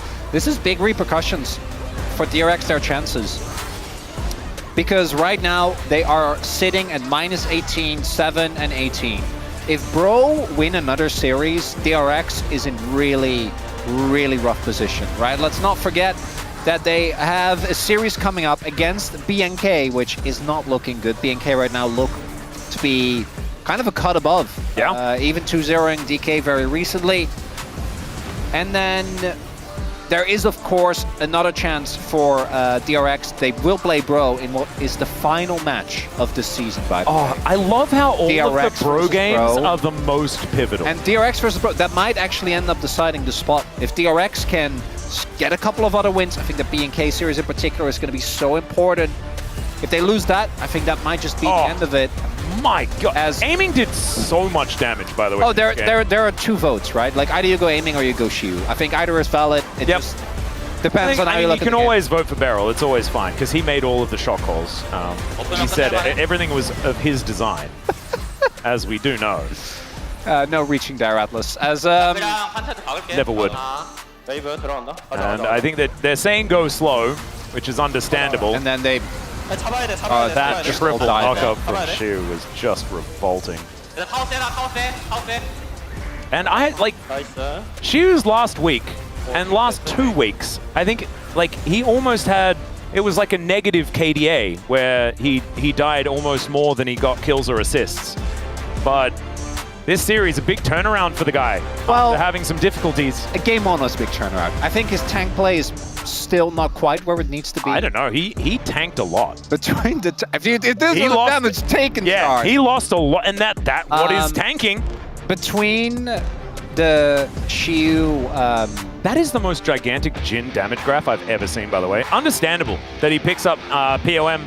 I think this is okay. I think this is a little bit a product of POM. But also, Shiu did get solo killed by a 2 levels behind Gwen in game 1, so maybe that factored into it for a few people. But you can imagine that there's a smattering of other votes. I think it will be those 2 votes. Because Shiu's game was relatively a lot less clean than the aiming game. I went for Shiu because obviously I'm very biased towards challengers, but also I think that his play in relative to the game state was very pivotal. Couple of the moments, right? Stealing the soul, defending the base. But aiming had definitely a cleaner series. So I can get both votes. He's also been the most consistent over the last couple of weeks as well. So I think the feeling is a little bit more aiming has been really helping out. I don't know what the takeaways are, but that's beautiful. But take it away, dear. Thank you very much, guys. This is Steer for the POM interview translation, joined by Aiming on the side of D+ Kia. Another victory! You got another POM after the last match. How do you feel? Yeah, lately feels great. I mean, I got POM back to back, and I feel like my teammates are really setting me up for success. And we actually witnessed the Corki Nico from the earlier match today, and DK took it as well. And it feels like Corki Nico combo has been higher up in the tier list. So, do you think it works well with the DK's bot duo? I feel like because of how these champions are individually really strong during the laning phase, with Corki being very strong and Nico also having a lot of utilities and CCs to support that, is actually really nice.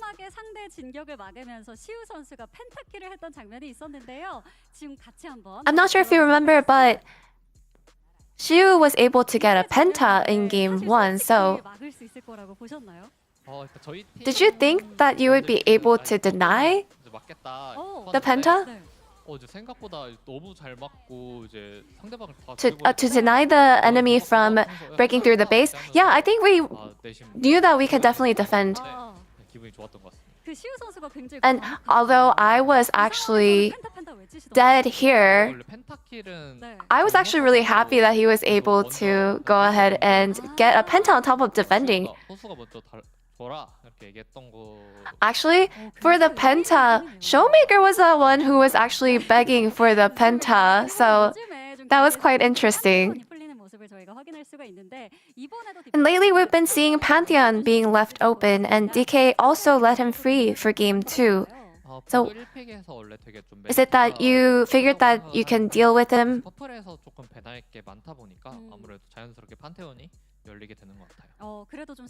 I feel like there are so many champions that you have to ban when it comes to the red side as well. I think that's why you end up seeing a lot of Pantheon just letting go in the draft.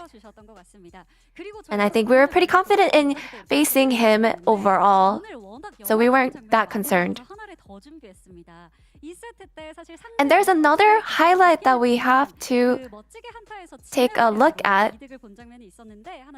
And there is a moment where your Jin had an amazing performance right here.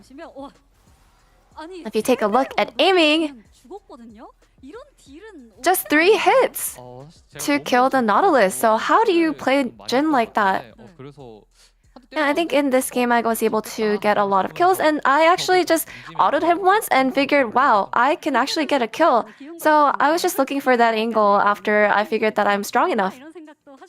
So is this the moment that you realized that you would get a POM? Yeah, honestly, I was pretty fed, so I knew that as long as we are able to play it out and scale well, I knew that I would be able to win and perhaps go for that POM. And Showmaker has reached 400 LCK win record, so would you like to congratulate him? You know, Showmaker, he gives me pentas all the time. And you know, because of Showmaker, I end up becoming the Gold King very often, and he's such a good friend to me that always sets me up for success, and I want to make sure that we're able to keep on playing together for a long time.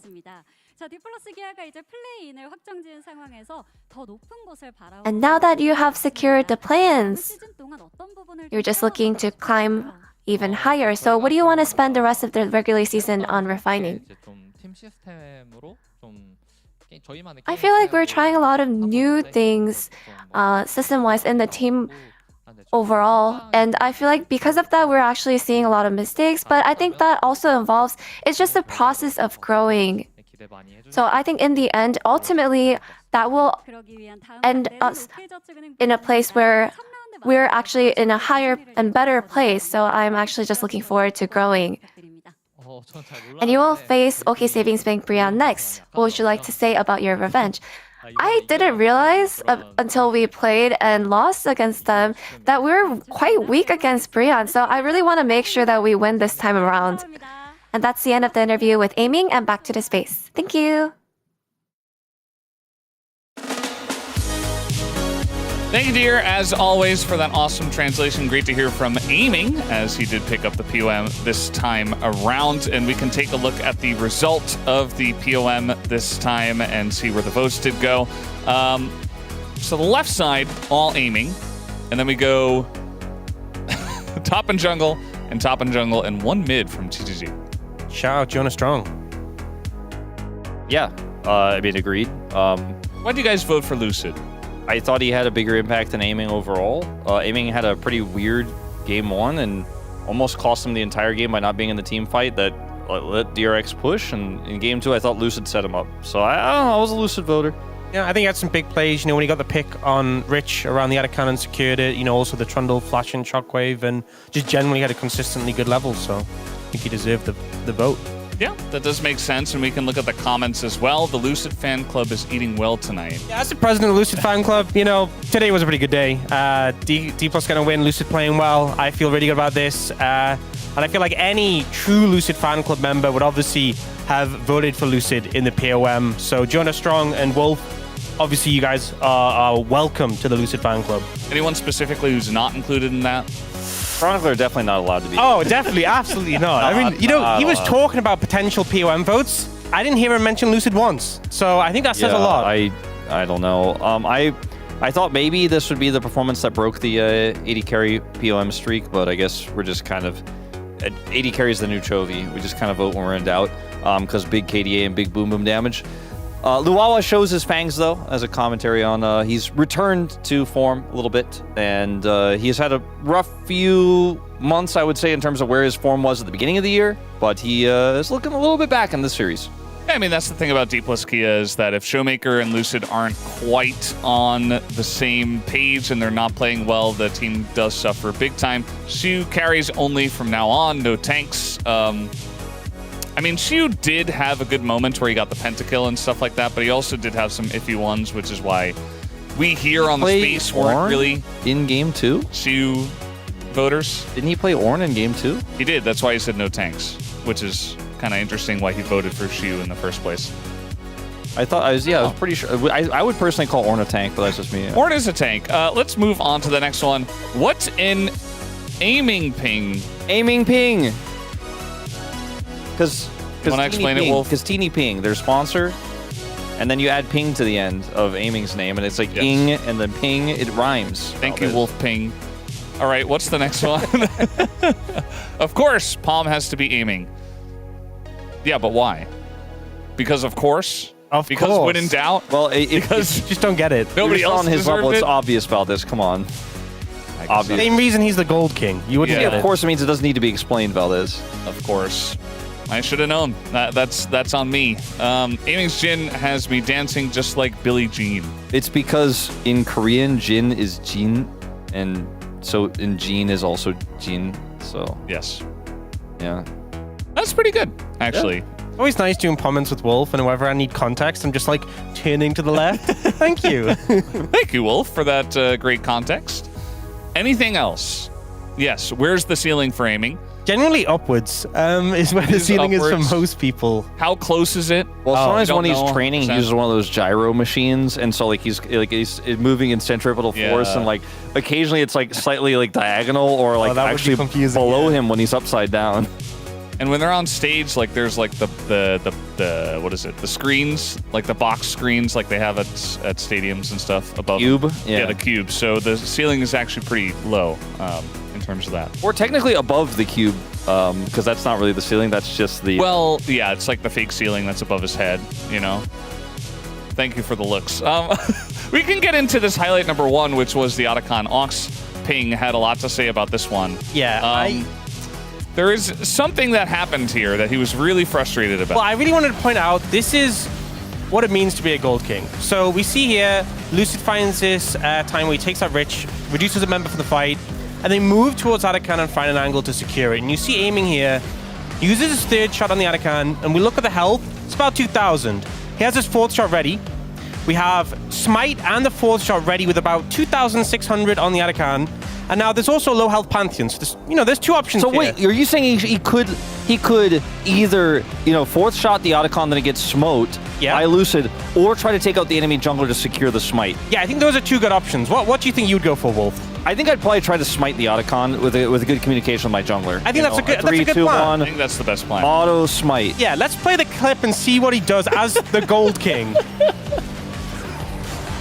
Never never miss a cannon. Plus 90, baby. He fourth shots the cannon, and then gold. His jungler has to flip the Arakan against the Pantheon, which nearly gets stolen because Pantheon is so good at securing objectives. So yeah. By the way, Palm, by the way, not Lucid, the guy who secured the smite. I'm just saying.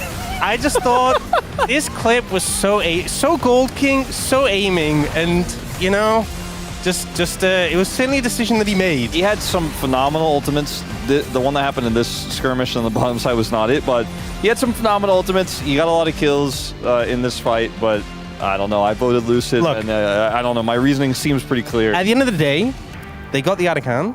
Yeah. And he also got the cannon. So it's a win-win. He's maximizing. Yeah. You know? It's really what matters here. Let's take a look at the standings because DK are on top still of the Rise group. Very securely, as the casters were talking about, here in first place of the Rise group. It is a 2-0 win, which really widens the gap, obviously, between them and their biggest competitor in BNK. But it's still the kind of series that leaves you wanting a little bit more. I think from D+, the kind of series you wanted to see a more dominant performance, not two games that nearly could have gone the other way. We could be looking at a 0-2 here. So sure, big win, good for the standings. But I think if you're a D+ fan, you're like, I hope it doesn't look like this when we face against the Legend teams when we move into play-ins. I think as well, you know, considering D+'s matchup later in the week, it's a bit worrying for DRX because they didn't manage to get a game today. And if D+ play this level against Bro and Bro win, that's really bad for DRX's chances of making it out of that knockout point they're in right now. Next matchup, this will be tomorrow, and it is Bro versus DNF. Bro looking to take that win, and if they can, also increases the gap between them and DRX. And then we have Homolife Esports versus T1. Actually, my choice for match of the week. I just feel like this is really... it's going to determine basically who is second in the group. Like, not 100%, not statistically, but I think if T1 win again, it'll be like, we're definitely the second. I think it's the closest match day we have of the whole week. Like, both of those matches should on paper be pretty good. I think as well for HLE, it's time really to show up. They have big tests in front of them against T1 and Gen.G. So far, they've been firmly, in terms of performance level in that third place spot, they need to show some good form against the top two in terms of T1 and Gen.G. They absolutely do if they want to be included in that top three. But we are done here for today. Thank you so much for watching the LCK once again, and we'll see you tomorrow.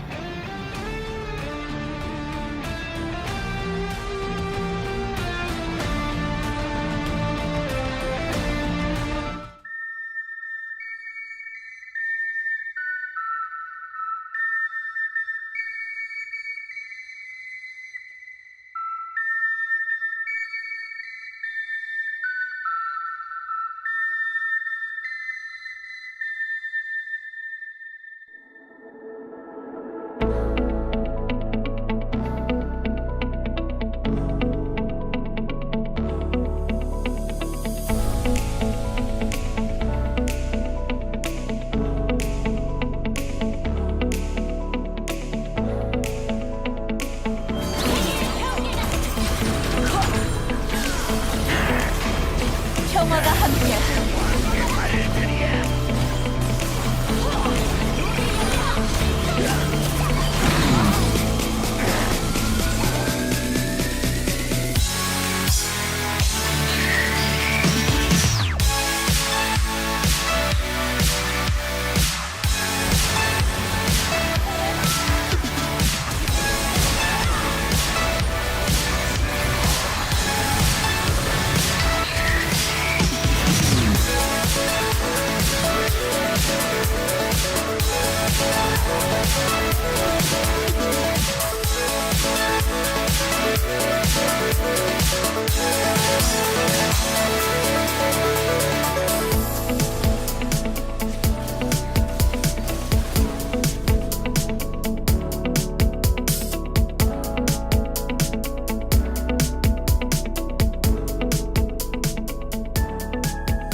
레전드 그룹에 정말 좋은 경기를 치르면서 오기는 왔는데 오고 나서부터 너무나도 많은 고생을 하고 있단 말이에요.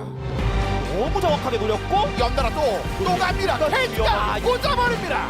멋진 레드버스 다시 팔팔 끓입니다. 이러면 이게 레전드 그룹의 또 4위와 5위의 대결이기 때문에 어떤 뜨거운 경기로 오늘의 마무리 장식을 할지 기대가 되네요.